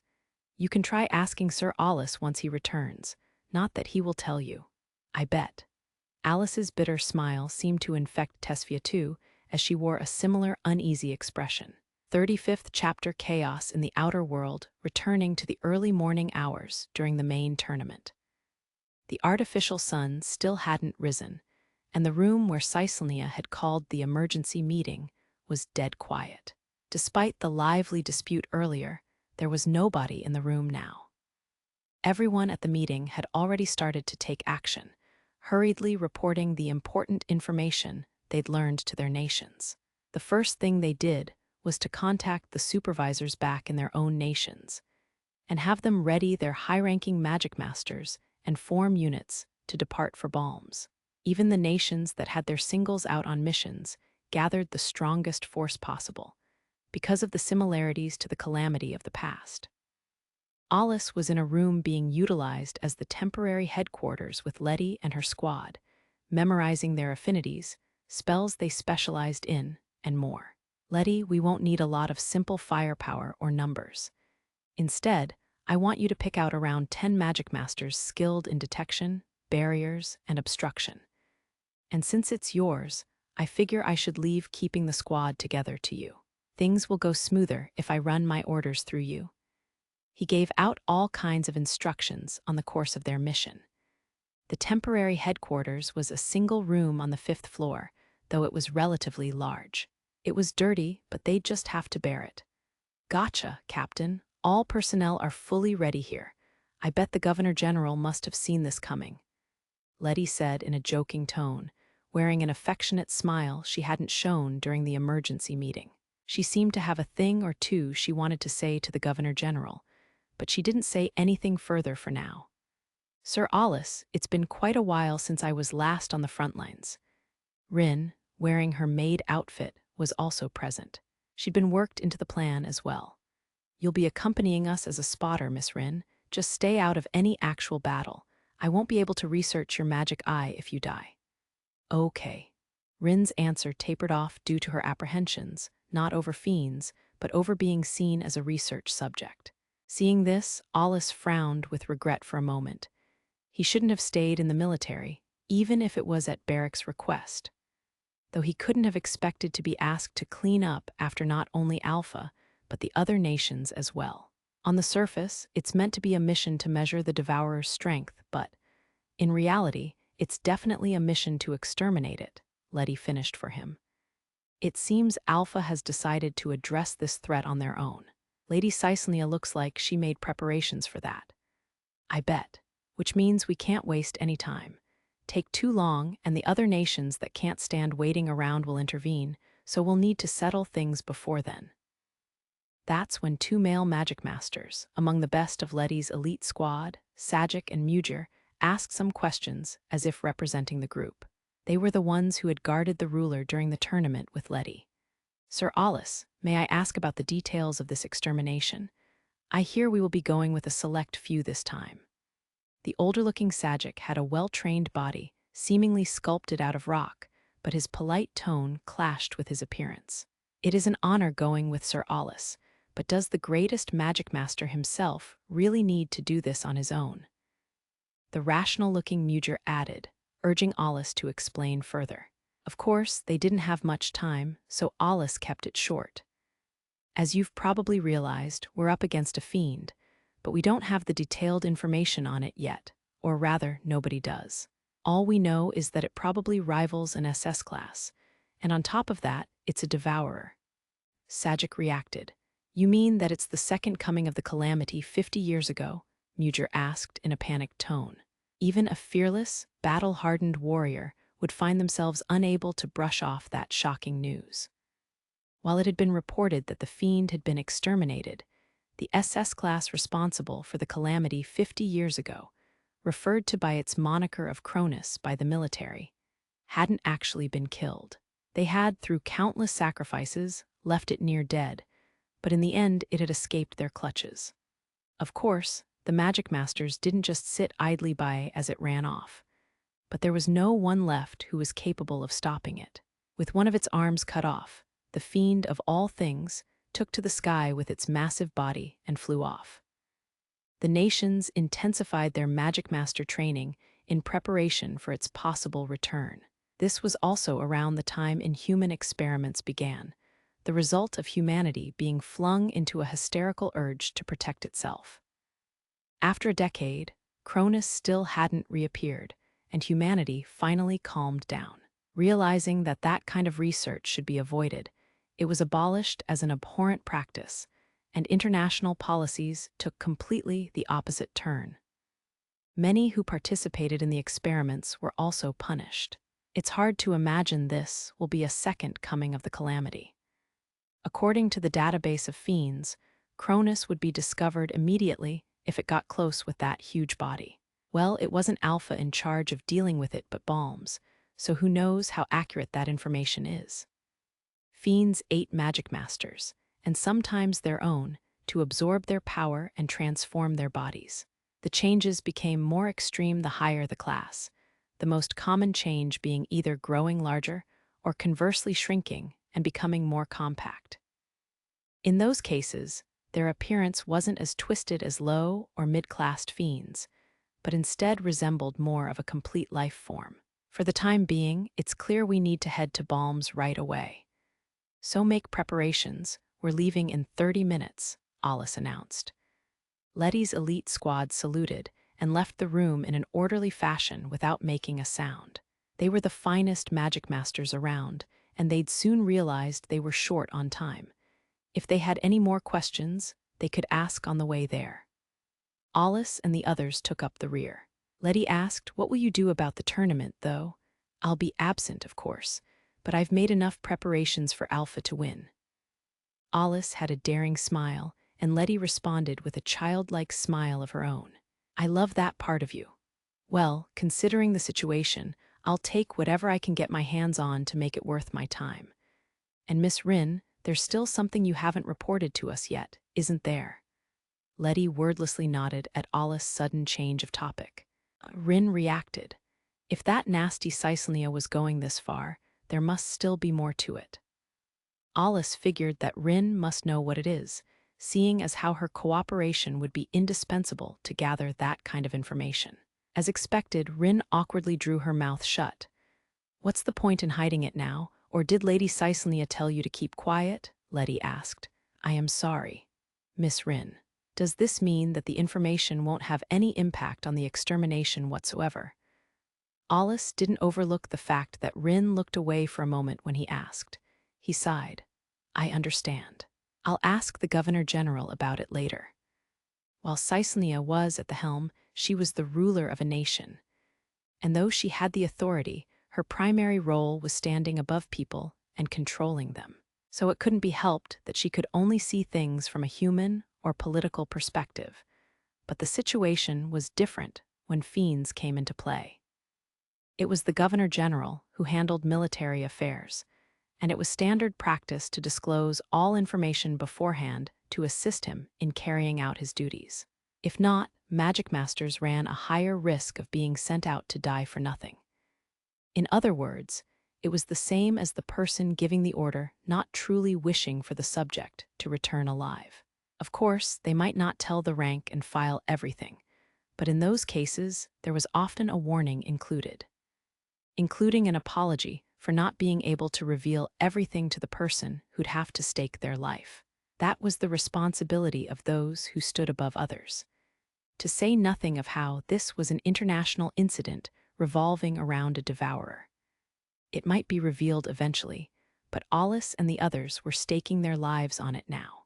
"Aw geez, what does she take my squad for?" Lettie said. While it sounded like simple grumbling, there was a smoldering rage mixed in underneath the words. And of course there would be. She trusted in her subordinates and also valued their lives highly. Perhaps the Governor General is planning to reveal the information when the time is right. Either way, it's a good thing we caught it early.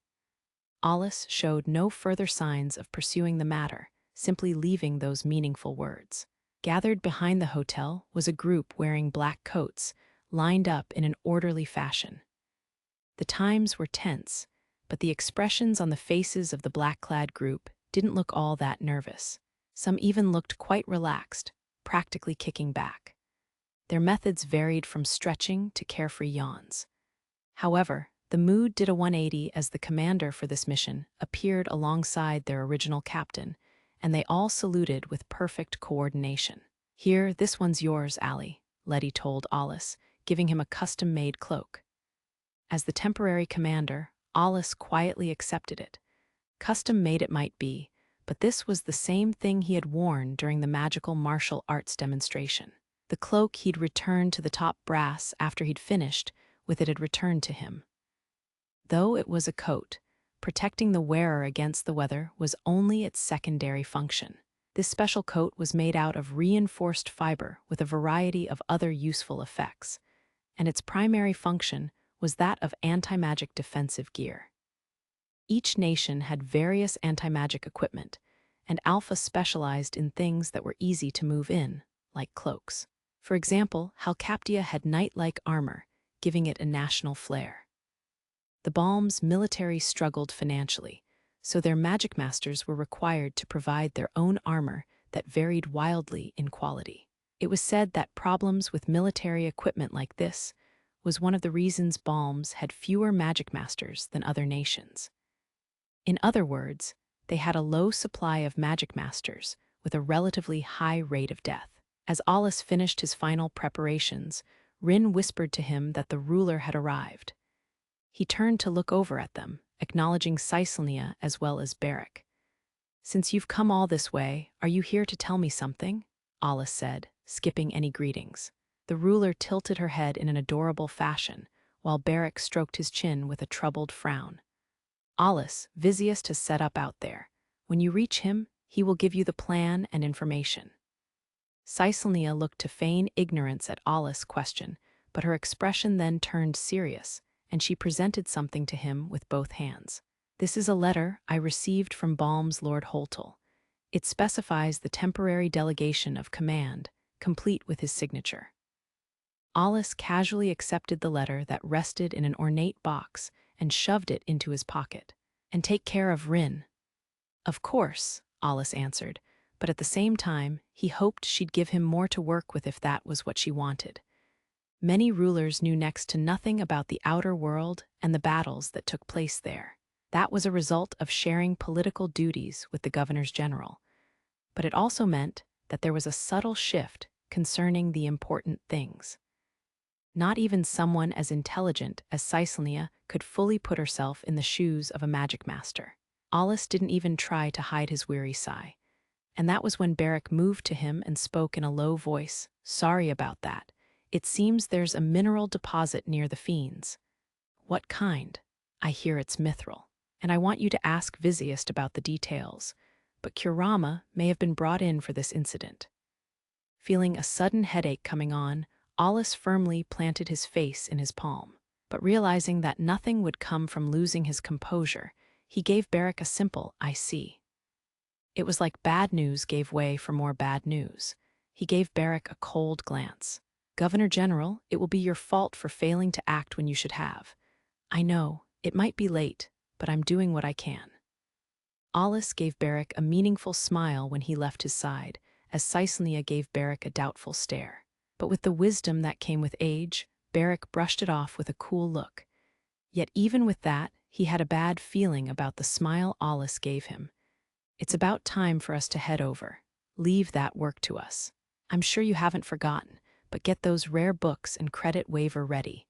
And seriously, I want you to spare me from any more missions like this for a while." "I know. You be careful out there." The squad members who overheard their conversation were reminded that their commander was still a student when they heard credits being brought up. That said, nobody here would make light of Alus. They more or less knew what kind of hard missions he'd gone through. The Magicmasters here weren't all that fixated on rank, but Alus was a single like their captain, and the ranked #1 at that. His rank carried a huge weight. In fact, they couldn't imagine entrusting their lives to anyone other than Lettie or Alus. This was an elite squad, and they were confident that they wouldn't waver for a moment, even if left behind, to face a horde of fiends. Alus lightly cast his eyes down and faced the orderly lined-up squad. Lettie must have misunderstood his action and raised her voice in an uncharacteristic fashion. "Everyone, listen up." After setting the table, Lettie quickly passed the baton over to Alus. "I don't know what you're expecting, but I'm not doing it." The squad stared at him with expectation, but Alus gave them an annoyed look back. He slowly raised his hand, saying, "Hurry and go already," giving out a marching order after his appointment. It wasn't a loud, domineering voice by any means. But nobody missed it, and the squad members moved like the wind, heading in the direction of Balm's, the place of reckoning. They moved fast. To the untrained eye, the group looked like they'd just vanished. As expected from an elite squad, their marching speed was extreme. After seeing them off, Alus put on his own cloak, fastened it around his neck, then disappeared with the flutter of his cloak. I could not see it clearly. "But are they really moving on foot?" Caesalnia asked. Rin hid her exasperated look. For Magicmasters of that caliber, it's faster than going through several transport gates. Barrack added on to her explanation. "Not to mention that Iblis is close to Balm's. I imagine they'll arrive by noon. And knowing Alus, they'll set out to exterminate it by tomorrow," he surmised. He shifted gears as he realized how busy things were going to get. First off is Kurama. Barrack already knew that Balm's Governor General, Gagarid, was considering making a request to Kurama. He didn't have anything conclusive, but in the worst case, Alus and the squad might end up facing them. Alus had secretly assassinated one of their executives in the past, so there was a high chance that Kurama saw him as a hated enemy. They easily changed their point of view if it profited them, but that was why they couldn't be trusted. Perhaps it was best if they were eliminated as soon as possible. I will be heading over to Balms, too. Rusalka's Lady Lithia should still be here, so make preparations to send her an encrypted message. Barrack loudly ordered the Magicmaster behind him. And behind that Magicmaster was Caeslia, gracefully returning to the hotel. In Alus' mind, Caeslia didn't know anything, but she wasn't a fool. She knew that as someone with no knowledge of battle, there wasn't any point in her going to Balms. Instead, she would negotiate with Balm's ruler, who would stay behind. That was likely going to be very one-sided, but Caeslia was thrilled to continue playing her game where she could enjoy her superiority over another nation's ruler. Suddenly she raised her head. Rin, are you sure you should be dawdling around here? Ah, I'm sorry, I'll be off right away. After a short bow, a cloaked Rin took off at great speed, following after Alus and the others. The AWR Rin had brought for this mission was a bow as tall as she was. She looked a little awkward as she ran while holding onto the quiver at her waist, but the worry Caeslia felt as she saw her off must have been needless fear. Caeslia's elegant servant was a high-ranking spotter and was quite experienced in her own right. Though lacking in combat abilities, her well-trained physical abilities exceeded the average person's. And so, as silence filled the world this early morning, Alpha's strongest force set forth to eliminate the threat to humanity that appeared outside of Balms in the outer world. A black-clad group cut through the wind, making their way through a forest. Alus and the others were taking the shortest possible route to reach Balm's border. Right now, they were probably in between the Tower of Babel and the upper-class district. Despite the abundant overgrowth in the forest, they kept up their speed, nimbly evading the trees and their branches. On the way, Alus glanced around to confirm that everyone was there before adjusting his speed and taking a big leap. That was when Lettie showed up next to him. What did the Governor-General say? It seems there's a mineral deposit near where the Devourer appeared. Balm's forces must have bumped into the Devourer when they were investigating the deposit. We could have ended up with a lot of troubles if we'd gone in without knowing. I know fiends can use it as a nest, but is it really that bad? No, the problem is the deposit itself. Supposedly it's mithril. Behind Lettie was Rin, who'd caught up along the way and was awkwardly listening in. Normally, like Lettie said, where fiends made a nest wasn't all that much of a threat, but this time was an exception. That couldn't be helped, as there had been no nests in deposits of material used to make AWRs in the land that Alpha had reclaimed. Typically, materials used for AWRs are good conductors for mana. Places filled with those materials make their detection through mana much more difficult, and the effect with mithril is more pronounced than most. If you're not incredibly skilled, you probably won't be able to use magic there. So in that sense, bringing Miss Rin with us was the right call. Knowing she was part of the mission, Alus wasn't going to leave her behind, but with her abilities, he figured that she'd be able to catch up right away and went on ahead. He assumed that she must have had something to explain to Caeslia. He had no idea that she'd just accidentally forgotten. But it was true that Caeslia had told her to keep quiet about the mineral deposit. Really? So I guess the Eye of Providence isn't magic then, Lettie said. Not at all, Lady Lettie. Using the eye requires a lot of mana, so it should count as magic. Yes, I believe the eye expends mana and it manifests as magic, Alus noted. Then won't it be impossible to use it for detection at the deposit? Not even Rin herself could answer Lettie's question, and they silently waited for Alus' answer. I believe it's possible. I've only given it a quick look, but the magic itself is reliant on the eyeball, with no traces of mana remaining at the observed location. Oh, that's amazing. I guess I can't have any more secret meetings with Allie in the outer world, Lettie teased. Lady Lettie, it's not all-powerful. Whatcha mean? Rin realized that hiding the truth here would only hurt them. While it was at Caecilia's instructions, it was true that she'd hid the existence of the deposit and wanted to make up for it. I see hundreds of views, so it's impossible to observe for a long period of time because of mana constraints. And if the target notices me looking, the effect disappears and my sight won't recover for a while. Alus remembered something that had happened and groaned. It was back when Rin had come to get him for the guard job at the ruler's conference. He'd quickly noticed the strange gaze. Back then, he felt like someone was looking down at him from above. After that, he used his other sense and concluded that she had been responsible for the sensation. That must have been her looking. In other words, if the target directly senses you, it's over, he said to Rin. Yes, but it's not as vague as just sensing. The failure condition is making eye contact with the target. The strength of that recoil depends on the target and the situation, but it tends to be more powerful the more aware the target is and sees through me. So what then? You can sort of look at them, Lettie said. And it shuts down when you make eye contact and you take damage. Rin nodded, affirming this with a bitter expression. Having her weakness exposed didn't feel all that great. Also, I would like to ask you two to keep quiet about this. I know, Alus said. Of course, geez, we're Magicmasters too. We're not that mean, so we'll keep our mouths shut. Rin felt some degree of relief at Alus' nod and Lettie's bright smile. Alus might end up having to use his own special ability.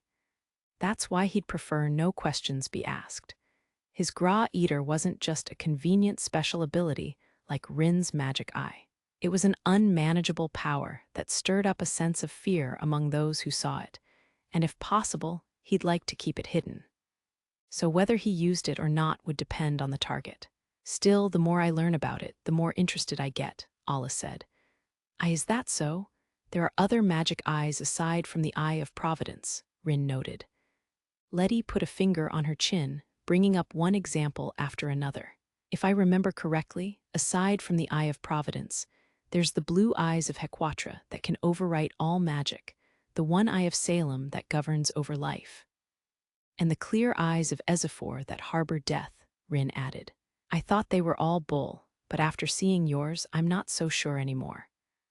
I can understand that. The existence of magic eyes is undeniable, but it is said that extremely few people live after awakening to one, and I hear that the Eye of Providence is relatively easy to control. That's why I am somewhat reluctant to call it one. Apparently, those who awaken to the one Eye of Salem only live for a few days, so it's strange to say that they govern over life. The users don't live long enough to truly confirm its effect.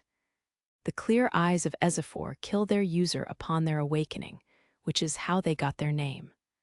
I personally believe that magic eyes are special symptoms brought about by some form of mana disorder, Rin explained.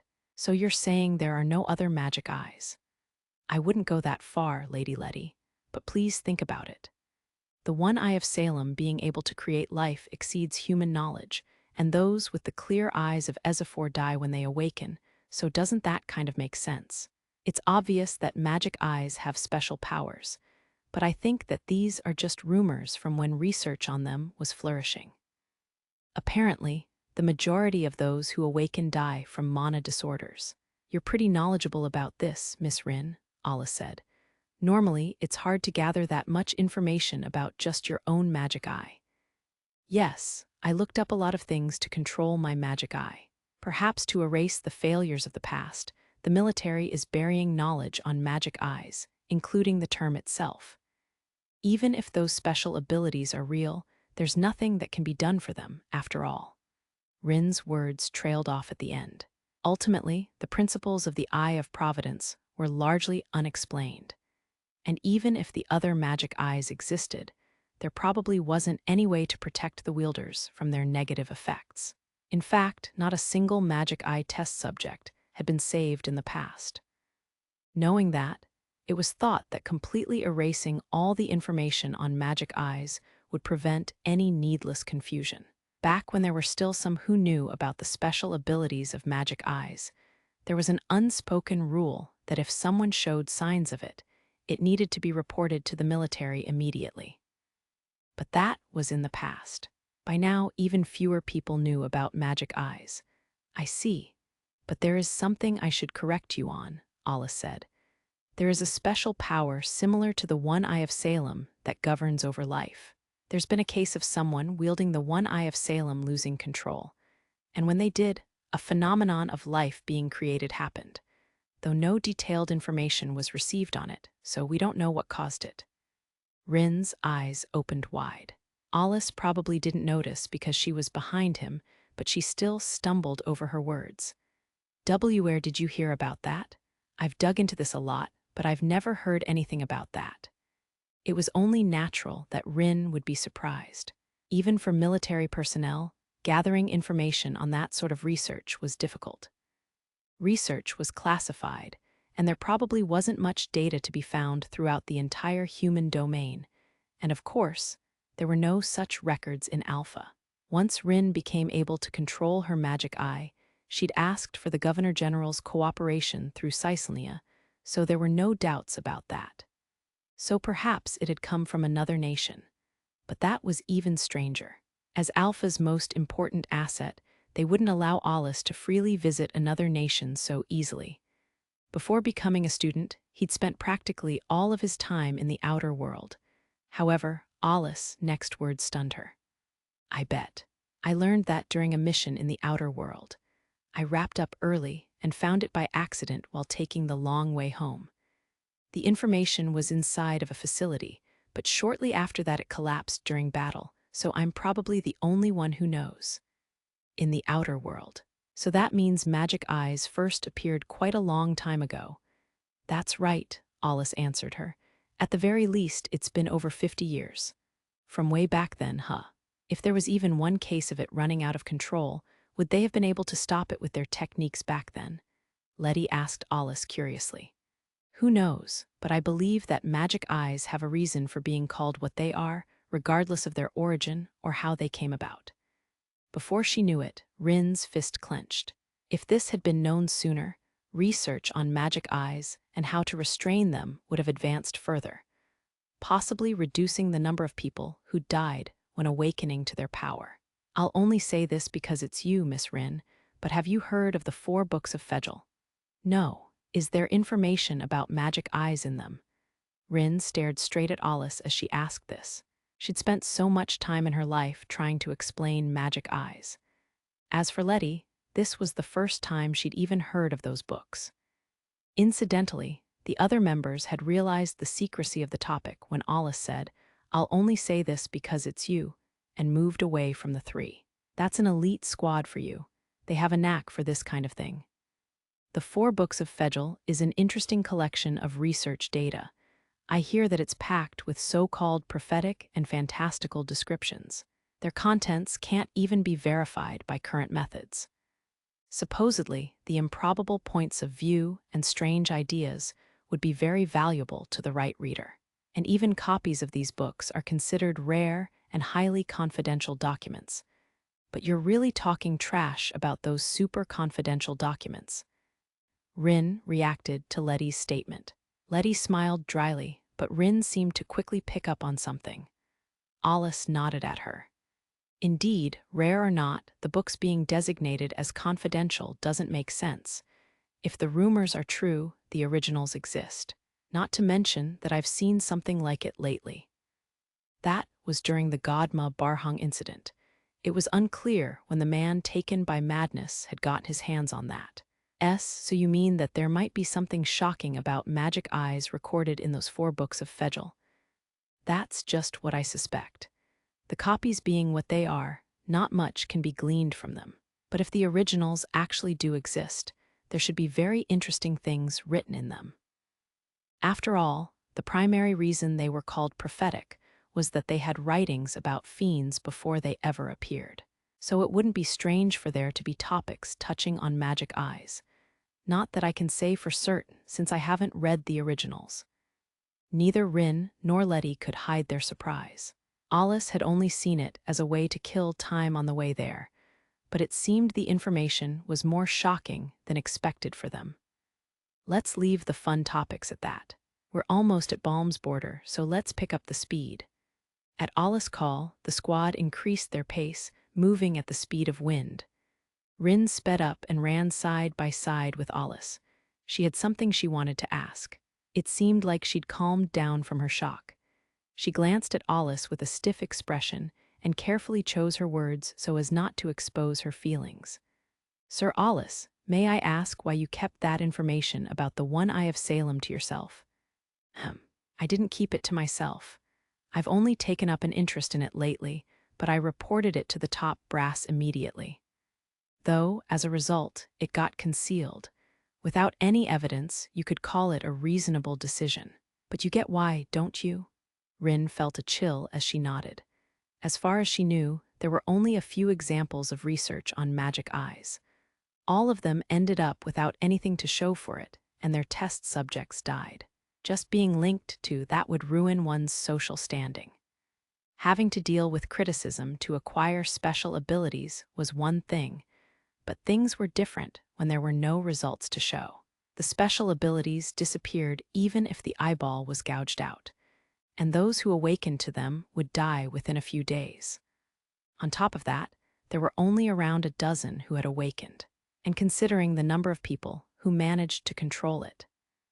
Now that humanity was reduced to 1/10 of its population, it was far more realistic to focus on the more cost-effective solution of magic. Besides, with people fearing magic eyes running out of control and the inhuman research of the past, those who awaken likely won't willingly come forth, Alus said. Rin began to speak, but swallowed her words. Ultimately, the death rate was practically 100%. She was one of the lucky few. After being picked up by the military once they'd finished their research, Caesalnia had taken her into her graces on some whim.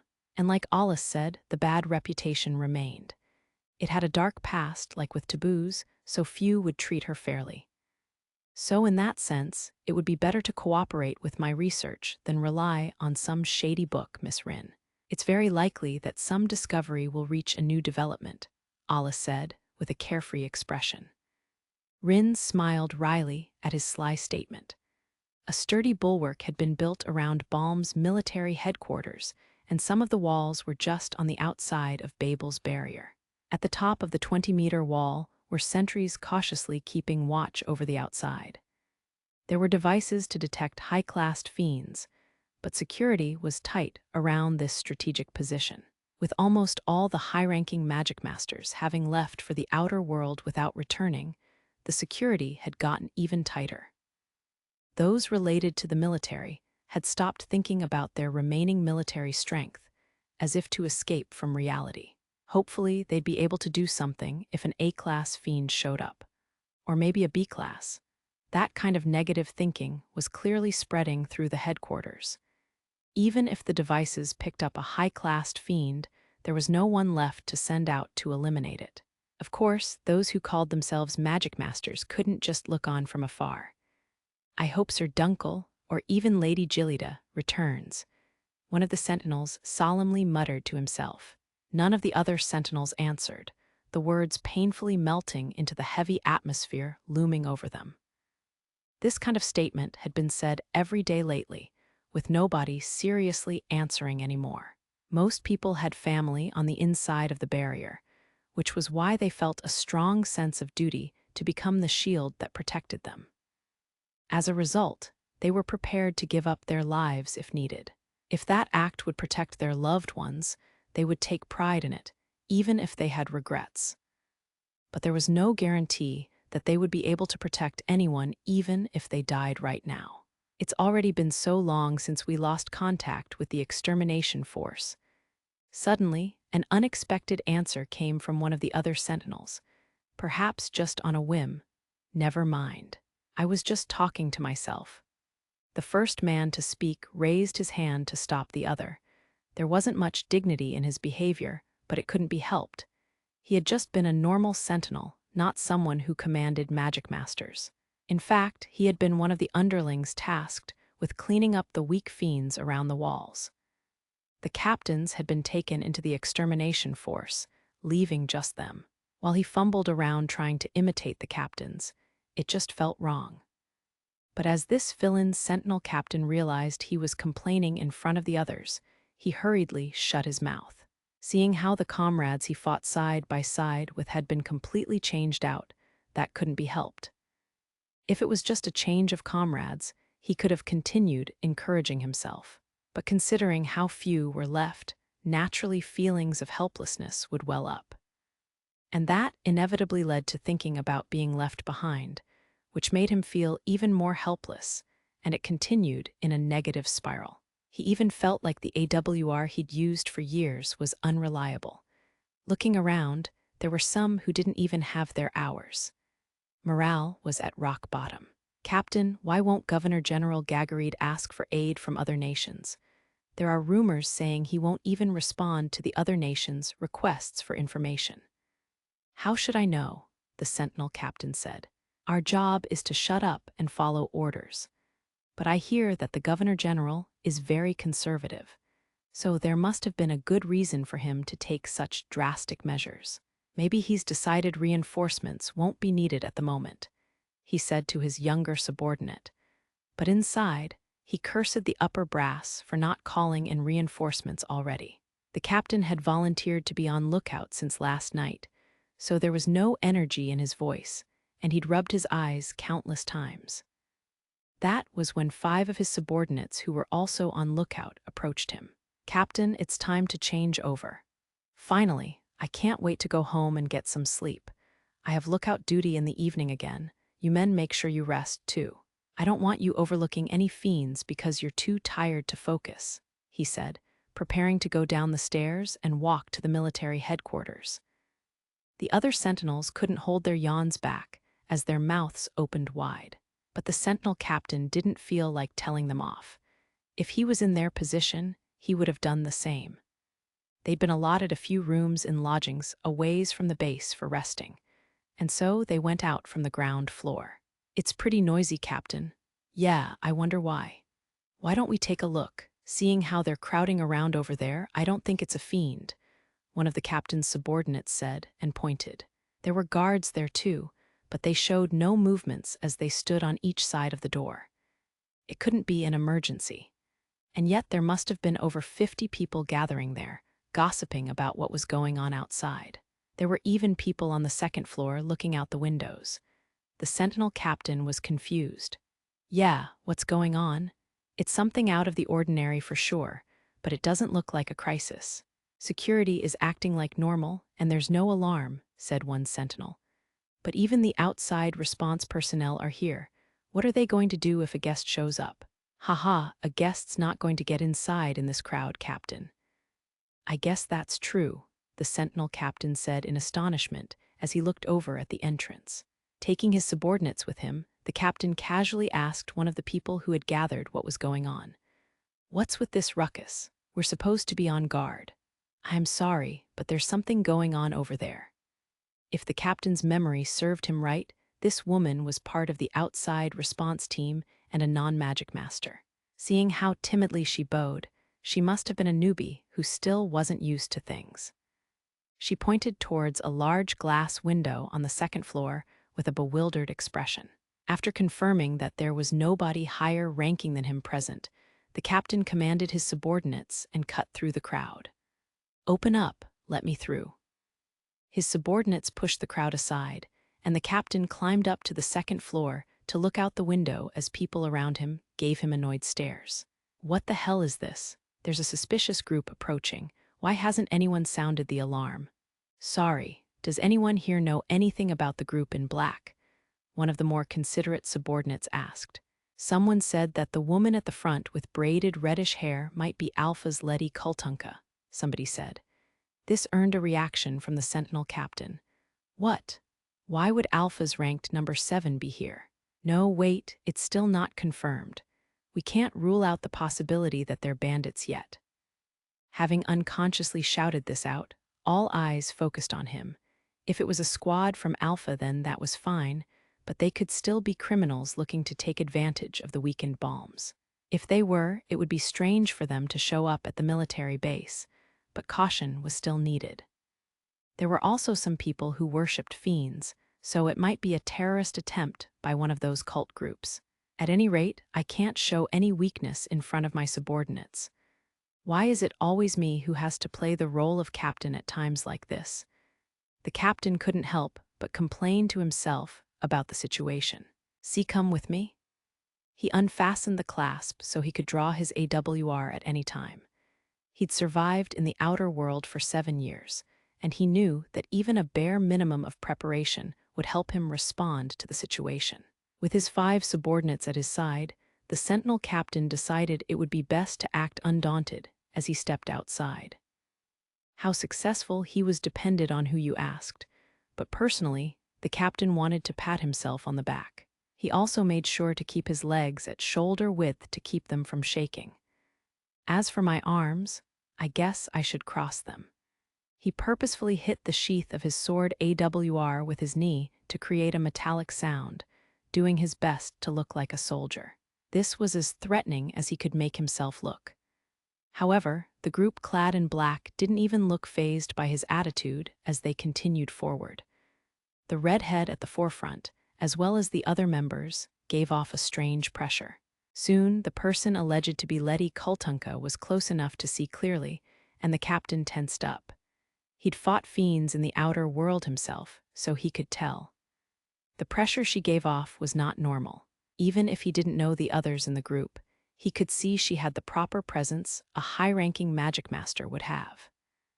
Alpha would have been able to determine if the person in front of him was Lettie herself, but as a member of Balm's military, there was nothing he could do to confirm it now.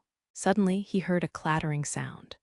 Before the captain knew it, his own hand on top of his AWR's handle was shaking. He was undeniably feeling fear. It was only natural he'd want to draw his AWR out of self-preservation, but if the captain did so, his subordinates would follow suit.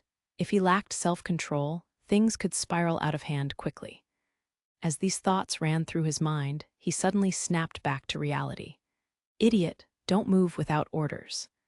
At the captain's shout, the young subordinate who'd begun to draw his AWR returned to his senses and hurriedly corrected his behavior. The captain, of course, had only noticed it because his hand was starting to draw his own AWR. I can't really blame him. Looking down at his sweat-soaked hands, the captain took a deep breath. His lips trembled as he exhaled, but he didn't see any shame in that. After a moment, he seemed to resign himself and took a step forward.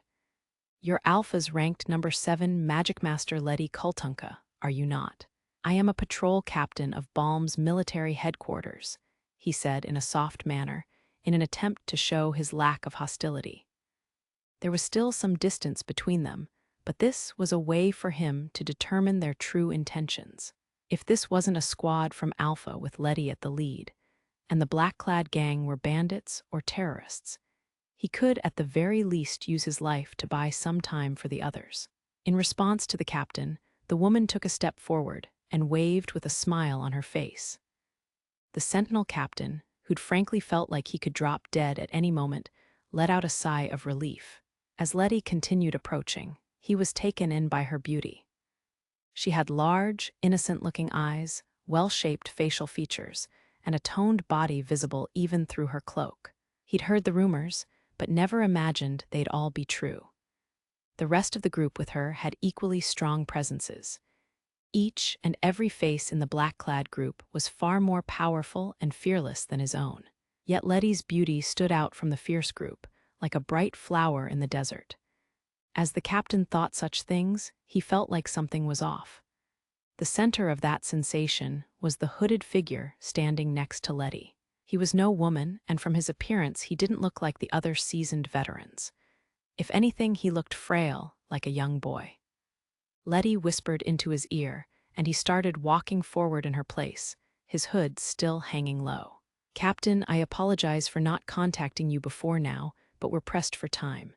I ask that you please forgive me and my subordinates for our rudeness. I don't mind." While the captain said that, he furrowed his brows at something odd. Did he just say his subordinates? It was hard to believe considering how young his voice sounded. He was still young enough to be called a boy. Yet in spite of that, his voice had calmness and depth to it, leaving a lasting impression. The captain's doubts eased, and he hurriedly but politely spoke to confirm his suspicions. "Can I ask for your name? I wouldn't want to be rude myself." "It's Alus." "Ah, okay. Sir Alus, is it?" He felt like he'd never heard that name before, but he didn't want to risk asking for proof of identity for fear of upsetting him. The captain would just have to make it through with his own clumsy ways. For starters, he seemed to have the same position as Lettie, so he could assume that he was someone important from Alpha. But that was when a carefree laughing voice came from next to the boy. "Ha ha. Ha ha ha, what's with that, Allie? What else was I supposed to say? Allie, that wasn't the kind of tone you took with someone above you. If anything, it sounded like carefree behavior between friends." Balm's captain had been convinced that the hooded figure was a VIP from Alpha, but this only confused him more. Suspicious or not, though, he could only carefully observe the situation. "You're confusing the poor thing by not telling him your rank first." "I can't help that. I'm not even known in my own nation, let alone any other." "This is rough, huh, at times like these." "Ah, this is a pain." Lettie took a step forward and respectfully stretched her hand out towards Alus as if presenting him. "Before you stands our prideful Alpha's strongest, the ranked no. One Alus Rygen." "Wah!" The overwhelming shock froze the captain in place as he impulsively let out a wild voice that took away any dignity he might have had left. He didn't have the composure to look at his subordinates' faces, but he knew what kind of expressions they were making anyway. They surely looked as flabbergasted as he did.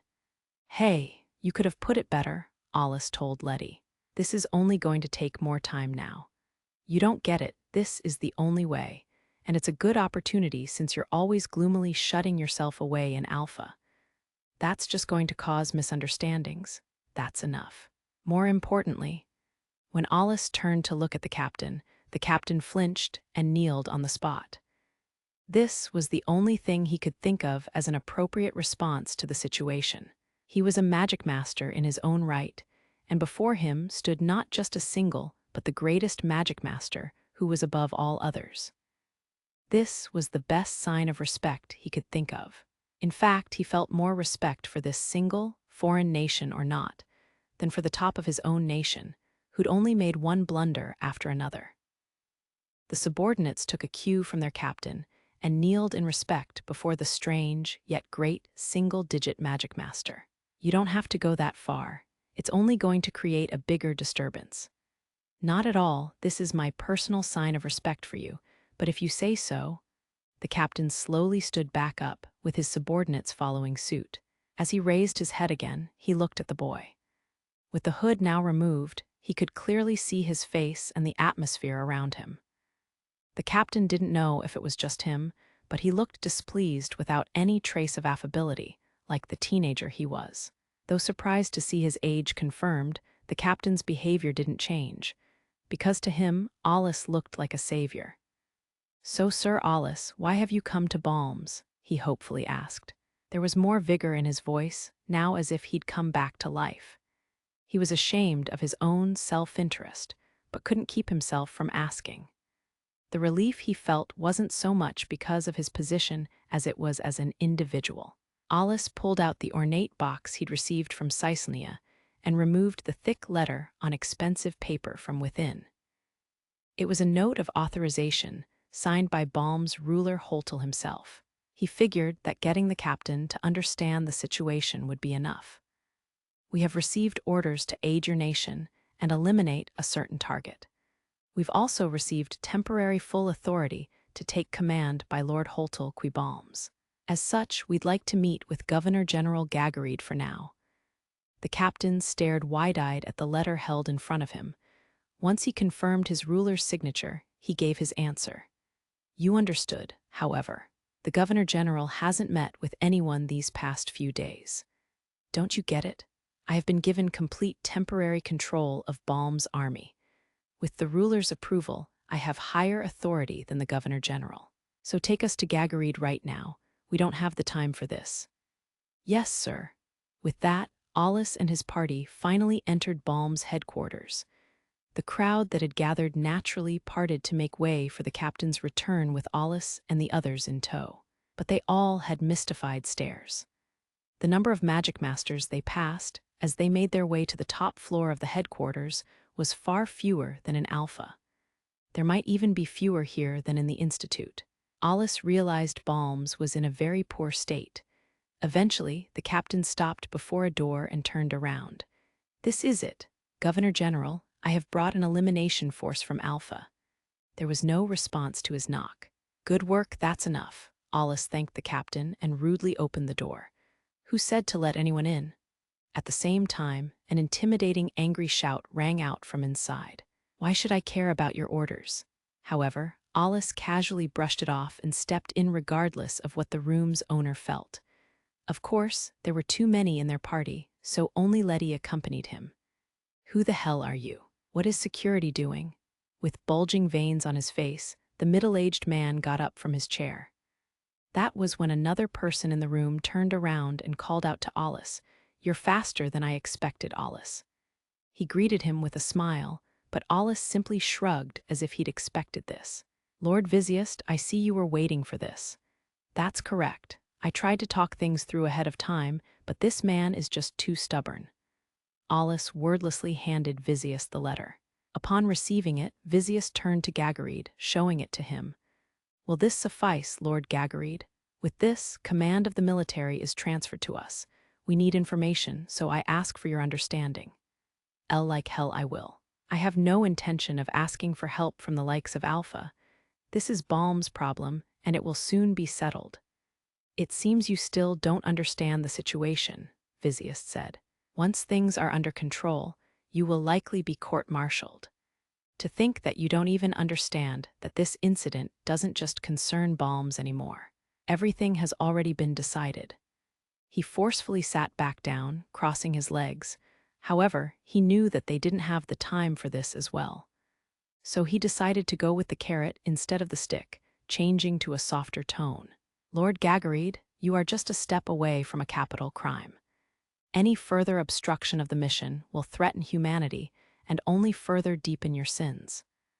Don't think extenuating circumstances will be taken into consideration. If you will be cooperative, Alpha will gladly make accommodations once the dust has settled. You are fortunate that we are the only people outside of your nation who are present, though I am sure that the other nations will gather in another 2-3 days. If this hasn't been resolved by then, you will be made to face responsibility for all the soldiers who have died. If that happens, you'll be lucky to get a death sentence, and at worst provisional punishment." Gagareed turned pale at Vizziest's mention of provisional punishment. That was the most serious sentence there was. The condemned was forced to provide mana for as long as they lived through a special tube. It was said to be painful enough to make anyone beg for death. There were some who said that it was far too brutal, but with the world being threatened by fiends, it was a deterrent in place to eliminate conflict between humans. And when faced with that, it put a damper on even the stubborn Gagareed's spirits. Considering his achievements, he normally wouldn't face such a severe punishment. But the situation being what it was, having put humanity at risk, if one of the rulers demanded capital punishment, it was likely he would receive it. By keeping the casualties to a minimum through a swift resolution, it would end up saving Gagareed as well. How far? Would I avoid only the provisional punishment or the death penalty too? And what will happen to Balms? Even if he knew he was playing into Vizziest's hands, he couldn't help but want to avoid that terrifying punishment. His voice sounded terribly hoarse and muffled.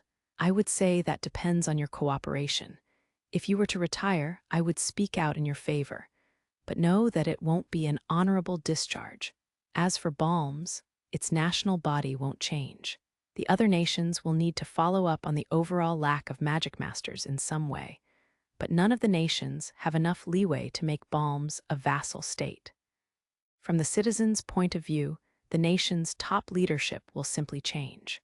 "I understand." Gagareed nodded weakly.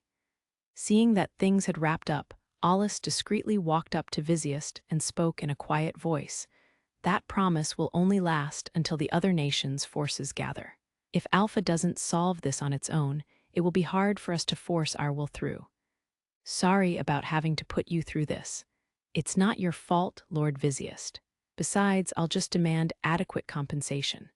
Ha ha ha, a small price to pay to eliminate the target. I sure hope so.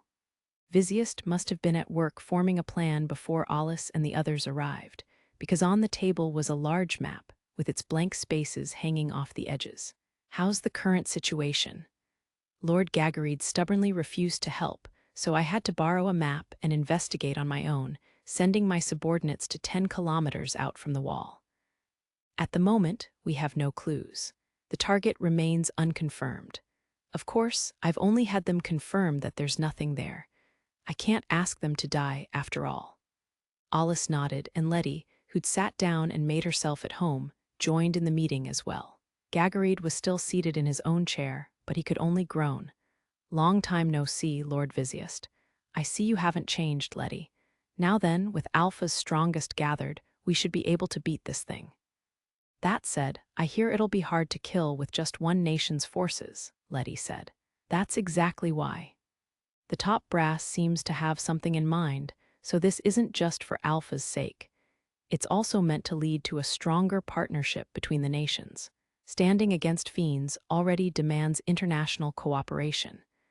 But those at the tops of their nations already put too much value on their pride and ask for excessive compensation. That's what leads to situations like this, Vizierst noted. He continued, it's true that unfair negotiations backed up by force were rampant in the arena of international politics, but that's in the past. The nations were divided up for the sake of stimulating economic growth. But there won't be a future for humanity as a whole if all nations only act out of self-interest. I won't say that helping a nation for no compensation is better, but demanding compensation beyond what that nation can give will negatively affect future cooperation. You say that, but I'll pass on being loaned out to other nations, Alus said. Vizierst smiled wryly. We've gone a little off topic. Alus nodded, then said, still, it's incomprehensible. Is the enemy really a devourer? He meant his question for Vizierst, but it was Gagarid who answered. We don't have any decisive evidence. It was a lone survivor who carried a message from Gilida, and that survivor died a few minutes after passing on the message. As she was a former single, even Alus remembered Gilida's name, and if she'd said so, she was probably right. If that's the case, it's strange for a devourer that's constantly on the hunt for prey to not have attacked Balms immediately. Is it actually digesting its food or something? Yes, this is just my guess, but it's probably still in the area around the deposit, Vizierst said. Information is scarce, but for the sake of convenience, let's call the target a devourer. There's not much we can do about a lack of information, so we'll choose a few from Lettie's squad and head out to eliminate it. Even if it doesn't work out as planned, we'll get more information. Lord Vizierst, please work with the other nations that will be arriving to harden the defenses. Lettie, pick out some members that fit the criteria and have them memorize the topography of the area. Gotcha, Captain. Seeing Lettie salute, Alus narrowed his eyes. If you have the time to play around, get going. He then continued, Lettie, I'll pass on any new information as well. Once he saw her leave the room, Alus moved to gather more information based on the thoughts he'd had on the way here. So, Lord Gagarid, the mineral deposit is the only point of interest around that area. Is that right? That's right. The area around the deposit is barren, with its surroundings being the same old forest as elsewhere. When we sent out scouts, we found the area wasn't all that different from the ancient maps, Gagarid said, pointing at the large map. Like he said, the mineral deposit had been drawn on it, with no other adjustments being made. And how did the extermination force move? They advanced, surrounding the deposit, and gradually closed in on it as they smoothly eliminated the fiends in the way. In their last report, they mentioned encountering 6 A-class fiends within the deposit, and after that we lost contact. 6 of them, huh? So one of them was the devourer, Alus mused. What will you do? We can only leave the decisions to someone who's in the field, Vizierst said. Lord Vizierst, I'll have to take a look with my own eyes first, so we'll just have to head out to eliminate the fiends as planned. Miss Rin will be with us, so they shouldn't be able to get a jump on us. Indeed, while command has been officially transferred to us, there are still things for you to do in your position of Governor General, Lord Gagareed. Give orders to the remaining soldiers and leave a few units nearby as messengers so we can stay in touch, Vizziest said. I understand. I can understand that. But are they going out to eliminate fiends with those few numbers? Like I said, this is Alpha's strongest force. Alus and Lettie are both singles. So you are the strongest among the Magicmasters. In that case, that's all the more reason not to move in such small numbers. Alus was sick of the same arguments being brought up again and again. He bluntly said, "The decision is already made. I will be going out to eliminate the Devourer. But don't worry, I'll succeed. I think it will be in your own favor if you hurry with preparations to depart right away, Lord Gagareed. I imagine it would be best to choose the messengers from the Magicmasters on guard at the wall. I guess we can't avoid the destruction of nature this time around," Vizziest sighed. The opponent was an extremely high-classed fiend, and the battle was expected to become exceedingly fierce. Vizziest recalled how the entire area around a certain research facility had been leveled. Taking into consideration the fact that humanity would someday retake the outer world, he wanted to avoid pointless destruction. That was a common view in the upper echelons of government, which was why there was a forest within the human domain. That was partly to keep the will to reclaim the outer world from being diluted, but also because of the feeling that human beings belonged in nature. I'll try to keep any damage to the deposit to a minimum. I'm planning on fighting some distance away from it anyways. Please do, Vizziest said dryly. We'll leave once preparations are ready. No, by tomorrow morning. I figured you would want to go right away. Lettie might be with me, but there will be a squad too. This situation is filled with unknowns, so we need to expect the unexpected. Not to mention that we don't know the topography, so it'd be pretty lame if we got lost after the mission was completed. And most of all, I want to avoid a battle at night. Besides, so you've heard about those other problems from Barrack as well. How about it, Lord Gagareed? Vizziest asked meaningfully. The Governor-General responded by making a bitter expression. Alus furrowed his brows, realizing that his bad feeling was right on the mark. The discussion was proceeding under the assumption that the Devourer would be eliminated. That hurt Gagareed's pride and caused him some resentment. He was aware that his nation wasn't powerful compared to the others. But even so, Balms had sent in hundreds of Magicmasters and not been able to win, and he struggled to hold back a scornful laugh at Alpha, thinking a dozen or so would be enough. Because of his current position, he was staying silent, but on the inside he was saying, "Try it if you can." My military career goes a long way back, and I understand that single-digit Magicmasters are in a league of their own. But even then, just 2 of them aren't going to have the edge of several hundred.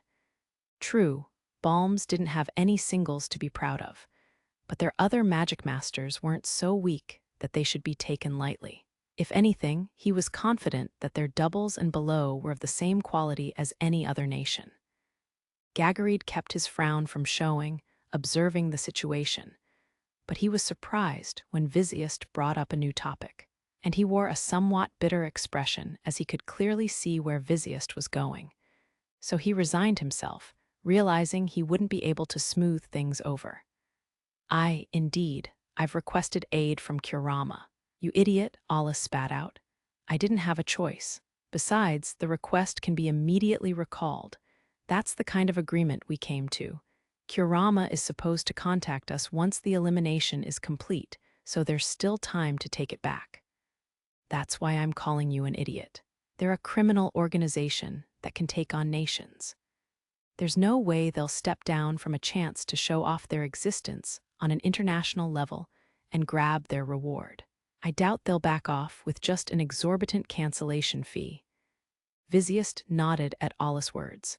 I suspect not. We'll be keeping our eyes open to prevent them from getting in Alus' way. They're far too big to be discarded as a trifling matter. There's nothing we can do here, but Barrack should be working on it. As you probably understand, I won't be able to focus on the devourer if they interfere, Alus warned. I know.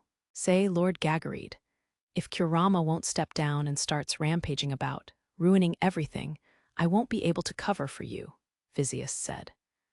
Perhaps finally realizing his blunder, Gagarid's expression turned even more bitter and he nodded in resignation. Before he knew it, his supposed support meant to keep him alive had turned into a sharp blade threatening to behead him, as everything backfired on him. Yeah, I doubt we'll be able to depart right away with this. Prepare rooms for us. Alus had already given up on showing any signs of respect for the former Governor-General. Kurama, is it? To think a criminal organization is pretending to be mercenaries. But they really are a headache at times like these. This is what happens when you don't crush them ahead of time. The situation wasn't going to improve if Alus clicked his tongue. Even though he knew that, this was a serious pain. The Kurama executives were quite elusive. Not only was the location of their hideout unknown, but they typically used hooligans and criminals as fronts so as to leave as few tracks behind as possible. On top of that, its members were all first-class magic criminals, each one boasting considerable strength, and they also tended to collude with various central figures in each nation. Gagarid's careless request was also a result of their shady connections. That said, there was a reason why Kurama was allowed to run around freely, and that was because the ones strong enough to face them were in the outer world. Even Alus had only been able to take out one of their executives after returning from a mission. He'd sounded the alarms back then, but the nations were slow to act. Because of that delay, the only thing known about some of the executives were their names. Alus ended up with another cause for concern, but he'd just have to rely on Barrick and Vizzius. That's when Vizzius spoke up. I will send one of my subordinates to you, Lord Gagarid. I understand. It was easy to figure out that they meant to keep an eye on him, Gagarid thought. He was a criminal now, after all. Alus bowed to Vizzius and left the room, saying, "Tomorrow morning, then." As he stepped out, the others were nowhere to be seen. Only the sentinel captain who had escorted him there remained, standing as still as a statue. I had the others removed to another place to be on standby. They'd stick out here after all. Thanks. When Alus honestly thanked him, the captain lowered his head with, "It's an honor." Alus was guided to a meeting room used by Magicmasters. The room had a massive table, a display screen, and there were even drinks and snacks that had been prepared. We don't have any Magicmasters who will be using this room, so feel free to use it as you please. Once your rooms are prepared, I will come get you. A sorrow seemed to hang around the captain as he left, as he casually reported that they didn't have enough Magicmasters left to use the room. The door closed, and once Rin confirmed that nobody was listening in, Alus told the squad what he'd heard. Sorry, Lettie. I'd like you to focus your selection criteria a little more on their combat capabilities. We've got more trouble on our hands. Sir Alus, in that case, allow me to accompany you, the mountain of a man, Sajic said. From the sound of it, he hadn't been selected. How about it, Lettie? I think it's fine, but fighting is the only thing this old man can do, she said, and a couple of laughs came from around the room. Sajic wasn't quite that old, but the others had taken to calling him Old Man because he looked older than he was. The scar on his cheek was another reason. What are you saying? My nose can pick up even the stench of fiends. Oh, so you can detect too? Alus said, as if he was impressed, but he wasn't really all that interested. They had Rin for detection with them, so all he needed from any extra squad members was simple power. There was nothing wrong with having a talent, but as long as they could fight, that was fine. Geez, you're making a fool of yourself again, aren't Cha? Lettie lamented. Another member spoke up in exasperation. Sir Alus, please don't take him seriously. The only thing this one can smell is a fiend's shit. At that point, a couple of members burst out laughing. Typically, fiends didn't need food, so what they excreted instead were the remains of bones or scraps of meat from prey they'd absorbed mana from. The squad had taken to calling this shit, but Alus, who had no way of knowing that, just looked on dumbfounded. With an almost fed-up expression, the member who'd spoken up, Muger, continued explaining. His nose is more sensitive than others, and when he tried to, he successfully found their shit. He's quite proud of his nose, even though it only responds to the shit, even if a fiend is right in front of him. Hey, don't put it like that, Sajic protested. It ends up finding us fiends, doesn't it? That's some rare magic. Does it make use of the nature of change in the mono itself, or does it work under some other principle? Alice asked. Oh no, it's more like a wild sense of smell, like a male seeking out a female. Hey, Muger, if you keep talking shit about it, my cute nose will fire off. I bet it'll have some amazing firepower if it's using shit as fuel, Muger replied. Sajic stood up as Muger rolled up his sleeves. Even more laughs were heard from around the room as the atmosphere became like that of a rowdy bar. Some were even egging them on. Lettie rubbed her forehead and sighed, saying they're at it again. Looks like this happens all the time, Alice thought, shrugging as he thought what good friends they must be. Then he spoke up to settle things down. If it was just a joke, then leave it at that, Sajic. I don't mind you tagging along, but if you're only going to focus on shit, I'll leave you behind. Not you, too, Sajic said in a weak tone and hung his head. The other squad members patted his shoulders. Now then, I still haven't explained why we're delaying our departure. We don't have any time to spare, but according to Lord Vizziest, the fiends are still not making any moves. The atmosphere in the room completely changed as Alice had a serious look on his face. It seems this nation's Governor-General is completely incompetent too, as he's requested aid from Kurama. Apparently he honestly believed them when they said he could recall his request at any moment. Lettie asked, then why don't we capture them while we're at it? No, we won't have the time for that. I don't hate the idea of focusing on the criminals and crushing that Governor-General's ulterior motives. But you'd give up your chance to make a name for yourself, and I'd lose my reward. Instead, we'll prioritize the elimination and just hope that Kurama doesn't interfere. Even though this battle could determine the fate of humanity, Alice was being pretty carefree in his words. That's when Muger put his hand on his chin and asked the question on everyone's mind. What if they decide to meddle with us? We'll avoid direct conflict and keep them in check. If our hands are free after eliminating the target, we can deal with them, but they won't be stupid enough to wait around for that. You bet. It's just one problem after another, Lettie sighed. You can complain all you want afterwards. We have Lord Vizziest working on it, so we just need to accomplish our own mission. I don't mind sending some attacks their way if we discover them, but avoid combat. Considering Kurama's executives were equivalent to singles, they might end up poking a hornet's nest, making the situation even worse. Then again, it was hard to imagine that Kurama would overstay their welcome with the elites from all nations gathered nearby. But they wouldn't lose anything by staying alert. What about supplies? Asked a squad member. Should we prepare equipment for retreating as well? No, that's fine. Bring the bare minimum equipment. I want you as lightweight as possible. There shouldn't be a lot of small fries this time, so leave behind all equipment used to hide traces. Just take what you need to protect yourself. If there are no other questions, we move out as the sun rises. Yes, sir. The squad members stood up and saluted in perfect unison. That was it for today, Alice thought. He finally breathed out and recalled the tournament. It should be coming to a close around now. He'd left things up to Loki and Fillic, so he had nothing to worry about, but he had left Alpha in the first place to participate in the tournament.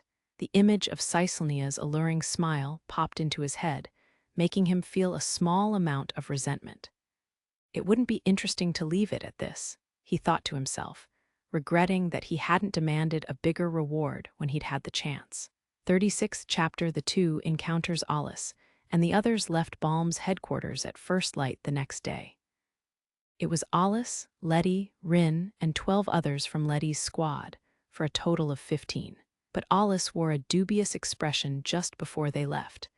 We don't need anyone seeing us off in the first place, but of all people, why is the Governor-General here? That's my line. Why haven't you left yet? Barrack countered. Alice glared at him as if to say, "Whose fault do you think this is?" But Barrack didn't react at all, feigning ignorance. "It just means that Kurama's existence will be a nuisance.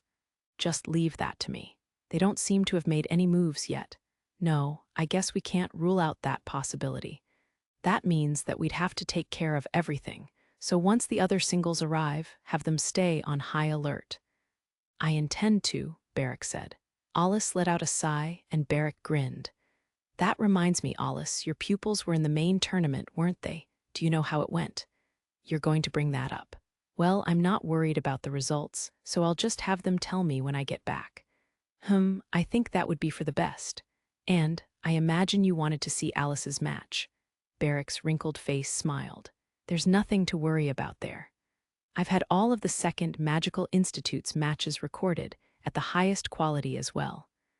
I gave strict orders to my subordinates, so I will have views from all angles. I've had the latest in technology assembled for this occasion. I put extra effort into your matches, so it'll be in far higher quality than what the tournament managers have." Ha ha ha. Alice wanted to see the results of their training as well, so he decided to pretend he didn't notice Barrack's abuse of authority. "You better let me have a look too. I think you're a little too old to be immature. I'm not unreasonable, so I can be convinced to show you." This old kook, Alice thought. Barrack didn't have children of his own, so he might be seeing Alice as a grandchild. Even if he didn't, he always kept an eye out for her.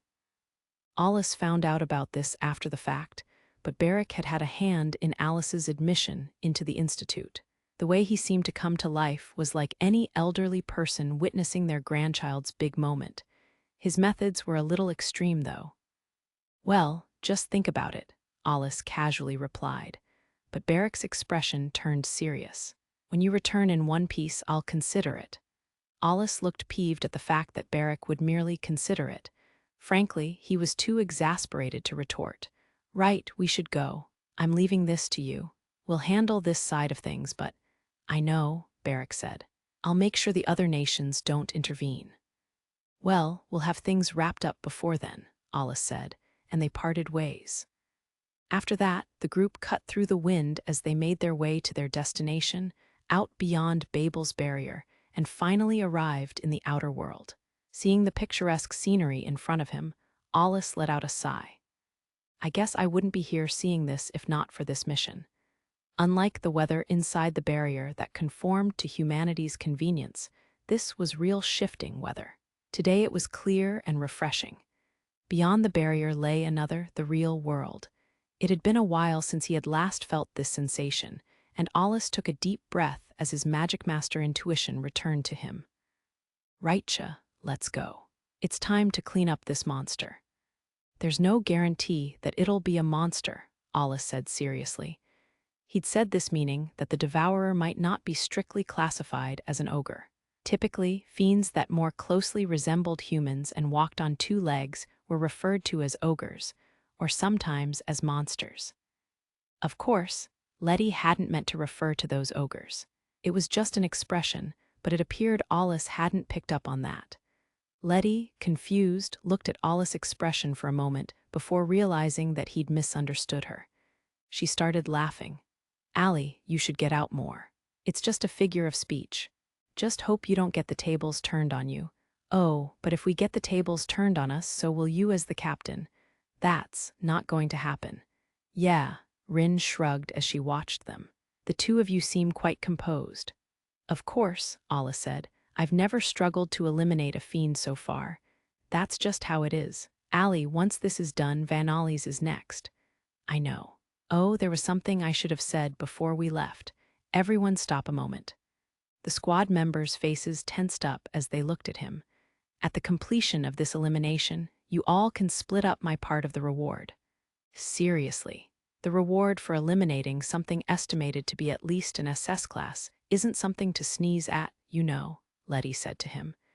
"It's even more with other nations involved." "I bet, but I'm not planning on working for free. I'll get something better than money." Alice wore a meaningful smile, but the squad members paid him no heed as they cheered.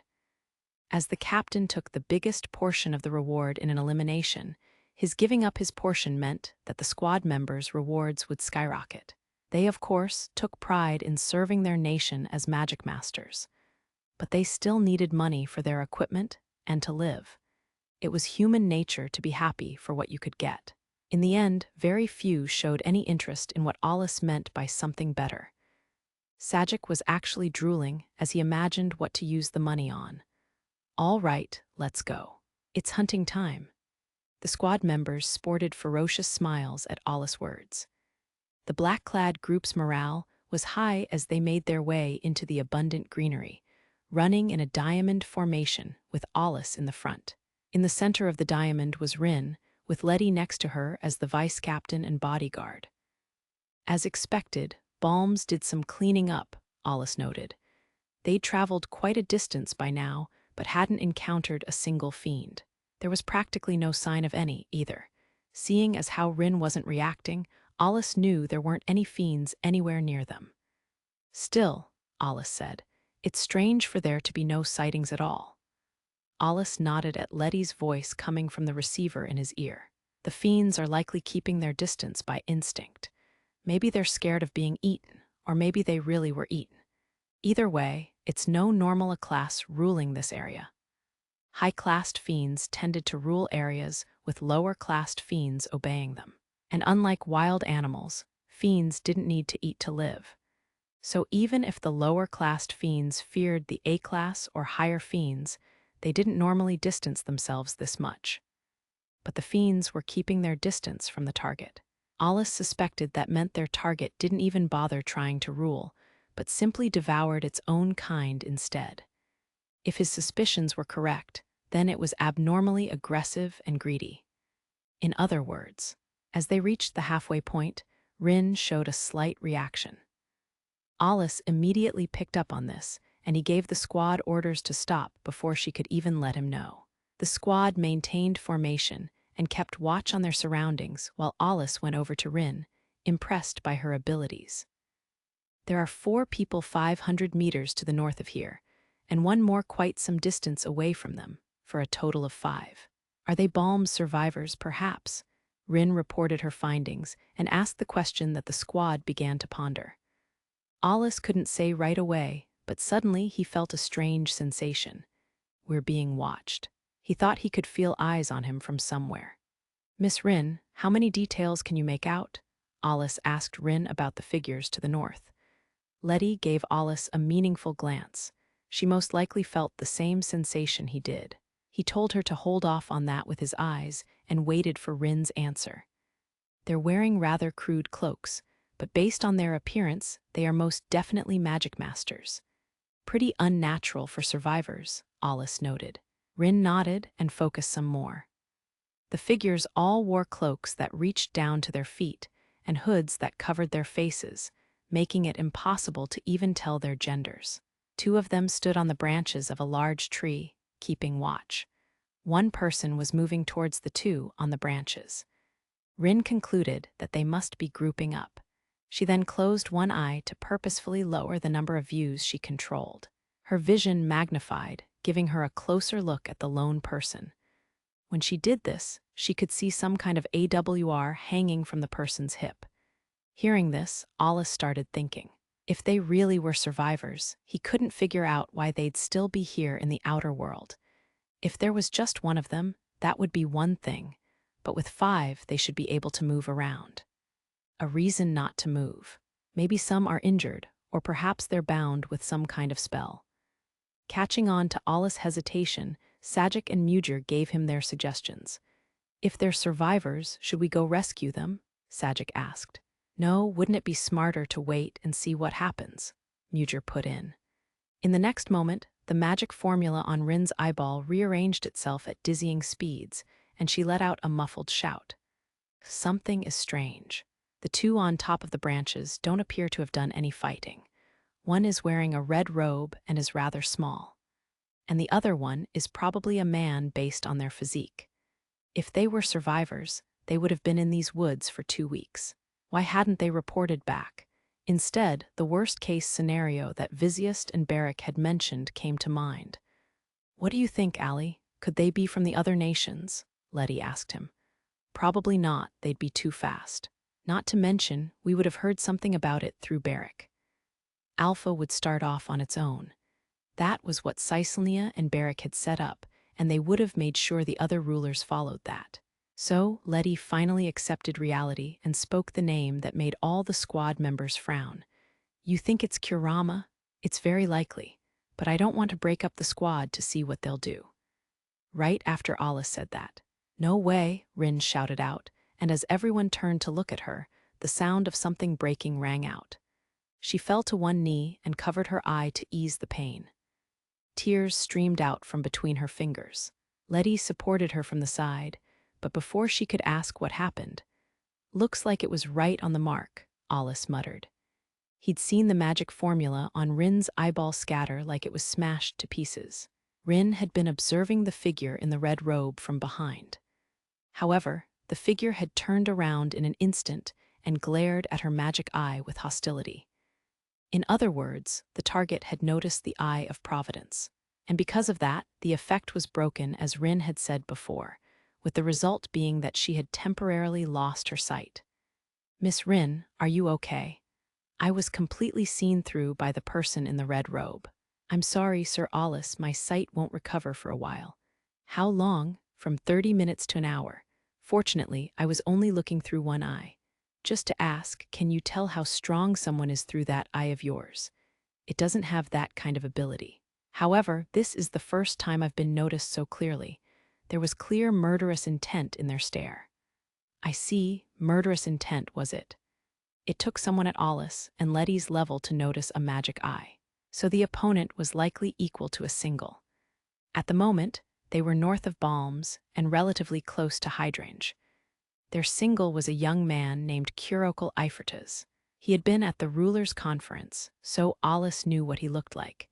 He was slender, carried around a book, and seemed more on the scholarly side of things.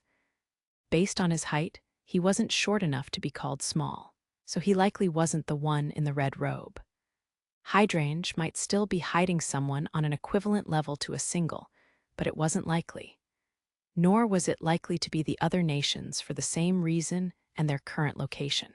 The information Alus received from his sixth sense backed up his suspicions. Its detection capabilities weren't as advanced as Rin's magic eye, but from his experience, he was getting that there was one more on the same level as a single aside from the red-robed figure. Two powerful people not connected to any nation had gathered in a problematic region in the outer world. This had to be Kurama, the organization that Gagarid had made a request to. "So it's really come down to this," Alus spat out. "The Governor-General and Viziest had been too late." "Captain Alus, should we avoid combat and keep them in check as planned?" Mujer asked, keeping his cool, but there was Rin to think about too. "Sir Alus, I will be fine. I'm still a spotter. Even if I lose my vision, I can still see. It's not like I only rely on the eye of providence." She wasn't bluffing. It was the simple truth. Alus had worried that she wouldn't even be able to walk on her own, but that had been needless worry. Alus made a swift decision, and with an almost evil smile, he gave his orders. "We'll make the first strike. Shoot to kill. Someone on the level of a single won't die from that. Can't say anything about the weaklings, though." As expected of an elite force, the team showed no signs of losing their nerve. If anything, they were pumped up, some even letting their mana leak out. What are they after? Are they just seeing what happens? Did the cancellation of the request not reach them? Or are they just ignoring it completely? Well, there's no need for mercy against criminals just looking to make a name for themselves and extort their requester for a reward. Alus figured they wouldn't have to fight against the two strong people from Kurama. If they'd set out to deal with the fiends, they'd want to avoid pointless battles too. Since they had noticed the magic eye, they knew that Alus and the others were here. If they wanted a fight, they'd have come in swinging right away, but they hadn't and weren't showing any signs of moving either. They might end up stirring up trouble for themselves, but Alus would be able to handle them. He considered that the fiend would notice the abnormality, but they wouldn't have been able to launch a surprise attack on an S-class anyways. He just wanted to avoid a surprise attack from the fiend. and Rin's magic eye was essential for that. And so they could spend the 30 minutes needed for her to recover by curbing Kurama. If we're gonna take a shot at them, we gotta use that, Lettie said with a mischievous smile. Alice had a bad feeling about this and scowled at Lettie, but the squad members that heard them perked up their ears. You just want to compete, don't you? Why not? It'll really boost morale, you know. Alice gave in as Lettie smiled. The two using the same spell would synergize with each other, as carelessly using spells of differing attributes might cause them to clash with each other. The spell Lettie was referring to was an expert-level spell refined from the basic principles, making it easy to use, and Alice had also made additional adjustments to it. In Alpha, they were the only two that could properly use it. It was one of Lettie's favorites, and she liked to use it whenever she could. However, because it spanned such a wide area and tended to, well, remodel the terrain, the Governor-General usually ended up with his head in his hands. You sure love being flashy. Hearing Alice's approval, the other squad members started getting giddy with excitement. You guys get the second wave ready? Alice drew the AWR from his hip, pouring mana into one of the chain's rings, making its magic formula light up. Meanwhile, Lettie raised her right hand, the back of it facing her, and curling 4 of her fingers. Her AWR were rings, and for this mission she'd worn 1 on her right hand and 2 on her left. The somewhat unrefined rings had their entirety engraved with magic formulas. The ones on her left hand were meant to aid her casting, while the one on her right activated the spells. This time she also wore a bracelet on her right wrist. We don't have to be specific with the coordinates, right? We'll just blast away the entire area. Are you ready? Lettie asked. Whenever you are. Alice used his 6th sense to reconfirm where the group was, realizing that there was no need to hold back. There were 5 of them, but he decided to aim for 2 of them. He didn't bother specifying coordinates in more detail. Or rather, considering the nature of the magic, there was no need to do so. The 2 poured large amounts of mana into their AWRs, and their respective magic formulas lit up. Detonation, the surging flames stained the area red. Meanwhile, the red-robed figure and their friends were there for a proper reason, just as Alice had expected. As for what that was, on the same day that Alice and the others left Balms, once the light of morning had completely dispelled the darkness of night, 4 shadows casually, yet extraordinarily quickly, ran through the forests of the outer world. In the front was a small figure wearing a crimson robe. The outfit reached down to the figure's knees, and its long flowing sleeves also stood out. There was quite a lot of fabric left over, but despite the high speed traveling through complex terrain, it didn't get in the way at all. The group was tracing the way they'd come from, returning to Balms. Tusk, this is why we can't trust those bastards in the military. I bet they're looking down on us as bandits. A cute young girl's voice came from underneath the red hood, though she was cursing like a thug. She continued talking to herself. They must have underreported to us so that they could skimp on the reward. The Governor-General had asked them to eliminate a fiend, but the information they had received was very conflicting. In cases like these, Kurama selected members based on the difficulty of the mission, which they based on the information they had. After that, they demanded a reward considering their labor and in line with their reputation. Normally, they verified this kind of thing before accepting, but this time the request had been urgent, so they had determined the difficulty just on the information they were given. And this is the result. Fuck, the girl spat out in anger, venting. As she did, a larger figure picked up speed to get next to her. Sure, it was a pain, but we'll just threaten them and grab what we deserve. We might even get some extra valuable info out of them, double our rewards, and if they refuse, one of humanity's so-called guardians will just disappear. The man who was more than double the girl's height said with a ferocious smile, as if to say it was business as usual. Sure, it was business as usual, but the girl didn't enjoy murdering people like this man did. Kurama was certainly a first-class criminal organization, but it wasn't like all of its members shared the same ideals. Essentially, it was a group of outsiders with powers who came together, with no ideals in common. That's why the current leader didn't interfere in their work, aside from making sure there weren't any tracks left behind. One could say that they were accepting of outsiders, but there were plenty of people with twisted ideals, political opinions, or who just straight up enjoyed murder in the organization. But as a criminal organization, they couldn't just do whatever they pleased. So when times called for it, they needed to work as a team. Of course, no one really came together in earnest, but they could put aside their differences when their interests aligned. The girl wasn't really a criminal to begin with.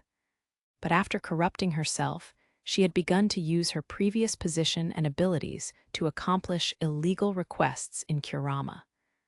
By now, she had become one of Kurama's executives. Regardless, she needed the money to hide herself in the darkness from people in power, and to survive in this harsh world on her own. Moreover, Kurama was pretty well known, but since it was a criminal organization, arrogant politicians and nobles would sometimes look down on them. However, they didn't put up with that, especially not when that contempt led to situations like this one. In those cases, they demanded exorbitant compensation, including reparations, and if they didn't pay up, they paid for it with their body and their life. It still looks like the usual old shitty monster. Don't tell me you actually got cold feet, Elise.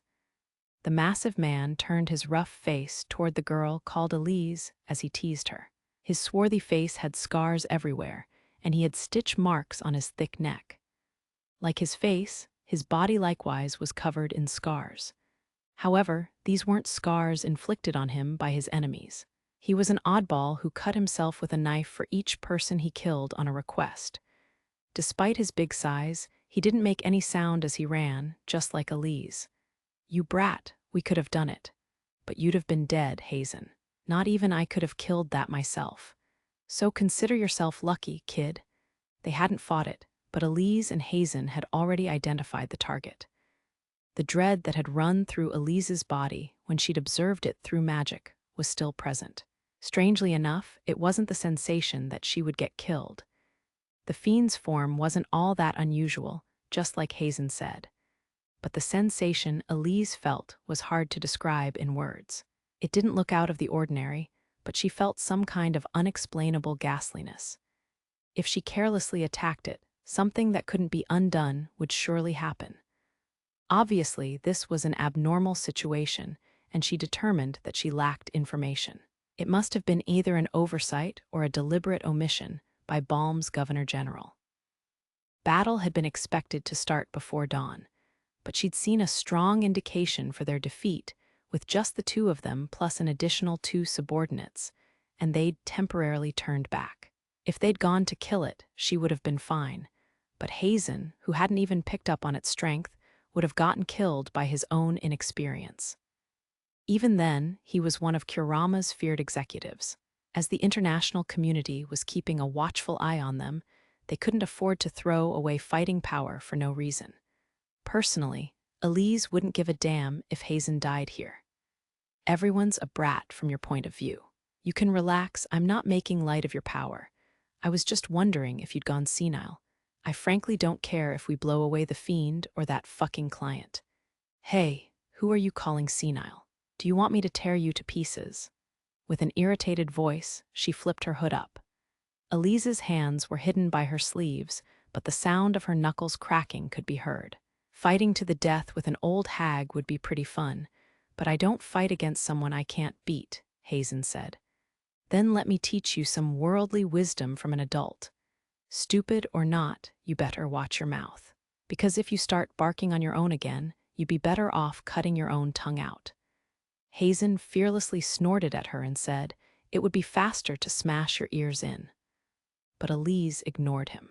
To think this idiot is the only one here in this situation. Maybe I should just finish him off and say he got killed on the mission, she thought to herself, but soon reconsidered that he was better than nothing. She was sure she could win if they fought against the target, but she wouldn't be able to avoid getting hurt. And if she were to collapse, this is why I hate brats. After spitting that out, she suddenly felt like she was being watched and hit the brakes. Hazen did the same.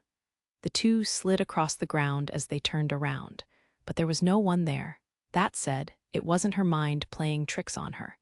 Her subordinates aside, Hazen had clearly felt it too, and so Elise jumped up to the massive branch of a nearby tree. Keeping her subordinates waiting down below, she scanned the area when she saw something moving in the corner of her eye far away. It was a branch lightly shaking. Elise suddenly rolled up her sleeves, revealing her hands.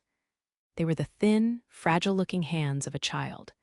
However, that was just a portion of it, as the rest was concealed with wrapped cloths from elbow to wrist. She kept her sleeves from rolling down further, while making a circle with her fingers, bringing it up to her eye and peeking through it. A lens of water was created with mana, working the same way as a telescope. Elise used that to peer at the distant landscape, like a scout peering at enemy lines. "Who are they?" The branch lightly creaked as Hazen's huge frame stood on it. "They're pretty skilled. They probably have the same objective as us. So they might beat us to the punch," Hazen said. "We should crush them to avoid any future problems." "You just want to fight them, don't you?" Elise said. Hazen's awkward smile was all she needed to know that she was right. She felt a prickly sensation and pulled her hand away from her face, looking behind and above her. As she did, the water lens dripped off her hand and fell to the ground. That strange sensation she'd felt before was now right behind her. But once again, she saw nothing. However, she was convinced that someone had been responsible for it, because the moment she reacted to having noticed that stare, it completely disappeared. She didn't know what kind of spell it was, but that was all the more reason to stay on alert. Maybe it's a special ability, Elise realized, and raised her opponent's potential threat level a few notches. She'd need to treat this opponent with care. "So what are you gonna do, Elise? If they steal our prey, I'm gonna be pissed. We shouldn't let them do whatever they want." Elise glanced at Hazen, who was making sense for once. He had a point, but considering how she'd been unable to fully evaluate the target's strength, she wondered if she could use this situation to her advantage. The other party was an unknown, but maybe she could let them clash with the target and see what happened. Their affiliation was also unknown. They probably weren't Magicmasters from Balms, but from one of the other nations. It was possible that the client would find out if she wiped them out here, which could become an international situation that would lead to problems for her later down the line. In the worst-case scenario, they might not even get the cancellation fee they were about to grab. Of course, if that happened, she couldn't let Balm's Governor General live, but killing clients left and right would cause their trust within the underworld to drop, and they'd have less influence behind the scenes in political terms. There was no reason to recklessly make things difficult for herself here. There was also the sense of utter dread she'd felt from the target before turning back.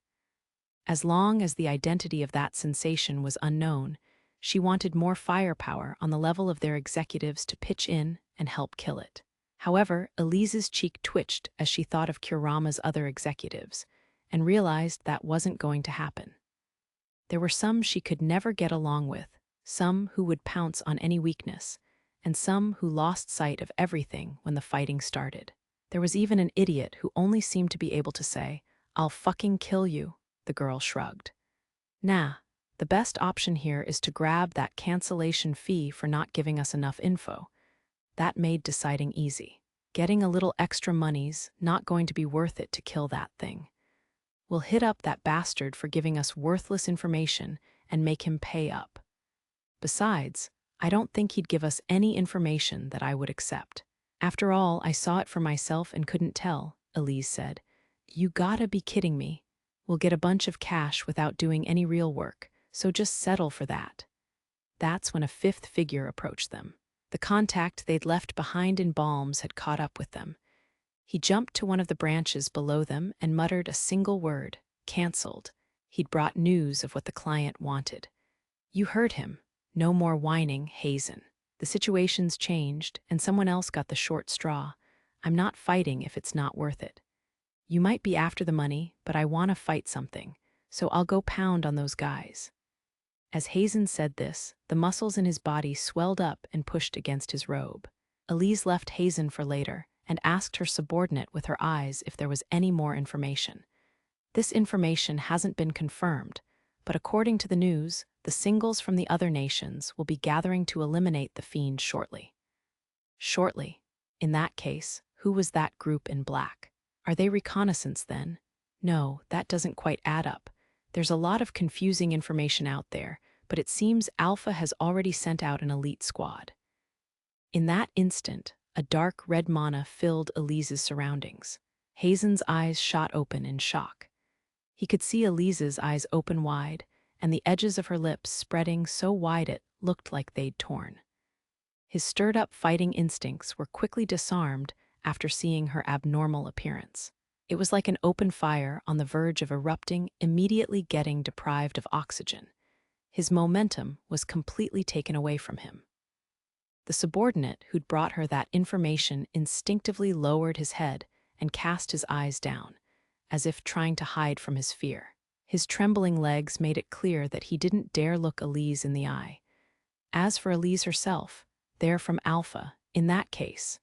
She thought about killing them, but quickly calmed down. Sure, it was Alpha's fault that she'd fallen as low as she had, and she'd sworn to get revenge, but that was decades ago. She didn't want to remember those beasts driven by greed, how they'd thirsted for more, and how they'd set her up. All the ringleaders of the incident had left this world long ago. Elise had dealt with the majority of them herself, but some had reached the end of their lives or died in accidents. The flames of vengeance should have died long ago, with her revenge complete. Yet just hearing that name made her feel a pain that tore at her body and started a hatred whirling inside of her. But that was in the past. She realized that taking out a grudge on Magicmasters from a younger generation wouldn't alleviate her feelings in the slightest. So she silenced her mana. "I'm backing out of this, but I'm interested in how they'll face that thing," she said. Her curiosity reared its head for a moment, but with the various nations' singles and elites gathering in balms, it was better to not overstay her welcome. The moment after she thought that, tusk, she clicked her tongue at the same time as she saw the phenomenon. Everywhere she could see were glowing small red dots. She didn't even need to think to know this was an omen of the enemy's attack. "I figured they'd notice us. But this is..." Elise immediately jumped backwards, and the moment after her escape, in the blink of an eye, one of the red lights burst open into a large explosion. Following that, the other dots popped one after another in a chain explosion. One was powerful enough, but now tens, hundreds of them were going off at once. Each explosion was engulfed by another, leaving ever-growing destruction in their wake. In an instant, everything turned into a sea of fire, the ground was blown to pieces, and the trees withered to ash. However, Elise had cast a spell at roughly the same time as the explosions had begun. Her arms began to faintly glow beneath the cloths wrapped around them as she thrust them forward. She moved her fingers slightly, as if controlling something, and a membrane of water expanded around her into a giant globe that enveloped her completely. Next, large quantities of water burst out with the speed of a torrent. Before long, the globe around Elise was as thick as a wall, absorbing the water current around her and creating a raging vortex that crushed everything in its path.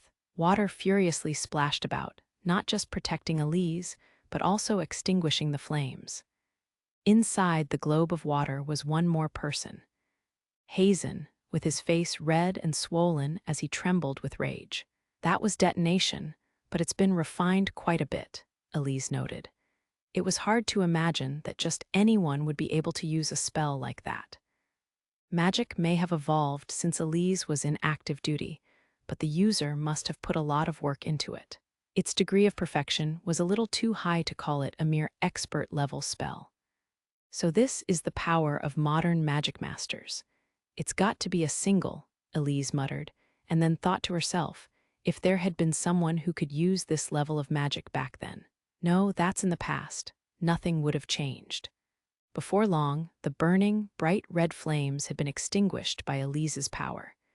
Seeing that was enough, she undid her spell, and the two people inside the floating globe naturally fell toward the ground. The next moment, Elise sensed large amounts of mana in the distance, a sign of incoming spells. That's thorough. They know how to fight. Now I'm getting pumped. I love this kind of thing, Hazen exclaimed. Their surroundings had been completely burned down, and the three subordinates were nowhere to be seen. They'd likely been turned into ash. They were supposed to be pretty strong, but they didn't stand a chance against that level of magic suddenly hitting them. They already had criminal records and had taken to committing more serious crimes, so they weren't destined for decent deaths anyway. While it didn't pain her to see them go, they had worked together on a mission for a short period of time, so she did feel a little bad about it. But now wasn't the time to get sentimental. As she fell towards the ground, Elise could clearly feel the hostility approaching her. It was a massive summoned beast that had transformed its body to lightning as it dashed through the air. Next to it was another.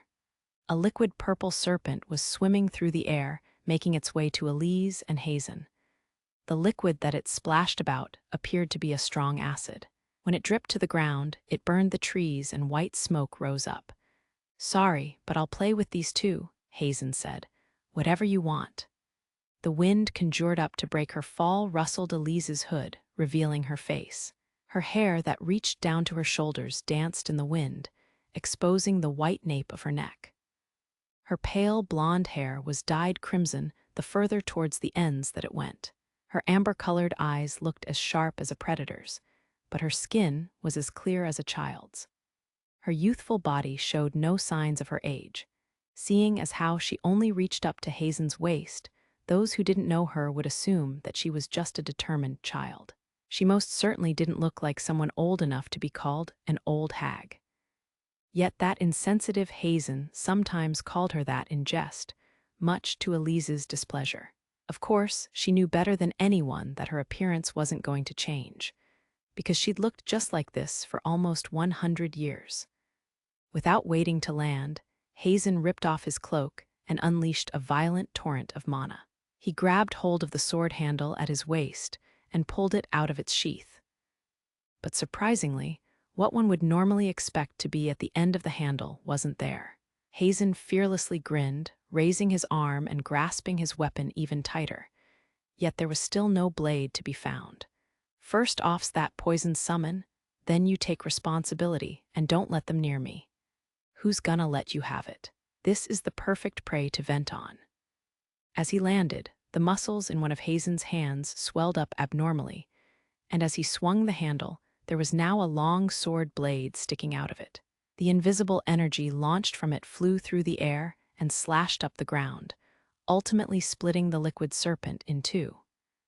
But as one might expect from a liquid body, it quickly put itself back together, furiously making its way towards him.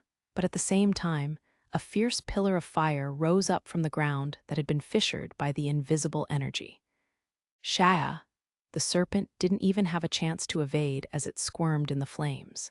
Its body shrank as it evaporated in the heat until it was completely gone. Hazen grinned once more. However, this time the beast of lightning brought down its claws on him. Ha! Weak, the claws aimed at Hazen's shoulders were stopped in midair, even before reaching him. At a closer look, he could see that it had been blocked by an invisible energy field, and as the claws clashed with that, the beast was unable to push in any further. Elise knew that was thanks to Hazen's storm armor, but the lightning beast was born from advanced magic as well. The armor wasn't going to be able to block it forever. Yet composure was written on Hazen's face. Or rather, it was happiness. He was enjoying the current situation. As a serious combat fanatic, this was just extra spice to enjoy the battle even more. Shortly, the dense storm that Hazen was wearing turned even rougher, grinding away at the lightning beast's claws. Seeing this, it didn't hesitate to turn back into lightning and retreat. But in the next moment, a splash of water grazed Hazen's cheek. Seeing the beast fall back, he'd undone his spell, but his cheek was cut and blood ran down his swarthy skin. He spun around to glare at Elise. After all, she should have been the only water attribute user here. However, Elise calmly faced his glare, sitting down on one of the large rocks lying around and irritatingly pointing her finger up at the sky. "It's because you're taking your time playing around. Turning to look, Hazen saw multiple magical lights flying in. He ground his teeth, the veins in his temples bulging. "Shut the fuck up," he roared in rage, and at the same time a shockwave shaking the atmosphere was created. The next moment, it wiped out all of the incoming magic. That mana-infused shockwave had forcibly interfered with the very structure of the magic formulas. Root's Actor Break was an expert-level spell quite close to taboo, putting it in the gray zone. It was one of Hazen's biggest trump cards. The magic beast was caught up in the destruction and turned into remnants of mana. Sheesh, talk about indiscriminate. Why don't you learn to distinguish between friend and foe already? Elise muttered, as she confirmed that her own barrier had disappeared. It was a snide remark she'd said loudly enough so that Hazen should have been able to hear it, but he showed no sign of reacting to her, simply staring in the direction the spells had come from. "You dare to fucking hurt me with your shitty spells. I'll fucking kill you. That's enough, we're leaving." However, bloodlust was the only thing on Hazen's mind. "Not a chance. I'm going over there to crush them even if I'm alone." The moment after he said that, he felt a violent tempest of mana pushing his back, and he slowly turned around. "This is why I fucking hate babysitting. This is a request that I accepted. I'm not going to listen to your selfish opinions. If you're going to throw a tantrum, I'll deal with you myself." "Tusk, fine, I get it." However, firmly grasping his bladeless sword, he forcefully swung it in the direction the spells had come from. A blade of wind created from the slash flew straight that way, running through the burnt forest and cutting through the trees beyond. That brought Elise to the verge of erupting, but she squeezed out the last of her mental fortitude to bear it. "I'm never teaming up with this guy again," she decided, realizing that the next time Hazen did something stupid, she wouldn't be able to hold back. She'd reached the limits of her generosity. "We're leaving now. Seeing as how they're not showing themselves, that detonation and those summonses were probably just to keep us in check and see what we do. If we don't make a move on them, we can avoid a clash. If we don't do anything, that is," Elise said, but kept herself from continuing with, though it might already be too late because of a certain meathead. Her strong tone made Hazen snort as if he'd lost interest, and he turned around to pick up his cloak that was on the ground. Hazen reacted. "Interesting," Elise said. The last slash attack that Hazen had fired off had actually been sent accurately towards where the caster was. But quite some distance away from them, the presence of that massive blade of wind had abruptly disappeared. Obviously, as the one responsible for it, Hazen could tell as much. He clenched his fist that held the cloak and stared in the direction he'd sent the wind in, where he could see the trees that had stood in its way had been cut down. Elise couldn't explain what happened either, but there was no doubt that Hazen's powerful mana-infused attack had been scattered, or rather erased without a trace. She was curious too, but if they let this chance go, they might really end up having to fight. Moreover, she didn't know if Hazen had done it on purpose, but with all the trees gone, there was now a straight path to them. "We're going. Tusk, fuck." After a short pause, Hazen finally agreed to leave, putting on his cloak as he clicked his tongue. Looking over the burnt area once more, Elise thought of her fallen subordinates and slowly closed her eyes. She didn't know their real names, and their faces were a blur, but she could at least give them a silent prayer. Hazen, on the other hand, seemed to have already forgotten their existence. He didn't bother remembering anyone but the strongest. "I wasn't exactly growing senile behind the scenes, but it seems the world has changed a lot." In order not to be left behind with the times, Elise had made an active effort to stay updated, especially when it came to the field of magic. "Living 100 years, the road I seek to master is thin and narrow, yet the world is both deep and vast." Under the red hood she'd put back on, Elise unconsciously wore a daring smile. "Alpha, huh? This'll be fun. I'll have the boys make a list of the enemy's members. The next time we meet, I'll kill you in order, just not during this request. There might be clients who care about international politics who wouldn't take a liking to that, which would make it harder to move about. Besides, with that level of skill, it won't be easy. They probably have a single in there," Elise said, and then fell silent. She was digging up knowledge from the vast wealth of it in her mind. It was only natural to stay on guard against Magicmasters who could fight on a par with Kurama. Singles, in particular, required one of their executives to even stand a chance.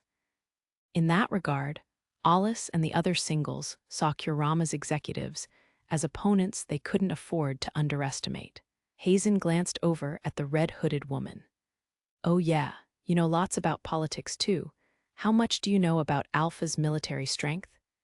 His tone wasn't the same one he'd used when calling her a hag, which was only natural since he was now asking her for precious information. "Yeah, right. Well, right now, Alpha has two singles, the ranked number 7, Lettie Kultunka, and Alus Raijin, who is the ranked number 1. Elise didn't actually know anything about Alus aside from his name. He rarely showed his face, with very few who actually knew him, including the military top brass. But perhaps that was all one could hope for in a criminal organization like Kurama. They did have connections to the top people in the various nations, but they were fundamentally hostile towards Magicmasters and the nations. While the top people might rely on Kurama for the dirty work, they weren't foolish enough to easily give up information on their own nation or the other nations. Elise lamented her current position a little, but then she reconsidered and was relieved that they'd been able to avoid fighting. If they have a single with them, we'll leave that monster to them and go negotiate for our reward. She ignored Hazen, who was grinning like an idiot who'd found a worthy opponent, and quickly changed gears. For now, they would go collect what they were owed. Since the nations would be gathering in Balms soon, Kurama would find it difficult to move about freely. Singles were the only ones who could effectively limit Kurama's movements, but they'd been unable to do so with all of their missions in the outer world. Yet now those singles would be in Balms, meaning they couldn't afford to be careless. First, they'd leave this scorched land behind and make for Balms. Just as they started running, the two suddenly stopped again. Elise turned to Hazen and clicked her tongue. "Shit, this is all your fault, Hazen." "Yeah, I don't mind that. In fact, I'm so pumped right now. Tagging along on the hag's errands isn't all that bad." The two raised their eyes and glared. Burnt trees were stacked on top of each other, creating a small mountain. And on top of it, staring down at the two, "Sorry, but this is work, you see." A young man with blonde hair, dressed in a white military uniform, took a breath after having run as fast as he could all this way. The next moment, he narrowed his eyes and continued, "This is a big haul. I'm glad I hurried to get here. I recognize that scary face. You're Hazen, one of the most wanted criminals from Kurama." "Well, ain't I famous? And hooray you supposed to be. You guys are really good at skulking in the shadows. In fact, your name and face have only started circulating in our circle recently, and I'm not particularly good at going after humans."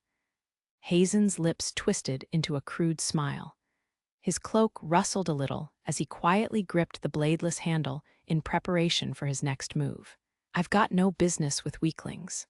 A long blade was created with wind. Nobody would have been able to notice the faint flow of mana and the blade concealed by warping the light around it. At least not an average Magicmaster. "Unfortunately, when it comes to magic, I'm your superior." With a refreshing smile, the young man leaped off the small mountain of trees, evading Hazen's long-range attack. Next, he caught Hazen's wind sword with his bare hand as Hazen swung it against his neck. Hazen's AWR, which was just a handle, could create a blade through magic. Theoretically, he could freely control its length and unleash its slashes as wind blades. As it lacked a physical form, its strength was heavily influenced by its wielder. However, Hazen was one of Kurama's executives. He could more than handle the AWR's special properties. Yet this young man had seen through his attack and caught the blade in his hand, and then continued to crush it. Or rather, he hadn't touched it directly. As proof of that, there was a slight gap between where the blade had been and the young man's palm. He could control the mana covering his hand freely, turning it into a shield or an iron glove like a magic trick. That one display was enough for Elise and Hazen to measure their opponent. "You're Rusalka's Jean Rumbles, aren't you? The ranked number 3, Elise said, turning her amber eyes on him. She sported a somewhat fed-up expression over how things had turned bothersome.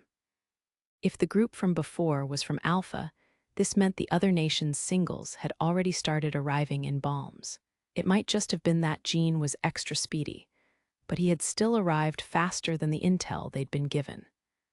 The ranked number 3, so for the first time in a while I can fight someone with a spine, Hazen grinned. I'm a busy man, and you people have been giving everyone a lot of trouble. So sorry, but I'm going to dispose of you here.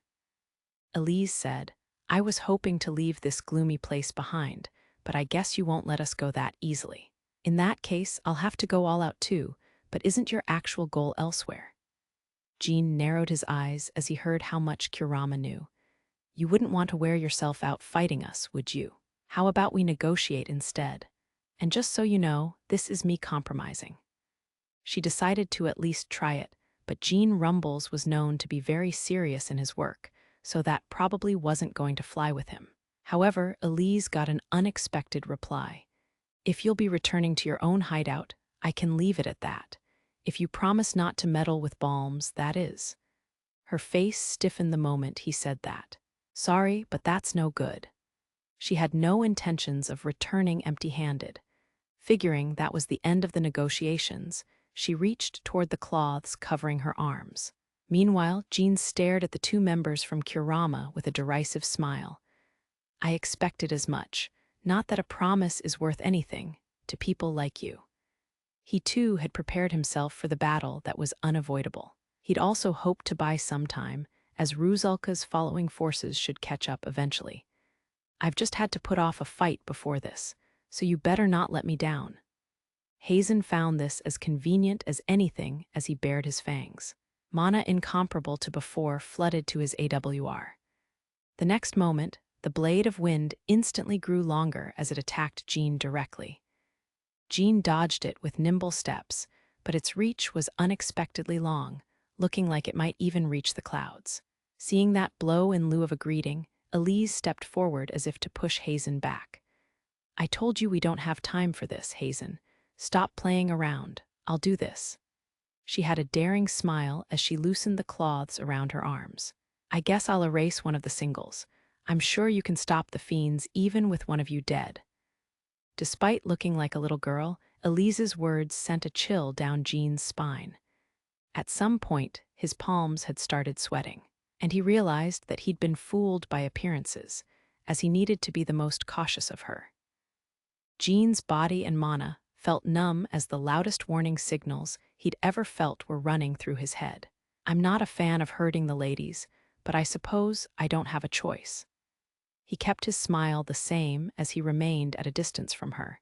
He wasn't being overly confident in his own abilities, but it seemed that Hazen and previously identified executives weren't the only ones with the strength to rival singles. As this was going on, Jean sensed another group of Magicmasters leaving the area. So Alus and the others went, what a relief, he thought to himself. He might struggle on his own, but they'd surely accomplish the more important mission. Governor General Barrack had gone through Lithia to send him over here in case Kurama made any moves.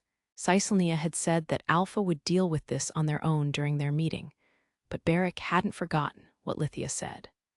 Her offer had been spurned by Caesania, but he figured it would still be effective for limiting Kurama's movements. Jean didn't know about Alus' special ability that might be necessary to eliminate the Devourer, but he could serve as another unit to keep Kurama in check. He certainly felt a friendship with Alus, and unlike Alus, he had a sense of justice that wouldn't let him ignore Kurama. Jean had only been sent here to keep Kurama from interfering with Alus and the others, but if worst came to worst, he'd have to fight. He'd left his squad behind so that at least he alone could catch up as soon as possible when he saw the sea of flames. I suppose this is a good chance to repay some of the favor that I owe Alus. This was an important moment that might impact the future of humanity. And the best option was to send Alus on his way without any worries. So even if Kurama was a tough opponent, Jean only had one thing he had to do. Elise, give him to me. I made up my mind. I'm not going to let anyone else have him. Hazen took a step forward and stood in her path. A displeased expression appeared on Elise's face. However, Jean didn't care about their complicated relationship. Either way's fine, come get it. That's enough of your prince act. I'll mess up your face until it loses its shape. Driven by impulse, Hazen sped towards Jean. Seeing a slash incoming, Jean looked to be judging its range. But the concept of range didn't exist with Hazen's AWR. His target was always in range. He brought his right hand with the swollen muscles over to his waist on the opposite side, and in the next moment swung the blade made from magic. However, Jean had closed the distance as well. Hazen's arm was stopped in the middle of its swing. Having slid up close, Jean had stopped the arm from moving with a single hand. After an instant of shock, Hazen tried to forcibly push Jean's arm away. Jean used that flow against him, landing a kick on his chin. However, he could feel something like layered wires resisting his kick. With that, he couldn't expect much effect from the attack. Swiftly pulling his leg up high, Jean brought it down on the top of Hazen's head next. Hazen's massive frame was slammed into the ground as his head violently tossed up and down. Yet he seemed unfazed by the combo as he quickly got back up. Jean appeared to have seen that coming as he pointed his open palm towards Hazen's chest. In it was a silver sphere with a strange pattern that hadn't been there before. He thrust his palm to strike Hazen, and the shock went through Hazen's body. It was a combined technique with his AWR, Rage Balls, a spell known as Impact created by focusing mana into the palm, and having his AWR construct it into multiple spells unleashed on contact.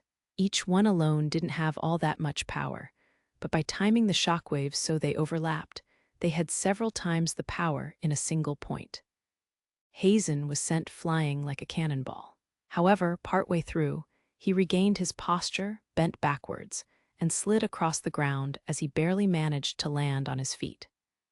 His chest had slightly sunken in, but Jean could feel the unnatural wind serving as a barrier and protecting him from the worst of it. It was too shallow. On the spur of the moment, Hazen had used Gargulum, a wind attribute defensive spell that was effective against Jean's impact and dispersed most of it. Having barely endured the impact, Hazen, still bent backwards, looked up in the air and began chanting something. Jean didn't notice that until after he'd taken a step forward to follow up. Under desire, without any sign of hiding it, Hazen poured vast amounts of mana into the ground. A summoning, Eventually, a stone arm came out of the ground. Many human-shaped arms followed it, and then they all attacked Jean at once. He immediately moved away, but as expected, the 100 or so arms gave chase to catch him. It was a simple tracking program built into the spell, but because of it, the arms would chase their target wherever they went. It looked like the grudge of the dead, trying to pull the living target underground. The most troublesome part of the spell was that the arms were partially made out of the minerals that were underground, making them as sturdy as steel. After casting his spell, Hazen leaned forward into his usual posture. Being the complete battle fanatic that he was, his eyes were wide open and his lips twisted into a sadistic smile. He didn't pay any heed to the streak of blood running down from the corner of his mouth. It was a result of not being able to fully kill the impact, but even that was another bit of spice to excite him further. The taste that filled his mouth as he licked it up only stimulated him more. Meanwhile, having determined that he wouldn't be able to escape the arm's pursuit, Jean jumped high into the air as some of the fingers touched his legs. The rock arms stretched out to chase after him. He looked at the arms below him and also glanced over at the girl in red. She wasn't showing any signs of intervening, but Jean was still more cautious of her than Hazen. He wasn't going to show her any openings. Glancing down at the approaching arms, Jean extended his hand. As he did, the silver AWR in his hand changed shape from a globe to a thin sword.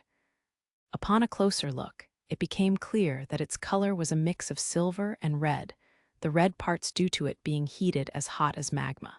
It covered the surrounding area in a hot vapor. The globe shape wasn't Rage Ball's true form, it was just one of its forms that it maintained for convenience's sake. It was also meant to lower the opponent's guard. Very few people alive knew about this, including Lithia and Ruzelka's governor-general. Not even Alus knew about it.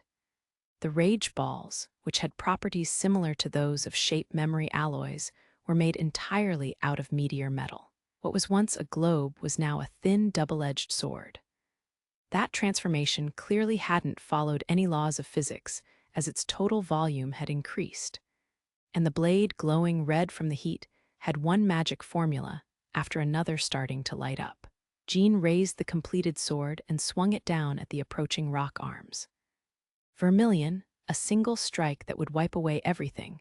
The slash unleashed a powerful shockwave, destroying the rock arms and their insides, blowing them away without a trace. The blast alone tore up a big hole in the ground, sending dirt flying through the air. After causing the surface to cave in, the shockwave spread across the ground through the surrounding area. Just when it looked like Jean had escaped from his pinch, by pulling out his ace, an invisible blade of wind approached him while hiding itself behind the fragments of the arms. Sudden changes in position were difficult in the air, and Jean hadn't anticipated Hazen's follow-up attack. Jean relied almost entirely on instinct as he twisted his body to avoid the massive blade. When he landed, blood dripped from a scratch on his cheek, staining it red. The wound wasn't all that deep, but it was a close call. It was a skillful attack snuck in as he was distracted for a moment. Phew, I guess I won't be able to use Vermilion for a couple of days. Jean's Rage Balls actually had several more forms aside from the globe and sword, each with its own unique spell suitable for that form. The magic formulas themselves changed with the shape memory alloy, but they were all limited to one use, and the AWR would be burning hot for a while from the magical load released. Well, this is a lot of effort. That kind of power would have been so reliable if fighting side by side, but I guess it can't be helped. Jean lightly landed and put his hand on his hip. Rage Balls returned to its globe shape, floating beside him and still emitting heat. Yeah, it's a shame, so let me kill you. Quick to action, a dense amount of mana coiled around Hazen's arms like snakes, emitting an ominous light. A flood of mana gushed out in response to his excitement. The mana around his arms turned into a spell. It was as if his arms were wearing the wind directly. That's not Tempest. It was probably a spell Jean had no memory of. Either way, he wasn't given any time to think, as Hazen stomped the ground hard enough to leave an imprint and rushed him. It was like a wild beast's charge, but his movements were nimble and extremely swift. He looked like he was being boosted by the wind, as if leaving afterimages behind. Fade Spira, like an animal swinging its claws, Hazen pulled his arm down as if to crush everything in his path, including the ground. Jean managed to dodge the attack, but a thin wind wrapped around the arm he'd kept in front of his face and tore his arm to shreds in an instant. When he strained his eyes, he could see a thin, smoke-like wind coiled around Hazen's arms like snakes. By the time he noticed, Jean's sleeve had been torn apart, and beneath it were several sharp claw marks that had torn up his skin. He dodged the attack, but the wind had reached out from Hazen's arm and touched his own. In addition to that, it had twisted his arm and scraped away his skin instantly. If he'd been just a little slower to dodge, he might not have been able to use his arm anymore. Jean stepped backward as he counterattacked. It seemed Hazen's arms would tear and destroy anything in range. It was a rather advanced spell, but once he'd seen its range, that was all. Pouring mana into it, Jean changed the form of his Rage Balls into a stake. Pointing its sharp tip in the right direction, he sent the stake flying towards Hazen. Having gotten in position to launch his second attack, Hazen was unable to dodge in time, and the stake jammed into his flank. A binding spell unique to that form was immediately activated, fixing not just his left arm but his whole body in place. Yet even as blood flowed out of his side, Hazen didn't so much as flinch. Jean had been fighting Hazen while keeping an eye on the girl behind him, but he realized he'd lost sight of her during the intense back and forth. The moment he sensed danger, Hazen forcibly overwrote the coordinates holding his body in place with his own mana and raised his freed left arm. That took about a second of time. Normally, that would be more than enough time for Jean to evade.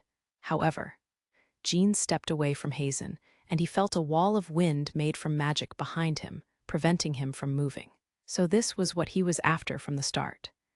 Hazen had closed in, to the point of taking a hit from the stake, for this one moment when Jean's escape was cut off. In order to bring the fight to one of close combat, he'd put his life on the line to finish the enemy. With his back against the wall, there was no time for Jean to run. He'd have to just play along with Hazen's rules and ready himself to get injured. Yet Jean showed no panic after being cornered. Because of his AWR's performance, the longer the fight dragged on, the bigger of a disadvantage he'd be at. And he still felt the biggest threat was the girl behind him. So he'd need to finish this quickly. Rage Ball's restrictions after activating a spell was a side effect of its versatility.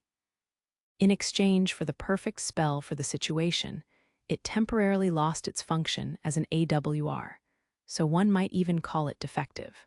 Casting high-level spells when the AWR was overheated from the load caused there to be a delay in its processing speed. Jean swiftly determined that it would be a bad idea to show them too many of the tricks up his sleeve, and instead he would finish the fight in the next attack. Rage Balls, which had returned to his side, next changed into 2 daggers. Its ability to split and seemingly multiply was yet another unique functionality of this AWR. The 2 daggers were as light as feathers and handled as quickly as lightning. By linking their movements to his nerve signals and artificially making them part of his body, it was possible for Jean to exceed the speed that humans could perceive. In other words, this form came with a support spell from the start. But not only did this put a strain on the AWR, it also came with the risk of his muscles and ligaments getting torn. Jean resolvedly readied the 2 daggers. With this, he'd be able to exceed the expectations of both sides striking each other and add in a few fatal blows as they crossed. With Hazen's massive fist raised overhead, Jean's arms reflexively moved. However, words were then quietly but coldly uttered. It was as if time itself stopped in that moment. The same seemed true for Hazen as well. And strangely, his attack was forcibly stopped halfway through. "Don't lose your head, Hazen." It was a penetratingly cold voice filled with heavy bloodlust, to the point where Jean's body instinctively tensed. Before he knew it, the girl had stepped out of the giant's shadow and jumped over his right shoulder. She grasped his shoulder so hard the flesh could tear, and from that position, Elise unleashed a kick at Jean's neck, aimed at his cervical vertebrae. It was a complete ambush from a blind spot, or rather Jean had been unable to sense her mana approaching from this close and was stunned. Moreover, it was a strike meant to use the advantage of surprise and destroy his neck. It was one of the secret teachings of assassins, but he'd never seen anything like it performed at such a high level. There was a terrifying depth to it that could only be described as the essence of the art of killing. It went beyond that of an interpersonal battle between Magicmasters. By the time Jean felt danger, his arm had already automatically moved up to protect his neck. Firmly gripping the daggers, he braced for impact. Just as he was convinced he'd be able to block the close call, his consciousness wavered. He only realized he'd been hit after he was already sent flying. It felt like he'd been mercilessly struck and sent into the air by a heavy, blunt weapon. Even so, he recovered, using his legs to kill the momentum. Fortunately, it hadn't been fatal, but his mind was a little cloudy and his sight was shaking. As Jean unconsciously rubbed his neck, he wondered why he'd been hit by the kick he should have blocked. Did she alter my perception? But I was on guard for that. That's when Jean noticed that the arm he'd raised to block was wet. It wasn't because he was bleeding, nor was it from a sudden spell of rain. But it wasn't on the level of dampness. It was like it had been drenched in water. This made no sense. Jean had taken a defensive position and blocked the girl's kick with his arm. Yet the kick had slipped past his guard and directly hit his neck. "I don't know what you did, but you've got some bad habits for a young lady. The way you're dripping with water makes you look a little more attractive, don't you think?" His opponent returned sarcastically. Jean took a deep breath, but no brilliant ideas came to mind. As long as he didn't know what she'd done, there was nothing he could do. That said, the skills of the girl in front of him were that's bad news. Actually, how old is she even? From her high-pitched voice and the luster of her skin that he could see from under the hood, she was perhaps in her tweens. It was hard to imagine she was older based on appearance alone. Yet her expressions and the way she cursed wasn't like a young girl. "Time's up, Hazen. If you make any more moves, you'll become one of my targets too." Hazen raised his hand in surrender to her warning. However, she didn't even glance his way. From Jean's point of view, she only warned him to keep up appearances, not actually caring what Hazen did. His shoulder that she'd gripped was stained red with blood. "All right, Mr. Handsome. Let the end begin." Beneath the hood, her eyes were a heterochromatic pair of amber and blue, and seeing her mouth twisting into a warped smile, Jean was able to understand the position he was in. Soon they became more apparent. They were all massive, to the point that Jean couldn't help but wonder why he hadn't noticed them earlier. It was like the entire area had turned into a sea, as fish-like creatures were swimming around. No, calling them creatures wasn't the right word. They were probably made entirely out of water through magic. The way even light passed through their bodies, they could perhaps best be described as water spirits. Each one was easily over 2 meters long, with their shapes and sizes varying wildly. They had tails, fins, and long, sharp teeth in their mouths, the telltale sign of predators. Despite the variations, they all had one thing in common. They had no eyes. Looking up, one could see massive fish swimming in circles around the girl. Geez, this looks like it's going to take some time. Not even a single like Jean had ever seen or heard about a spell like this. The only thing he could really tell was that this belonged to the water attribute. Jean lightly opened and shut his hand in a way that wasn't noticed. His arm hurt from Hazen's attack, and his fingers were numb from the impact. Why not enjoy this undersea paradise while you have the chance? Elise played around with her fingers like a conductor, lightly swinging them about. When she did, the school of water fish swimming through the air began moving as one toward Jean in a frenzy, as if this was the first food they'd been given in months. They paid no heed to their surroundings, and as soon as they latched on to their prey, they weren't going to let go until there was nothing left but bone. Jean would have to run to escape the starving school of water fish's attack. As he ran, he racked his brain to come up with a plan to get out of this. But the water fish had an unreal speed and were gradually closing in, despite his abilities as a single. The school chasing him wasn't showing any signs of exhaustion, so if he stopped for even a moment, he'd be the prey of their countless sharp teeth. "Come on, they're catching up to you. You wouldn't be able to act cool if all your clothes were torn to tatters," Elise told him. "Now you've said it." One of the fish sped up from the rest and scratched up Jean's arm with its teeth. Despite having been created with magic, their teeth were very real and razor-sharp. The school was getting even closer, and Jean was starting to get attacked by the fastest of the water fish. While skillfully dodging them, Jean returned rage balls to a globe and sent it away in exchange for a split second of his time. Reaching the front of the school of water fish, rage balls unleashed a powerful lightning attack without any warning. The water fish that were run through or brushed by the lightning were shocked and had portions of their bodies blown away. Of course, that wasn't enough to wipe out that number of water fish.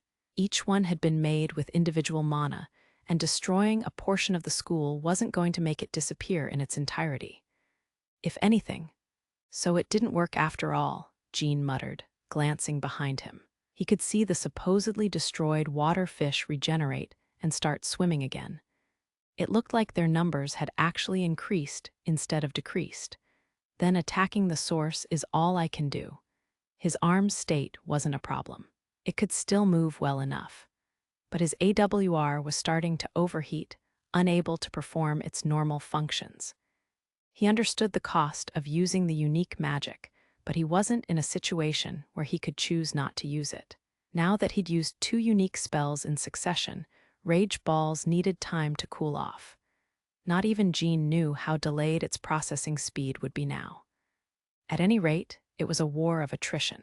Another school was approaching him from the front, and just before they collided, Jean made a sharp turn to catch hold of the girl. But there was such a vast distance between them, and instead it was the girl, Elise, who had caught hold of him. This is how you use magic, a lesson for you to take to the afterlife. The water fish had been chasing after Jean like trained hunting dogs to guide him to this spot. As Jean realized this, his reaction was one step too slow. The girl in front of him raised one arm, creating a large water globe, and inside it were wild, raging black currents.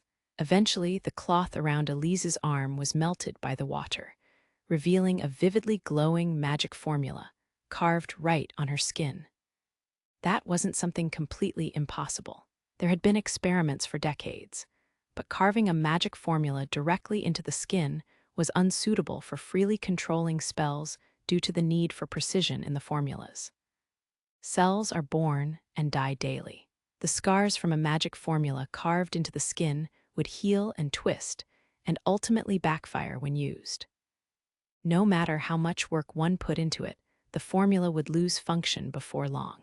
After pointing a creepy smile in Jean's direction, Elise frowned for a moment.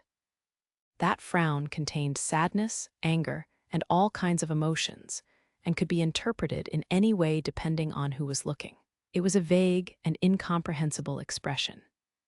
Next, the bubble filled with black water floated forward for a short while before stopping, squirming as if to unleash the torrent inside, and spat out several small spirals that flew straight for Jean. There was of course still the school of water fish coming at him from behind as well. It was a pincer attack. Even if he wanted to dodge to the side, having been lured in with the perfect timing, there was no escape. In that case, Jean suddenly kneeled and thrust his arms out on either side. He'd already had rage balls split into 2, keeping each one in front of the palms of his hands. On the surface of the forcibly activated silver-colored AWR was a very faint light from the magic formula.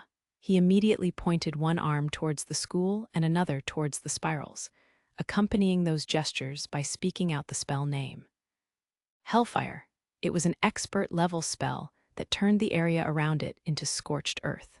The AWR still hadn't properly cooled down, yet he'd forcibly changed its form and cast 2 massive spells at the same time.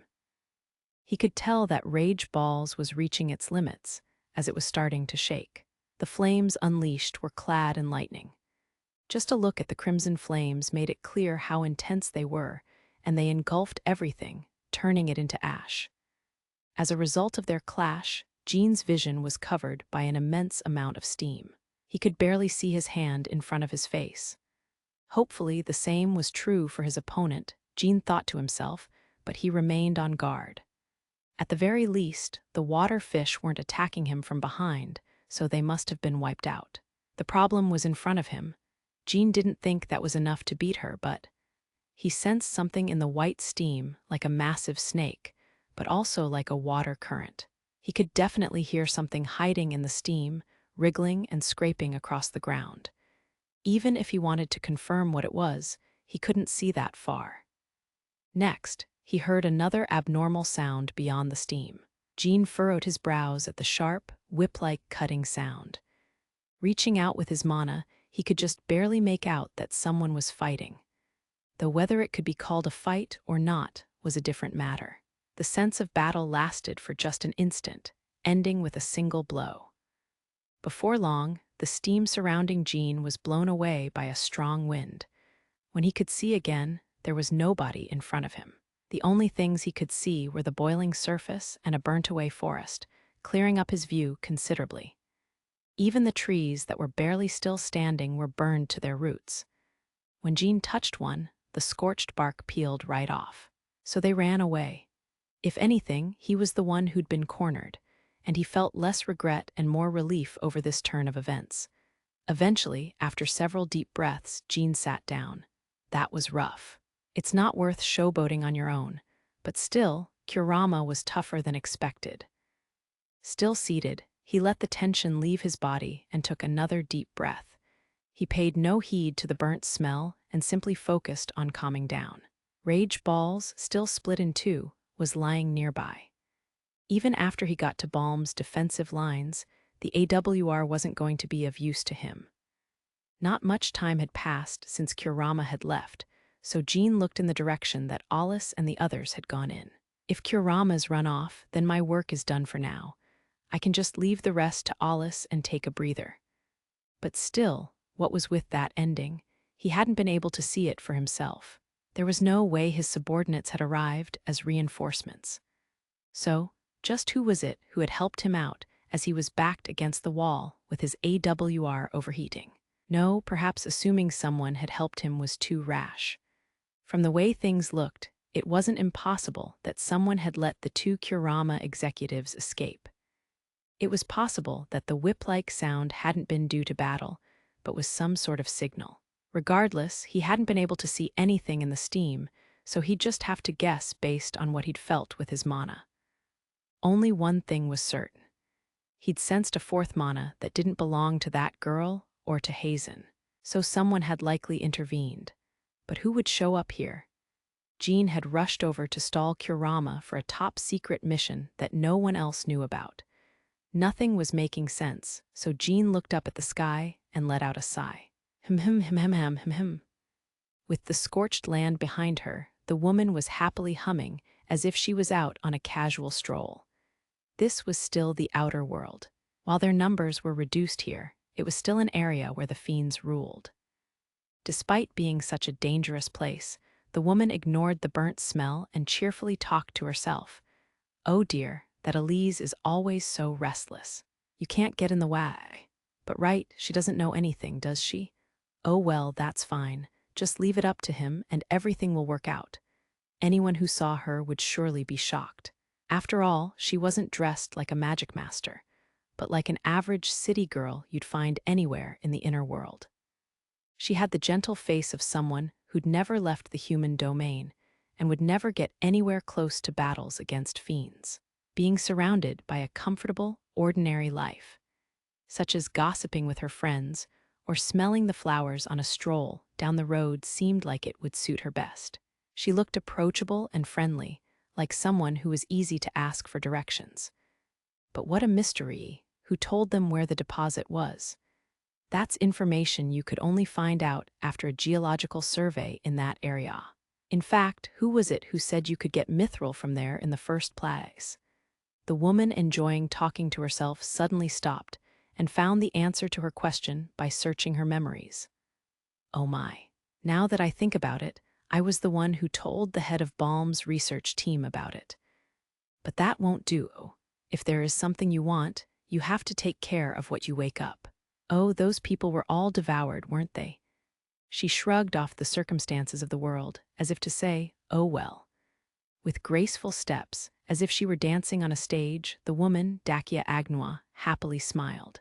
But if it's Alpha's #1, I can expect much from him. After all, he's the one who killed me. Now that I think about it, what did he think of me when we saw each other at the demonstration? I wasn't wearing a strange outfit, so I'm sure it's okay. With a truly happy expression, Dakia began humming once more, a song with an unheard melody and unknown lyrics.